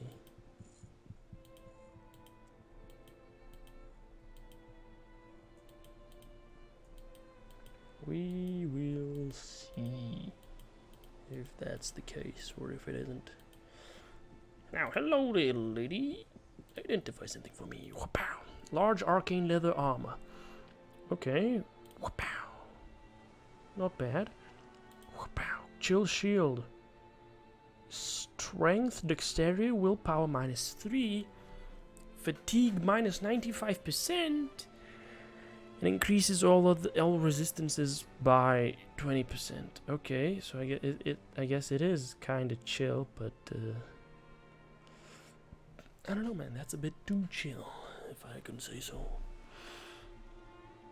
If you don't mind me saying. Alright, so, I'm gonna sell the repeater rifle. I'm also gonna sell this emerald necklace because I have another one. I'm gonna sell this emerald ring because I have another one. And I'm gonna sell this sapphire ring because I have another one. I'm gonna sell the chill shield. I'm gonna sell these liquids of skin thickening. I'm gonna sell some of these, Create Undead. I think I should sell this large arcane leather armor. Actually, no, this one is... I'm not gonna sell it. I'm gonna sell the mystic leather armor, I think. Okay, I'm gonna sell the Mystic Leather Armor. And I'm gonna sell Scroll of Create Undead. I'm gonna sell a Scroll of Summon Undead. Dominate Will. Transforms opponents into mindless slaves. I think I want to keep that one. It's a bit cheeky. So I'm gonna sell this Scroll of Call Air Elemental. Okay. But I'm keeping that one. Alright. Now, Verigil. Take these items. Take them. Yes, thank you very much. Very good. Good man. Okay, now we have the whole collection. Look at all these amulets. And then we have this, which I think I want to give to Sog. So Sog is currently at 66. I take that away, 38. I pop that on, 72. It increases a lot of his resistances. Armor class is higher. Damage resistance is exactly the same. So it's just good call on my part for giving him that. Alright, now I'm gonna sell you that. And you're gonna like it. Oh, look at that. Enchanted War Boots. Speed plus 5. That's very good. That's a very good option. Noisy boots, but I think I'm gonna buy them. And you wanna know what I'm gonna do? I'm gonna give them to Sog.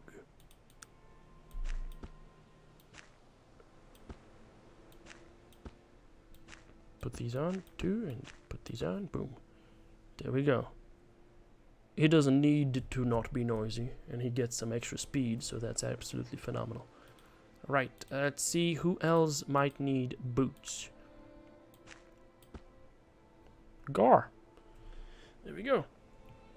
Okay, cool. Actually, I also could use a pair of boots, frankly. Yeah, but don't tell anyone about that. It's not like I need boots. That's what, yeah, don't tell. Oh, he's fully stacked now. Virgil is fully stacked on these, which is funky. All right. Oh, I just clicked the button. I should not have clicked the button because that ruined all my. It ruined the order that I had created. Ooh. That's a shame. Well, it's not that bad, actually.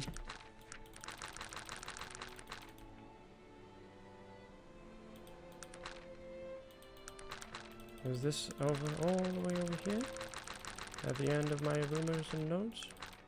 I have found out the treat was descended from... Oh, hold on.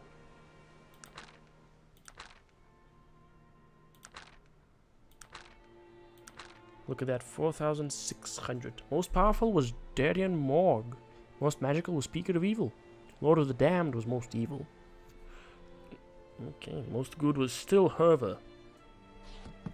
Alright, well, in that case, let's, skadoosh.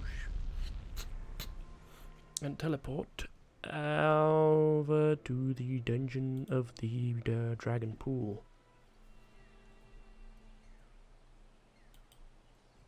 So, okay, it's not here. We should just follow the road.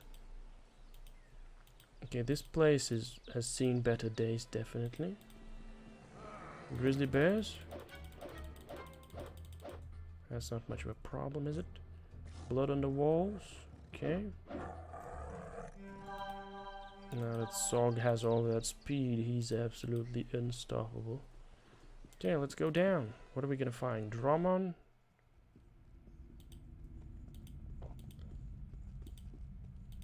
A dragon people.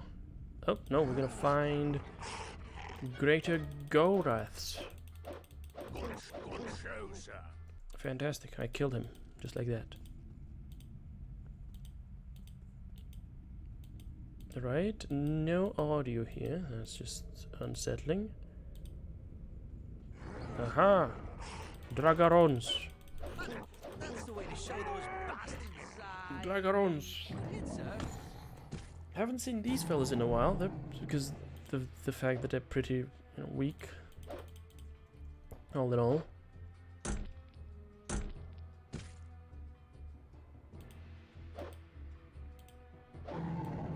That's the way way to show. Oh my god, look at all the crits I'm whipping out. Shoo. That's fantastic. Okay, so now do I want to go that way or do I want to go down over here? Let's go down over here. Oh, that's a wyvern of some sort. That's the way to show those Maybe bastards nondescript. I- Less. Oh, those are phage dragarons. Okay. And there's a chest over here. Okay, I made a good call. I made the right call here by coming that way.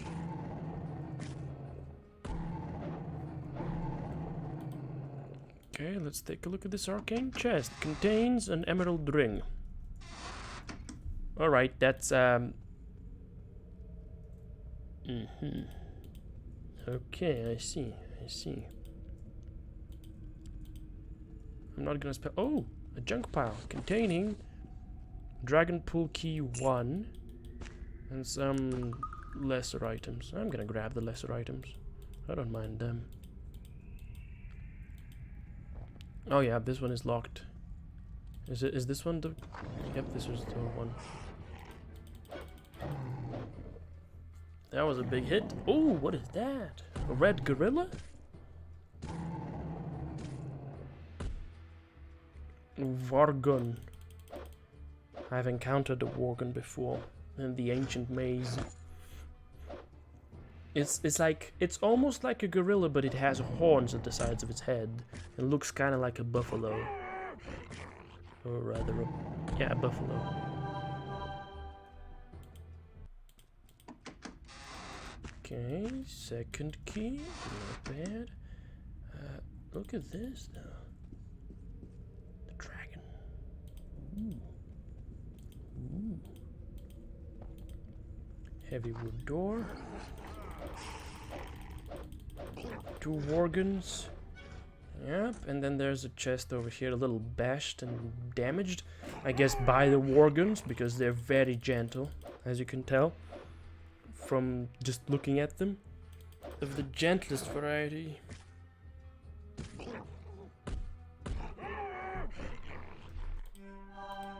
Let's take a look at this magic chest. Okay, there was a trap on it, but leads down. Okay, we don't want to go down. Here we're gonna. Oh, actually no, coming down over here. Not the point of. Not gonna do anything for us. Right. So yeah, we're gonna go down the stairs, and see where that takes us. Oh, look, it's a Voltax, or it's the Voltax. Well, he is no more. There's some Dragarons over here, and there is a Frigidon. I've seen Frigidons before in my time. I've killed one even. So you, Frigidon fellow, are... Why is Virgil just swinging? What has Virgil done? Has he dropped the sword of air that I gave him?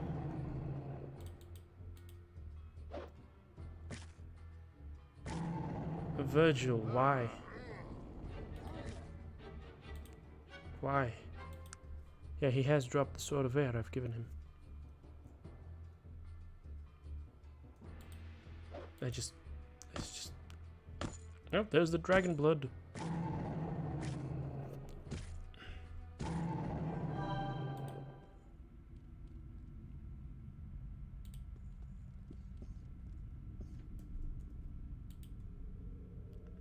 Phial of dragon's blood. Funky, how convenient that there's just dragon blood over here. For whoever would want it. Right, we have to get Virgil a weapon.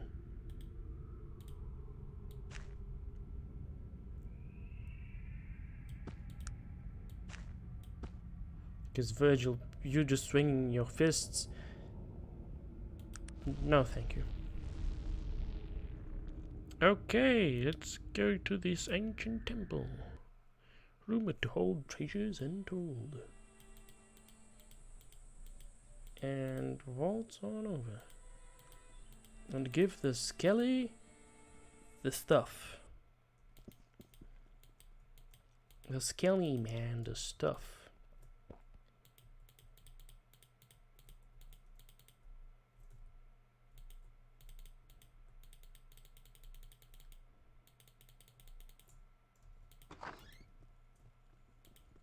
You have returned with the blood. Please, pour the blood on me. What will happen? What exactly is going on here? Use the blood on me.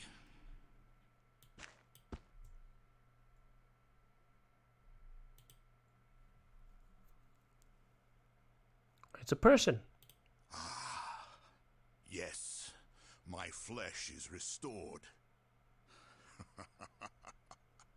I'd forgotten the pleasures, the feelings, the rush of blood running through my veins. It's ecstasy.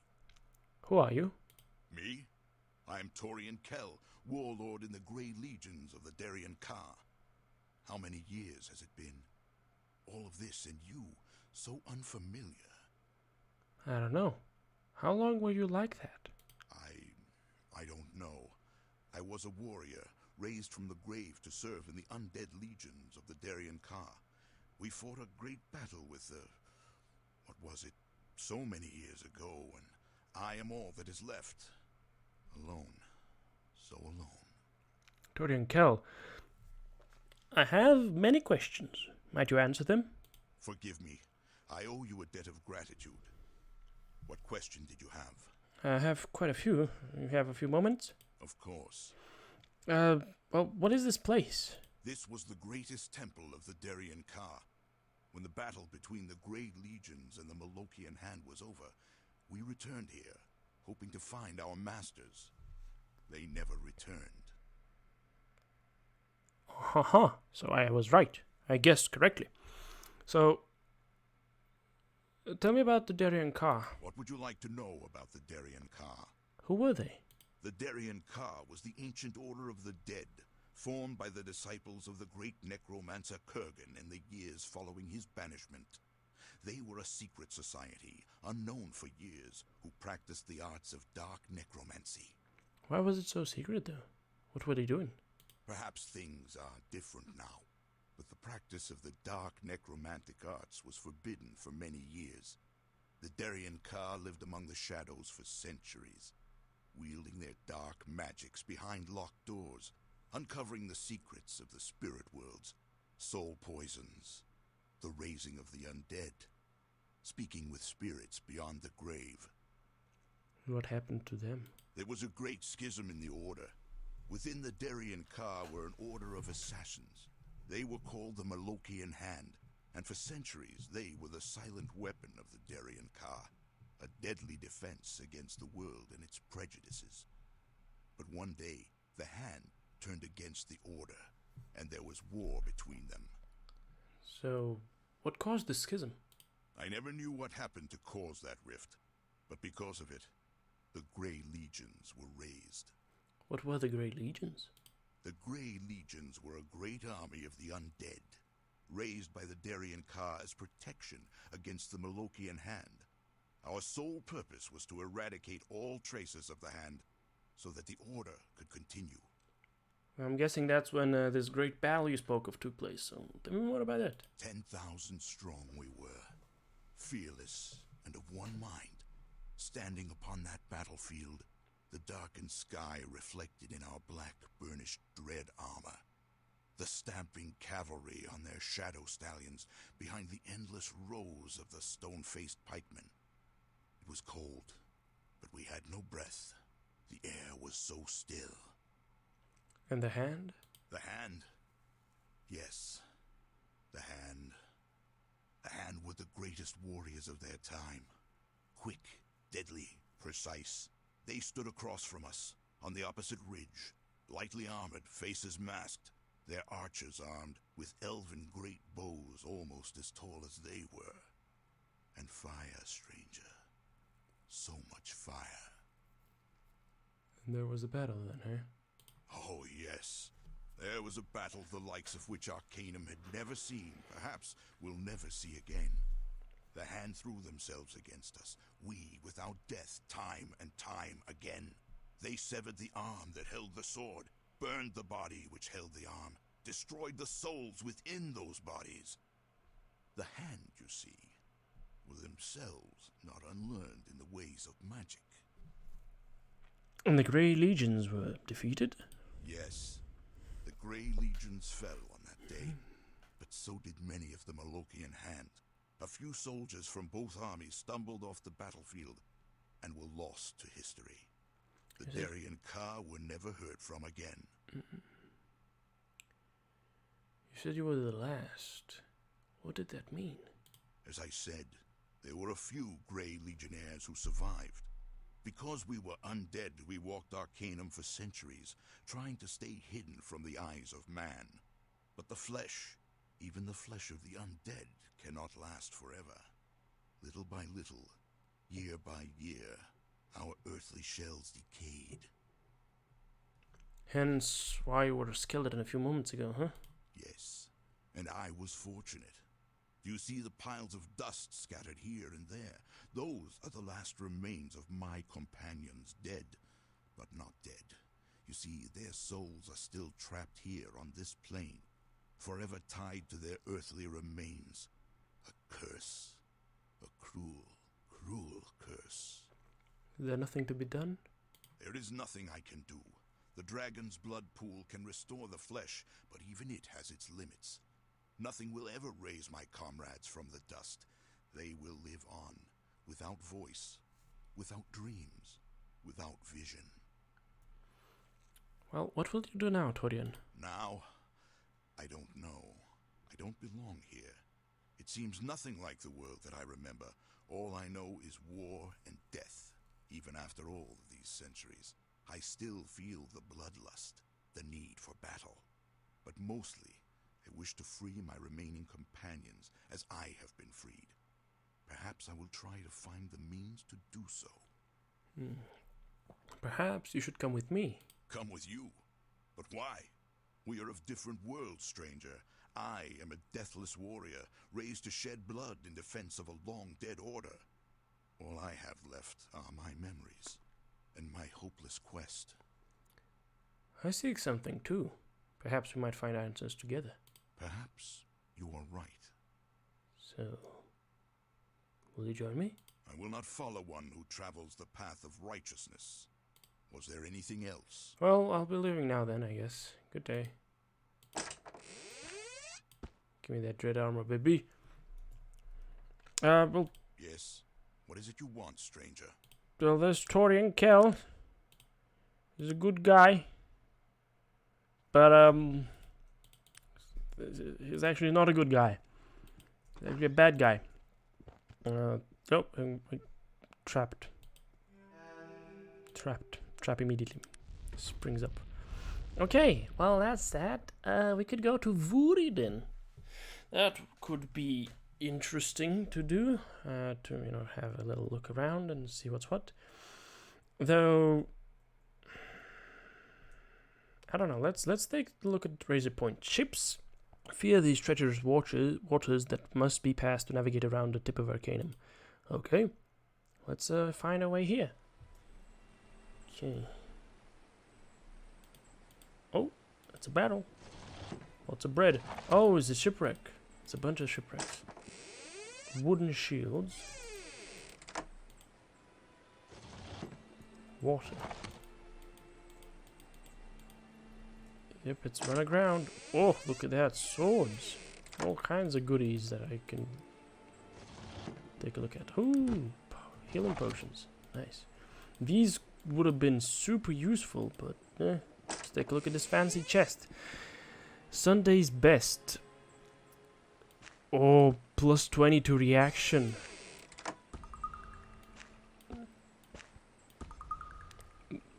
I can't wear a dress. Ah, they're stopping me from doing any cross-dressing. Dang it. Sunday's best dress. Reaction plus 20. That's pretty good. Well, I'm gonna sell it. Probably. Hopefully it's worth something. There's another fancy chest over here. Oh, is that... It's just poison. It's not Grunwald's poison, but it's just poison. And then short bow. Oh yeah, this place would have been super good to find earlier. Princess Arya. What? Princess Arya's amulet. Did I just find the...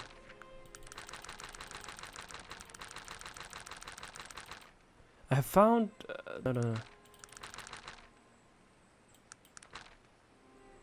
Well, which one was it?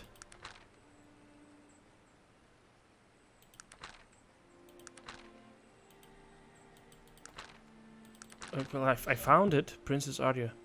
To Arya, my love, Prince Auguste Farad. And 1,200 gold. Oh, this would have been so good to find earlier. Oh well. Looks like these folks ran aground and got fucked up in the shallows. That's that. Very nice place though. Very interesting little location. Lots of goods in it as well. We come on over here and grab all the stuff. Wine. Lots of food and stuff, but yeah, look at that. Jagged, edgy, spooky even. Alright, well,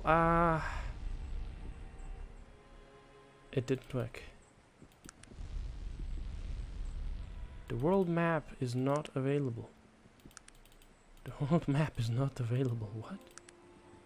Sheesh, okay. Okay, there we go, there we go. Was that lady... I think she was in Blackroot, maybe? Let's see if she was in Blackroot indeed. If I have it wrong. If I'm misremembering. Let us barter. 190 coins. Not nice. Oh, not bad. Fortifier. 38 for that. Okay, I'm gonna sell all of these.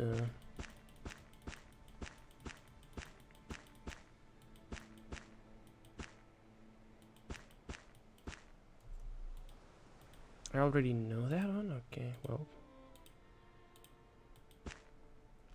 Thought I didn't.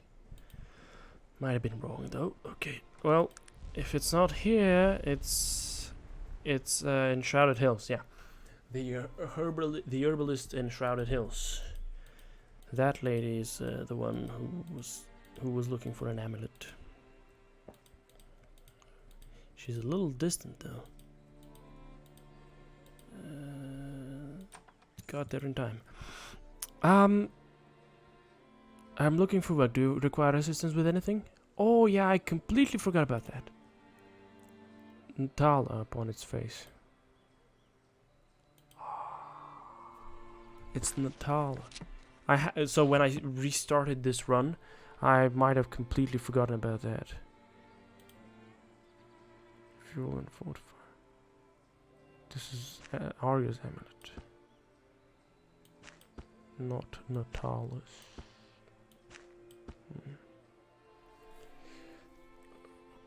Okay. All right, that's that, I guess. Well, let's advance time to morning.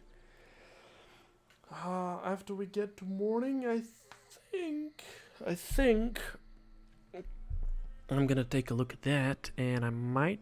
Can I increase? Oh. Can't go beyond 20 on their charisma, huh?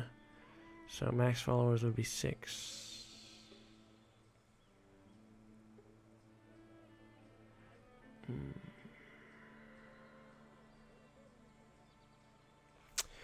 I think it wouldn't be a problem, because dog doesn't count as far as I know.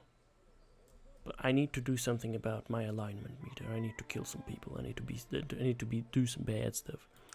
Yeah, pickpocket's still broken as hell. Still broken as hell. I don't like that. Okay. Now, where to, you might ask. And I think we're gonna take a look at the Touring Quarry. An ancient dwarven stone quarry. Oh! Skull crushers! Level 30 monkeys. What's that? And there's a greater gorilla. It's also gonna go screaming, screaming. There we go. Down in the dumps.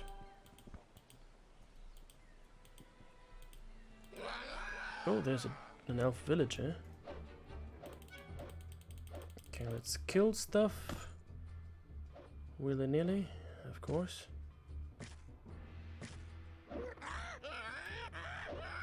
And let's kill some greater gorillas. You know, the combat, not the funniest you'd expect to experience, but at least it is something.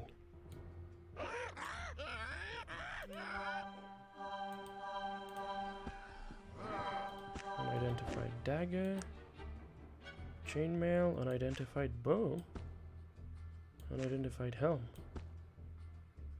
normal boots. Okay.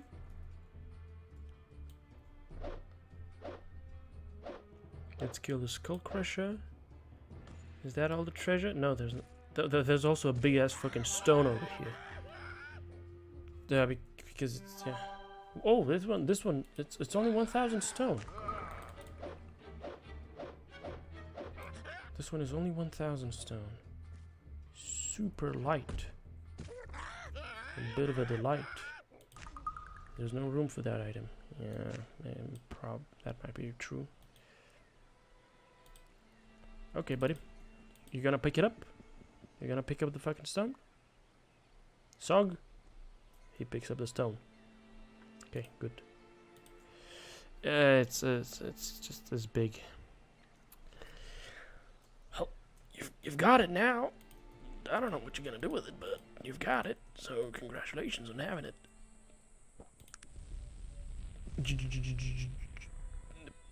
The location of the Blade of Xerxes. What? The Blade of Xerxes. Fantastic. Harden's Pass. A treacherous snowy pass leading to the glowing forest. Kantara. I could immediately show up in Kantara. I could do that. Or I could go to Vuriden. A small village. Ooh. Oh! I see the remnants of some writing, but the altar is too ruined to make out anything. This is... Oh, this is Halcyon. Yes, my son? Might ask who you are, sir? I'm Edwin Wallows, a priest of the Halcyon Order here in Vuriden. How might I help you today? A pleasure, Edwin. Do you have a moment to speak? Of course. Tell me about this temple, Edwin. The temple here is an ancient one, my friend. It is for the god Halcyon. You see, long ago there were many gods, and each god represented a particular virtue. A man chose his gods carefully. Religion was a very serious thing. All of the gods were created by the All-Father, who ruled over them and saw that none were more important or more powerful than the others. The balance between gods was well maintained, and no one religion was more powerful than another. What happened, though? Oh, I suppose it's just the way of things to change. The Panari religion came around, speaking of Nasruddin and his wisdom. Their religion was much easier and much more forgiving. The all gods are not that way. And though their voice is faint, you can still hear them. And I still hear those who call to them. We of the Halcyon Order still worship the god Halcyon. I have a few more questions about your religion. Tell me about the old gods. The old gods? There were many of them, although the names of most of them have been lost to history. I know a few of them. Shakar was the god of war, Gishtiana the goddess of love, Bolo the god of thieves, few people know anything at all about these things, but I've heard that there is a man at the University of Tarant who studies the old gods. He might know more. And what of the god Halcyon? The god Halcyon is the god of truth. We worship him by looking at ourselves and discovering the truth within. We remove anything that is in conflict with that inner truth. The truth is different for every man. Halcyon only asks that every man be honest with himself when seeking it. Then, and only then, can a man's inner Halcyon emerge. He bows his head in respect to his god. Can I make an offering to Halcyon? No, I'm sorry. No one has made a true offering to Halcyon here in almost 200 years. Why not? Well, 2 centuries ago there was a naval pirate named Stranger Pete. He was an absolute devil. There isn't an act of malice, debauchery, or irreverence that he didn't commit while he sailed the seas of Arcanum. And then one day he dropped anchor just west of here and found our small village. He and his men destroyed everything in town, pillaging what they wanted and burning the rest. When they found the temple, well, let's just say that the old pirate did things to our altar that need never be spoken of again. There hasn't been an offering made on that altar since. I see. Why don't you get a new altar? It's not quite as easy as you'd think. You see, there are rules pertaining to the making of altars. What are they? Well, the important thing is that the stone come from the ancient Dwarven quarry of Torin. That's fucking convenient, dude. I happen to have a stone from that quarry myself. The way there is dangerous, and the quarry itself is overrun with monsters and all manner of evil. We are simple folk here. There is no one here who would survive the trip. I see. Perhaps I could be of assistance. Perhaps you might be able to do so. The stone you will need to retrieve will be large and heavy. Unless you are very strong, I recommend you try and find Murgo. He's a half-ogre who works around here. He might be able to help you. I just happen to have a stone right here that might fit the bill. You have? That's wonderful. Here, let me take it. He does so. Oh, that's heavy. We'll have this altar fixed up in no time. Thank you so much. May Halcyon always light your path and show you the truth that awaits us all. And there it is. Halcyon, great god of truth, master of the sky, reveal yourself now to us. Pull the veil from our eyes. You, Father, the light, your Mother, the sun, and you, the path of truth, you, the only one. With this branch of olive, your endless wisdom I seek. Grant me now your power, your sight, both long and deep. Always an honor. Greetings. May I speak with you for a moment? Tell me about the temple. The ancient one... Yeah, actually, never mind that. So, we need an olive. Oh, this is Murgo, I guess. Hi, I'm Murgo. I help priests. Priest of the Order of Halcyon. What do you want? What can I do for you? Okay. Well, I just completed that little quest, I guess. That's that. Alright, let's see what else. What a nice fellow this young man Murgo is. There's a little ship over here. Oh, look at that, another priest. It is her will. Sir? Her will? Who is she? Also, what's up with this place being so... Oh, bunny. Bunny rabbit. A farming community, I guess. Yep, of course. What would I expect?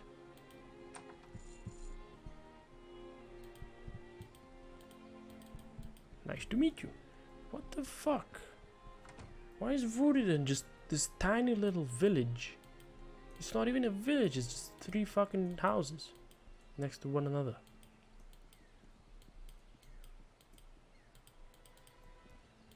Well, cool.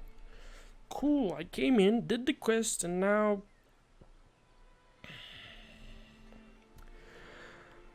Now we've got that. Okay, well... The Pit of Fires might be the next destination that we go to. Frankly. Maybe the Place of Lost Forests. Let's see. I think I'm interested in the Pit of Fires. The location of the Blade of Xerxes. Huh, look at that. A whole band of adventurers. It is nice to make your acquaintance. It is nice to meet you. Half elf, elf. What do you want? Well met, fellow adventurer. Who are you? I'm Giriard, noble warrior from Flame Keep. These are my brave companions. Morrowind, Rindyak, and Frondo. Who might you be? Yeah, Morrowind, Giriard, Frondo, and Frodo. I'm known as Fairy Guy. Pray tell, what is your quest? Are you here to recover the famed Blade of Xerxes? No, why do you ask? This is why we are here, my friend. We have been sent by Baron Sugg himself to retrieve the blade. A sizable fortune awaits our successful return. Good luck to you then. Well met, fellow adventurer. I wanted to speak to you about the Blade of Xerxes. Yes, what is it? We are preparing to retrieve the blade even now. Well, I intend to retrieve it. Are you going to try to stop me? Of course not. I wish you luck in your endeavor, as I am sure you wish us. Oh, nice. Well, let me go in.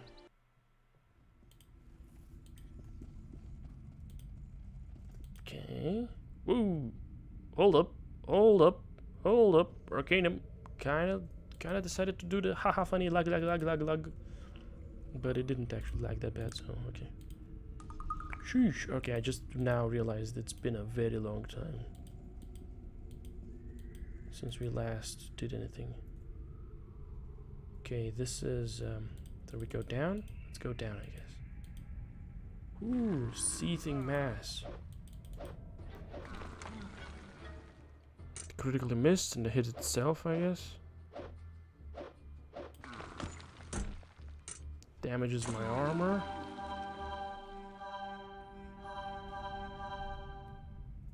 Fantastic. Where to now? Down over here. Some more seething masses.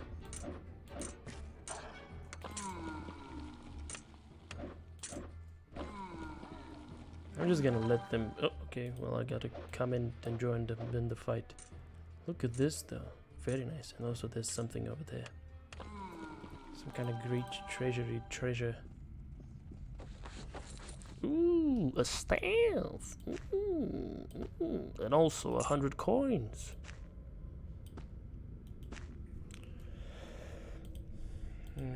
Very nice. Very nice. Let's see what else we find here.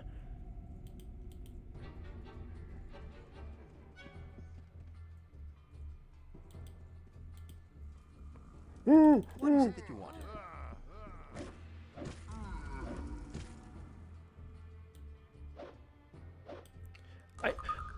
My armor gets damaged as I swing at it, as I hit it. Jesus fuck, dude. Oh, wait.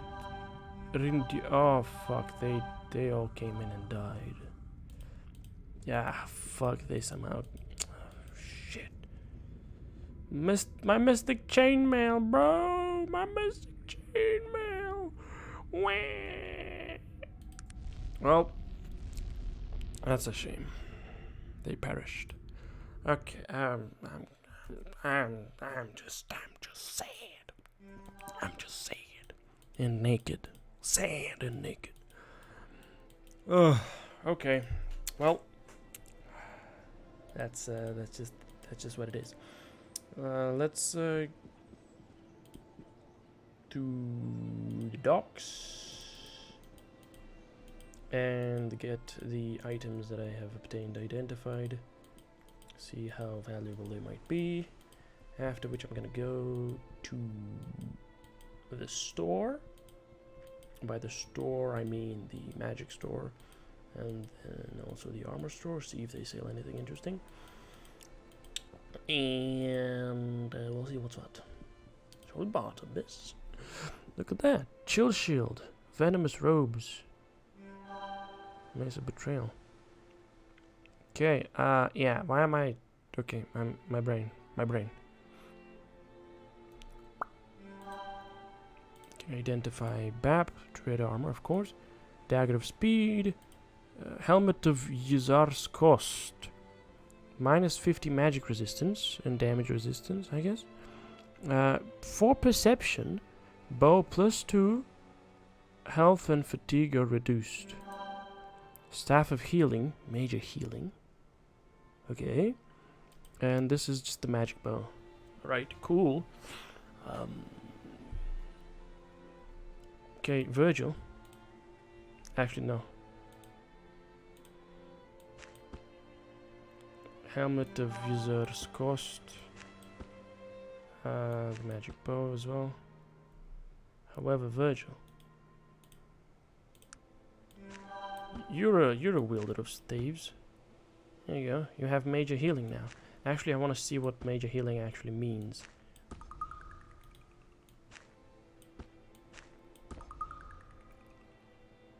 Oh, I need both my hands to use this item. Okay, there we go. Now I have a bunch of charges of major healing on this. Okay, cool. Well, I'm just gonna give it to Virgil.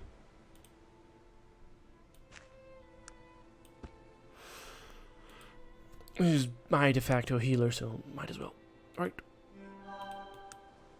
Okay, so this is 5 to 18. This is the 12 extra. So I'm gonna sell it to you. Gonna sell her these potions of healing. Okay, also gonna sell her these potions. I'm gonna buy some Morgana's Tears and some of these, you know, proper fatigue, anti-fatigue potions, just because I don't really need many of those. I should also get back to using potions of haste, and I should take a look at the stuff that's been damaged. Okay, these are not too damaged, so I'm not too worried about them at the moment.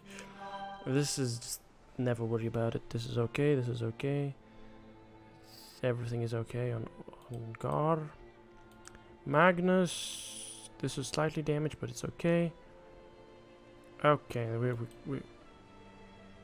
we're all good on this one front.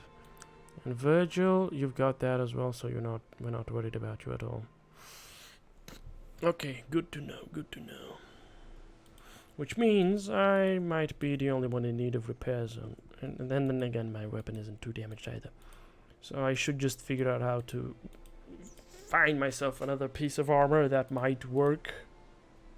Because I'm losing so many pieces of armor, it's just saddening me beyond any reasonable doubt. I would like to cry. Way. Okay.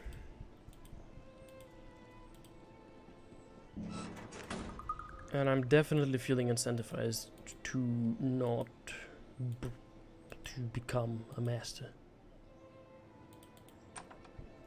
Oh wait, what? Why did I come here? This is the wrong location. I'm definitely feeling incentivized to become a master at repairing, but then I still don't want to become a master at repairing. So consider that if you will. Now let's see. How very odd! Your lack of clothing, that is. A basic plate mail, oiled chainmail, all these extras, all these cool things, you know. Not that interested in them. No, am I? No, I'm not.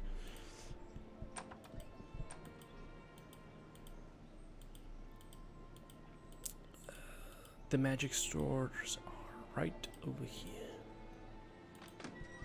Hello. Are you too poor for clothes? Yes, I am very much poor. Too poor for clothes. Dorian amulet. 40 magic resistance, I guess. That's cool. Another fated ring that I could buy, but I don't want to buy a fated ring because what am I gonna do with a fated ring? I'm just gonna buy myself some fucking tears. Yeah, there we go. And we're gonna take a look at this guy. Hello, my good sir. Another dread armor. Minute plate mail of regeneration. 25. Dwarven chainmail. Elven chainmail. Okay, this one kind of sucks ass. Dragon skin leather. 9 fucking armor class. 26 damage resistance. Shield of force does damage to the attacker.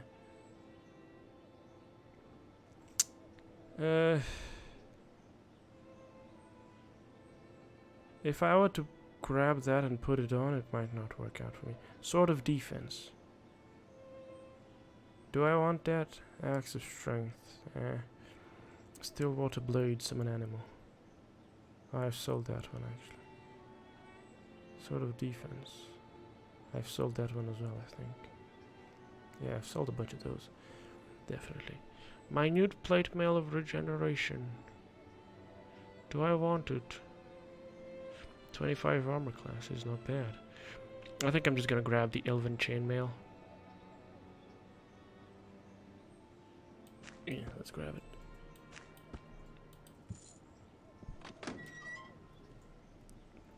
Let's just grab it. I almost have 100,000 coins. Oh dear me. I am supremely rich. Ridiculously so. But what of the future? Well, yeah, the future is as follows. Now we're gonna go back to the pit of fires. Yep, they're gone. They're all dead. They're very much dead. It's a bit of a shame that they're dead. They seemed like nice fellows, but alas, that's one less adventuring party.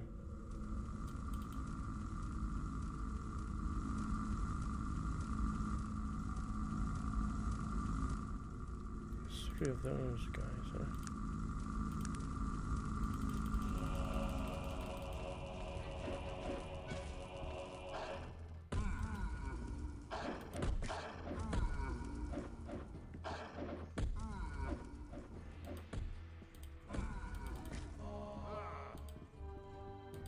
The doggy damaged itself by hitting the fucking guy. Oh fuck. Fuck, Sog broke his fucking armor.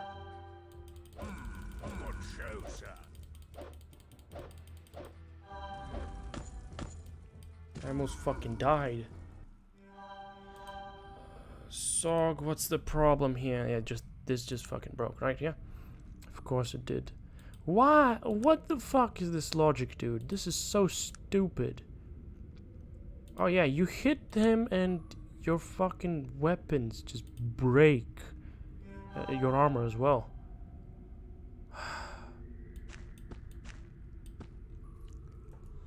I don't like this. I don't like this.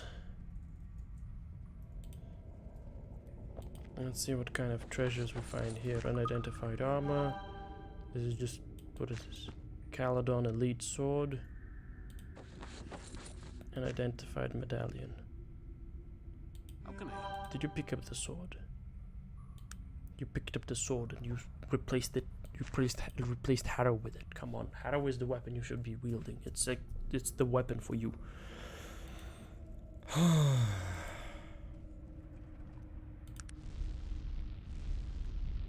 Okay, well let's.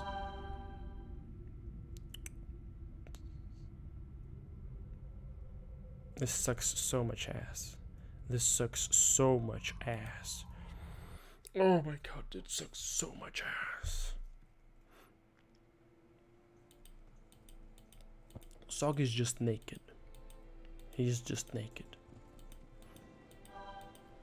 I can't give him the fucking armor, the dread armor, because it's not fucking something he can wear. It's too tiny for him.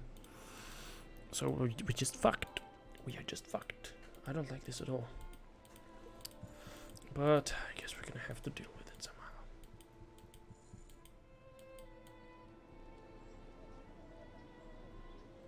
This is just...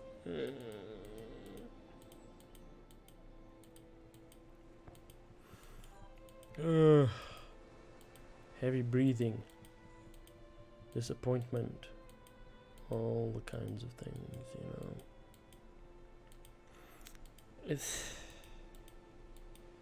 I'm wasting so much time just having to run around and visit the wise woman. Dread armor, of course. Pow. Hellfire medallion. Fire flash damage over time. And combat. Fucking half of this is just broken. Here you go. You might get 2,000 gold elsewhere, but okay. Guess we're not getting the 2,000 gold, are we now?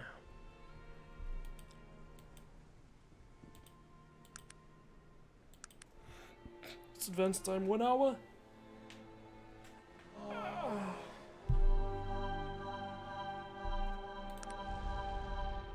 Let's teleport to Tarant. To the entrance point of Tarant at least. And after that, well, after that we're gonna have to figure out what to do with the rest of this shit, right? Okay, so first things first. You fucko, do you have anything for sale that we might find useful? You don't have enough money to buy that from me, so okay. Council passes rodent ordinance. Fair enough. Fair enough. Okay, bucko. Up, nope, never mind.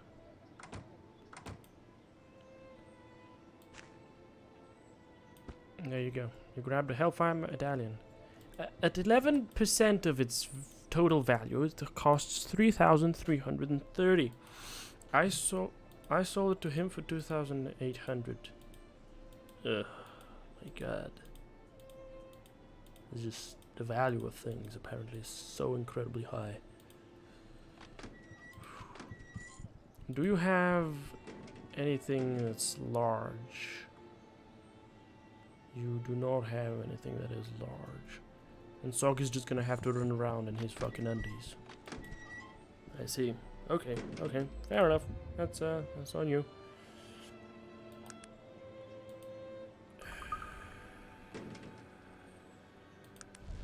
Well, what else is there left for me to visit?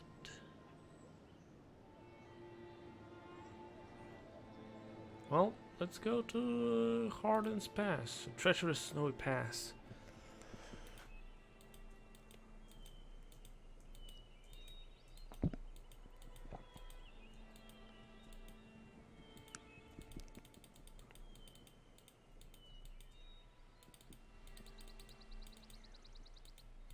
What? Do I have to like follow the snow or something? To do the passing? Or I just needed to be here and I can... Oh, no, I guess not. Okay, well, let's just go. Let's just go. Walk, run until we find the other side of the pass.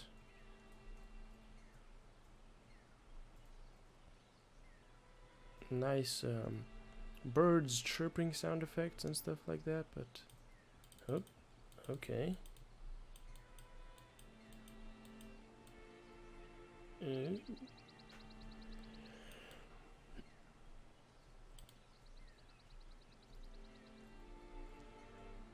Follow the roads, follow the mountains as well.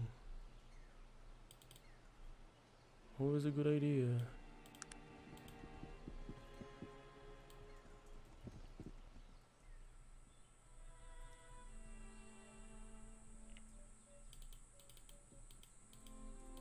The bridge, pass, or means of transportation. Oh, what the hell? What the hell are we looking at over here? Is that a dead end? You know, I could just teleport to Kentara, but I want to see if there's something interesting to be found over here. And by the looks of it, it's just...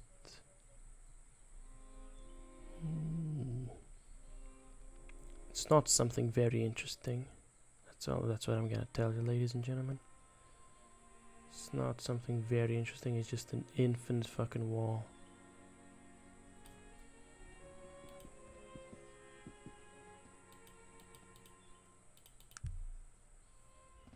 Okay. Do we follow the... okay, I see. So we should have gone south instead of walking in the direction that we wanted to end up in. Right. Most peculiar. Oh! Shiverbit. Well, you've been killed, Shiverbit. R.I.P. Polar Bear as well.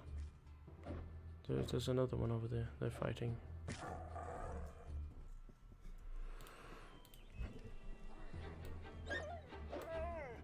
Look at that, big hits.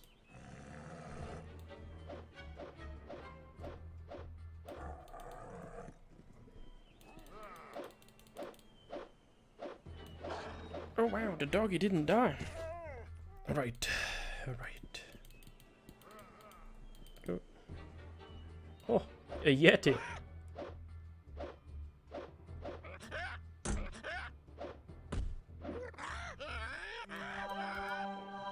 There's another Yeti.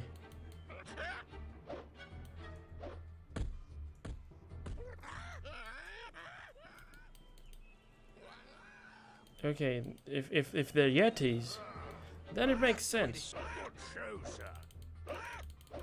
Look at all these crits that I just landed. Incredible.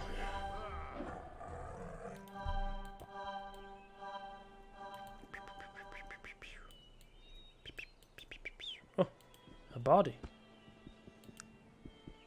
An emerald necklace, an unidentified axe. Okay, that's cool. The world map is not available.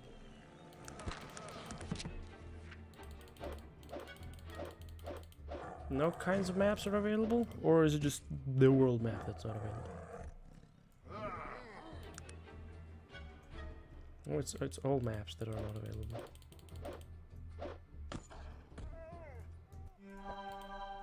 Okay. Well, whatever's next, let's run around and find it. Oh, a Shiver Beast.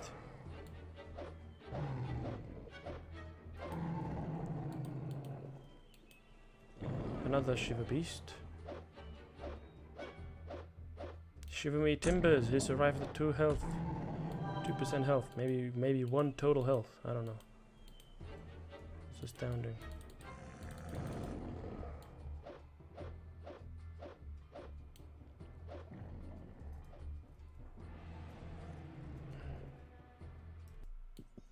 Just marking one another. A Frigidon. That's the 3rd one to have ever been encountered by yours truly. And he's dead. Also, there's a Yeti. But the Yeti is not that impressive. It just scream.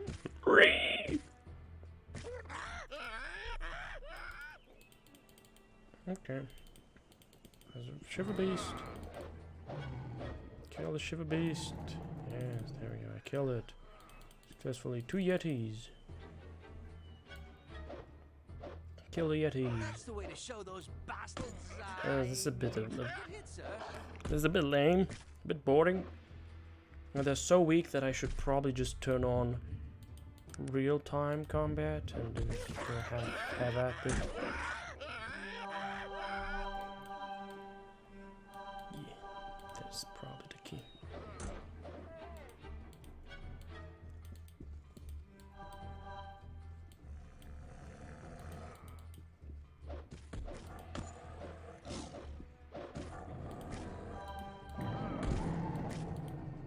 Oh, another Frigidon. Frigidon. Ferreridon.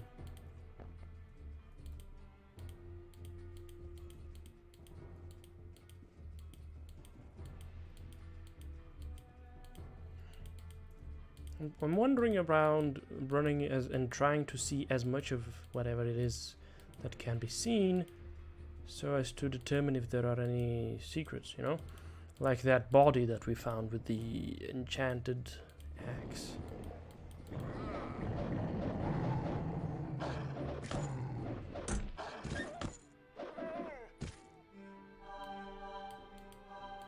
So many Frehedons. It's a little wild how many of them there are.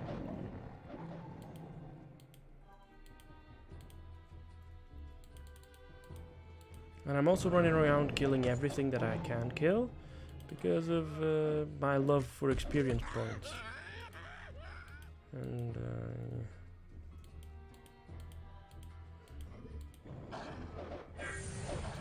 hey, we leveled up.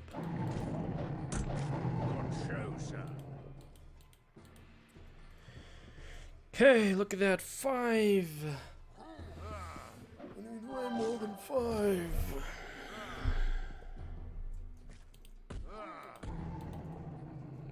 Okay. For the things that we want these points for, we need way more than 5. I've been frozen. I've been frozen. The fucking Yeti hit me and it froze me. Sheesh. Okay, I think this is the edge of the pass.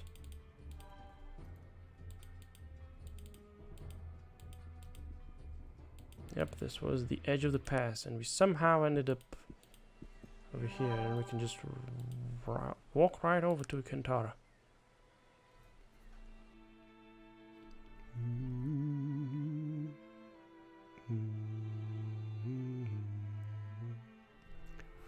What a fantastic game. What a fanciful soundtrack. What an amazing experience. And we arrive in Kantara at midnight.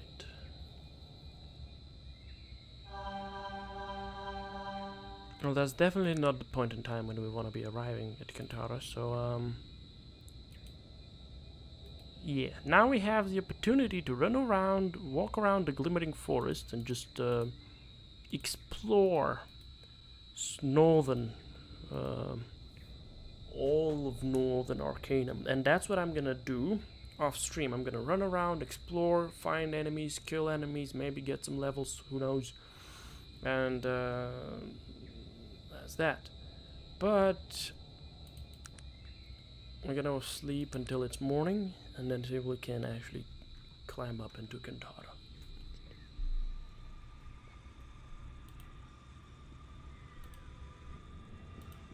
Greetings, Outlander. Welcome to the elven city of Kantara. Greetings to you. I won't say this again, human. You are welcome to walk the tree city, but if you cause any trouble here, you will be punished to the full extent of elven law. The guard's hand moves to the hilt of his sword. Your kind has taken much from us already. You may pass. Good luck. Good day. And we end up... What can I do for you? What is it? Who are you, and who might you be, madam? My name is Swift. You're an adventurer, are you not? Yes, as a matter of fact, I am. Why do you ask? Pray tell, you have you ever been to that fabulous city known as Terrant? Yes. I have visited there. Would you be interested in a job as a guide? What did you have in mind? I will pay you 300 coins to bring me safely to Terrant. I will do it for... Why do you want to go there? Everyone goes there. I'm tired of this forest. I need some adventure, excitement. Will you take me? I'll do it for 450. That's way too much. She thinks for a moment. Okay, I'll do it. But I think you're mean. Mean? Just how old are you? How old are you, actually? I'm 150 years old. Why? Just... Isn't that a little young for an elf to be out on her own? Why, what are you trying to say? I'm mature enough to take my own decisions. Alright then. Are you ready to go? Yes, I am. Oh, look at this. Oh. Oh. Oh, she just becomes like a follower for a moment. Issue instructions. Let me see your thing. I'll be typing now. Okay. Look at this. Look at how good a guide I am.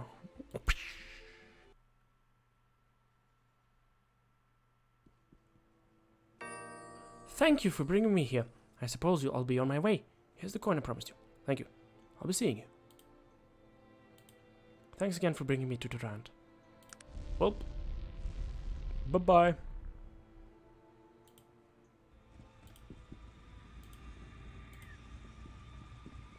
There seems to be magical wards barring entrance to the city. You're welcome. Greetings to you.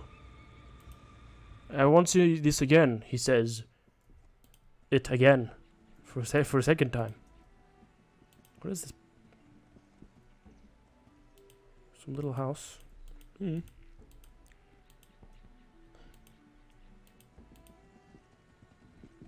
A wooden chest. Ooh.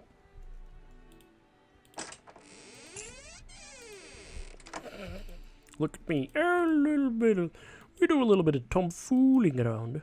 Ah. She doesn't know anything about this place. Yes, sir. What can I answer for you? What can you tell me about this place?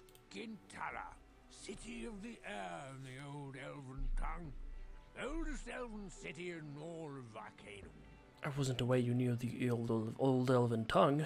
Well, I wouldn't say I'm fluent in it by any means, but I've picked up a few things over the years. Nice. Thank you. Magnus, How can I help you?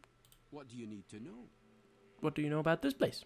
Kantara, home of the elves. I don't know anything, nor do I care to. Thank you very much. I'd rather not speak of it anymore. No, thank you very much. The way he says thank you very much is absolutely phenomenal. Thank you very much. How can I help you? What do you need to know? Let me ask him again. Kantara, home of the elves. I don't know anything, nor do I care to. Thank you very much. I'd rather not speak of it anymore. It's amazing. I think it's the accent that he's pulling off. It's astoundingly good. I really like it. What can I answer for you? What do you think? What do you know about this place? Are you serious? This is where the elves live? You know what that means, eh? Elven women. Oh, I've heard tales, I tell you. What All is right. it that you want of me? All right, Virgil. Okay. I see you. I see you. I see you. Hello. Nice to make your acquaintance. Greetings, maiden. Might I ask your name? But of course, I am known as Scaldriel in the elven tongue. However, you may call me Fawn. A pleasure, Fawn. What is it you do here? Oh, forgive me for not telling you before. I'm accustomed to everyone knowing my position. I am the Master Healer. I'm here to help all those in need of restoration. Oh,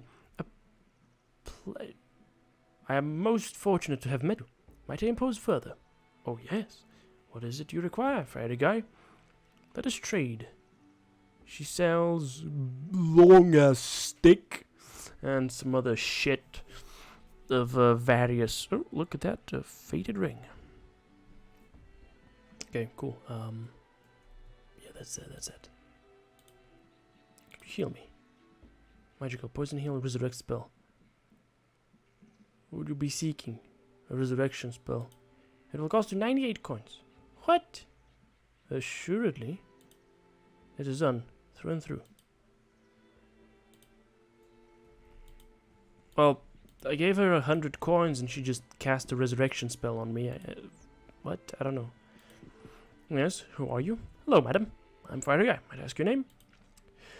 The elven woman smiles, although still very beautiful. Her eyes betray a great age and wisdom, as well as the lively spark of retained youth. Of course, in your tongue I am called the Whisper. Might I ask who you are, sir? Well, yes, of course. I'm Fiery Guy. It's a pleasure to meet you, Fiery Guy. What brings you to Kantara?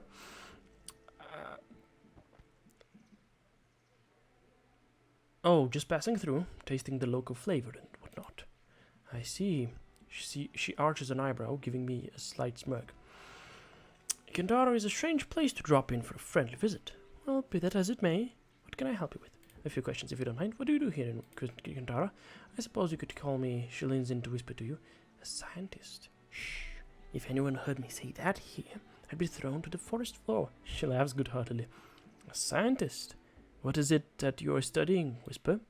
Well, I'm studying the local wildlife. There are many strange and magical creatures in the glimmering forest, and no one has really taken the time to catalog them all. Study their unique characteristics. I am doing so. And what creatures are you studying right now? Right now, I'm cataloging all of the different types of will-o'-the-wisps, according to their particular essence. I'm almost finished, but I can't seem to gather a sample of the rare Volaris wisp. What do you mean, essence? Some will-o'-the-wisps, when they die, leave behind what is known as their essence. It is a physical manifestation of their magical properties. Sometimes it is used in magic, potions and poisons. We have an apothecary here in Kantara, Mr. Sharpey, who specializes in these sorts of things. I see. What is this Volaris wisp, though? Volaris wisp is a special kind of will-o'-the-wisp, very rare and typically hostile. You can tell them by their blue hue. Will-o'-the-wisps come in all colors, but only Volaris wisp is blue. I've had the most difficult time finding one and gathering its essence. I see. Perhaps I could be of assistance. Yes, perhaps you could add that. I have been very busy here, and I haven't been able to go out wisp hunting. If you were to bring me some essence of Volaris wisp, I could offer you a magical scroll. Would you be interested in something like that? I'll do so in return. That's wonderful. If you travel within the Glimmering Forest long enough, you should run across a Volaris wisp. Good luck to you, my friend. I have just the will-o'-the-wisp essence, not a Volaris wisp essence. Okay, cool. Interestingly enough, elves don't seem to sleep, as these buildings, which appear to be their houses, are, don't have, beds in them. Yes, what is it? Hello, good elf. Might I ask who you are? As with most elves, I have a very long name, but you know your tongue. I'm called Illumin. A pleasure, Illumin. Might I ask what you do here in Kintara? I'm a craftsman, good sir. I work with wood and metal to create objects of magic, weapons and talismans, the occasional piece of decorative jewelry. We all play a part here in Kintara. That is mine. I can see where you get wood, but where do you get metal? Well, I have many suppliers.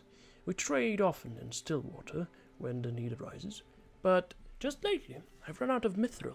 If you know anything about the metal, you know that it's rare. I'm having trouble finding a new source, and many of my objects are incomplete without it. What is mithril? Why can't you use regular metals like iron? Mithril is a very special kind of metal. It is very light and very strong, but its most interesting properties are in respect to magic. Although it is not inherently magical, mithril is very conductive to magic and to holding magical spells. There's nothing quite like it. I see. Where might I find some of this mithril? The only place I know where you might find mithril is in the caves of the Quill clan. Only there do they still mine it, and I know that they have it in abundance. Where are the caves of the Quill clan? If I knew that, don't you think I would have already purchased some? The elves laughed musically. Now, you see my predicament, sir. Not only do I need some mithril, but I also need to find where it is as well. Perhaps I could assist you in obtaining more. Yes, I'd be very grateful for your help. If you can find the caves of the Will clan and bring back some mithril, then I would be willing to give you one of my crafted bows. It's said there are no better in Kantara. I'll do so in return. Splendid, good sir. I'll eagerly await your return. Okay, let me grab one of these from my boy. Drop it on the ground. Okay, I've obtained some mithril. Let us trade for the bow. That's impressive, my friend. The dwarves of the Quill clan are reclusive at best. You must be quite an individual to have gained their trust. Here, take the bow in payment. You're welcome in my shop anytime. Fantastic. I'll grab my mithril ore. Okay, let us barter. And he sells elven boots. Oh, noise. Make you quieter. Also a Dorian amulet. Okay, that's just not the best of things. Elven chainmail, 14 armor class. Okay. Noise NP. Damage 694 coins. Ah, this axe is... Okay, I see. Illumin's bow. Critical hits 50% against animals. Ah, okay. Okay, well, Virgil. There you go. Okay, Lumen, thank you very much.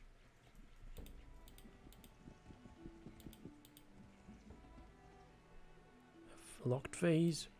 I says yes.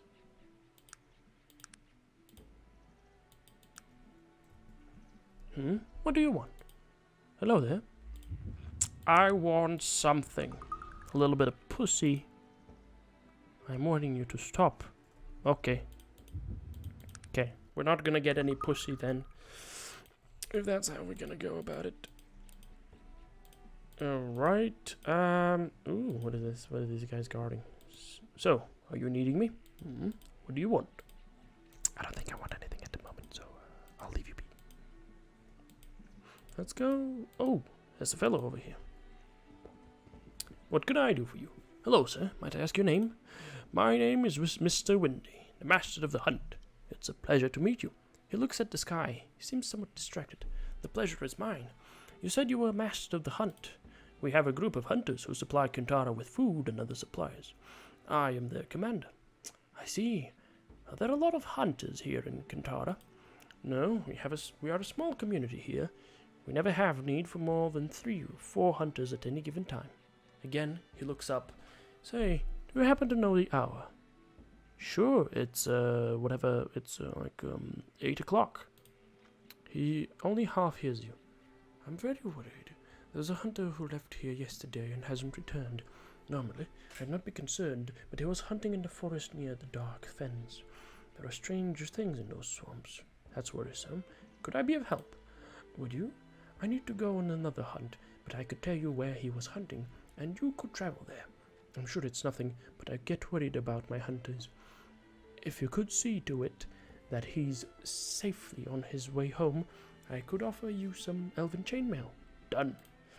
Thank you so very much. I can mark your map with the general area where he was hunting, and he does so.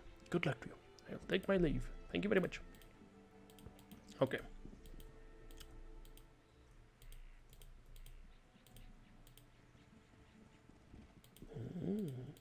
There seems to be no rumor mill in here, though. That's something. Interesting to keep in mind. To keep note of, actually. To take note of.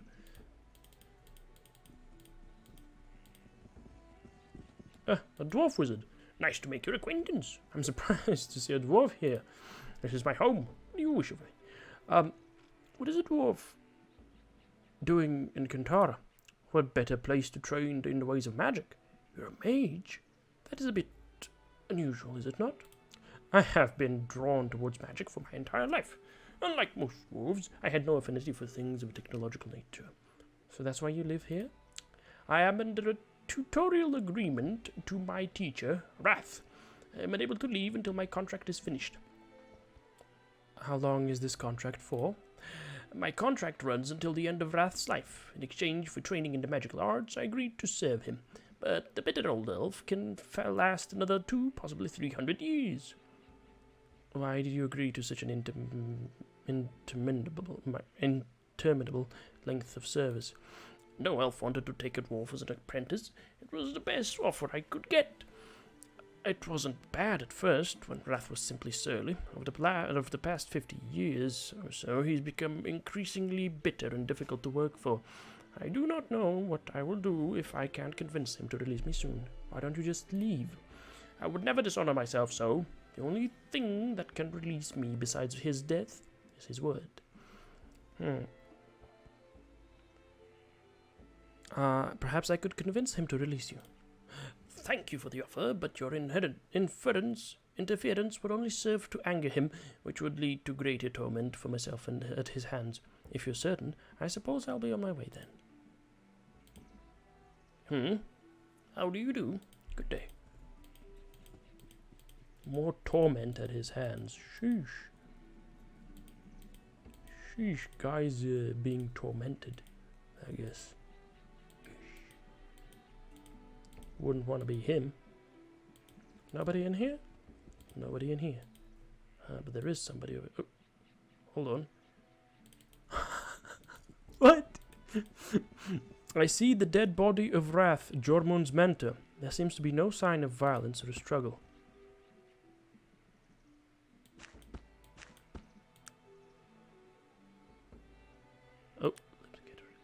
His robes. And this empty wine glass has a strange pungent odor.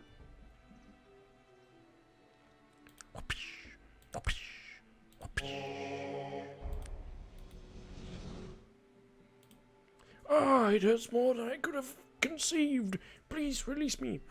You need to answer my questions first. Anything, if only it will release me. Who killed you? I do not know. I was poisoned. Someone must have slipped into my house and poisoned my wine. Did you have any enemies?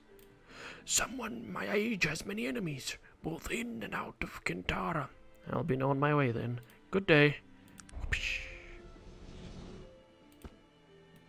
I'll take this glass and we'll have to take a look at what's what. So he's dead. Yikes. Dwarf boy. He's been murdered. Oh, elf guard shows up over here. What business do you have here? Drummond is under arrest for murder. Murder? Who's he meant to have killed? He killed Wrath, his mentor. Drummond's dislike for Wrath is well known in Kantara, as well as his wish to be released from his contract. This doesn't prove he killed him. Who else could have done it? Elves like us don't kill each other. Besides yourself, he was... hold on. Besides yourself, he was the only other outsider in Kintara when the murder occurred. Elves like us. Are there other types of elves? No, there are not. You must have misunderstood my meaning. How was he killed, if you don't mind me asking? We haven't determined that, as of yet. At this point, all we know is that we can find no evidence of any injuries from weapons. Arcanum. What about magic? Quench life would have done the trick. No, we of Kintara are actually attuned to the flows. If any dark necromancy had been used, we would have felt it. That is all very interesting. Might I go in and speak with him? Sure, go in, but don't try anything. I'll be listening out here. Alright, let's check. You've returned. I do not believe you are guilty of killing Wrath. Why do you say that? I just don't think you would kill someone in cold blood. I appreciate your confidence in me. It is a pity no one else around here shares your views. I need to get more information if I am to hope to free myself from this predicament. Do you know anything that may be of help? The guard said he wasn't killed with magic or a weapon. Is there any evidence that you know of? Just this glass. It has a strange odor to it. I show him the glass. He holds the glass up to his face and sniffs it. This is poison. There is only one apothecary, Sharpie, in Kintara. If the poison was bought here, he'd have been the one to sell it. I need to speak with him somehow. Since I'm confined to my house, I need someone to help clear my name. Are you interested in helping me out? Sure. I'll give it a go. I'll give you my prize staff of Xoranth for your help, good sir. I accept your offer. Good day. Okay. Well, now that that's on offer, we are gonna have ourselves a murder mystery. That's astoundingly interesting. I hope it ends up being astoundingly interesting. Do we have any more rumors? Wrath was killed by poison. I need to speak with Sharpie, the apothecary who might have purchased the poison from him. Okay, yeah, but I'm not gonna do that. I'm not gonna do that today. I'm gonna do it some other time. Maybe tomorrow. Who knows? We'll see. In any case, folks, thank you for jumping by, and thank you for interacting in the chat. That was absolutely wonderful. Thank you very much for that. And also, thank you for the advice that you gave me pertaining to armor. So, that's magnanimously fantastic. Alright. And I think that does it for the day. Thank you for tagging along, and I'll see ya, even though I wouldn't want to be ya. Bitch. Bitches.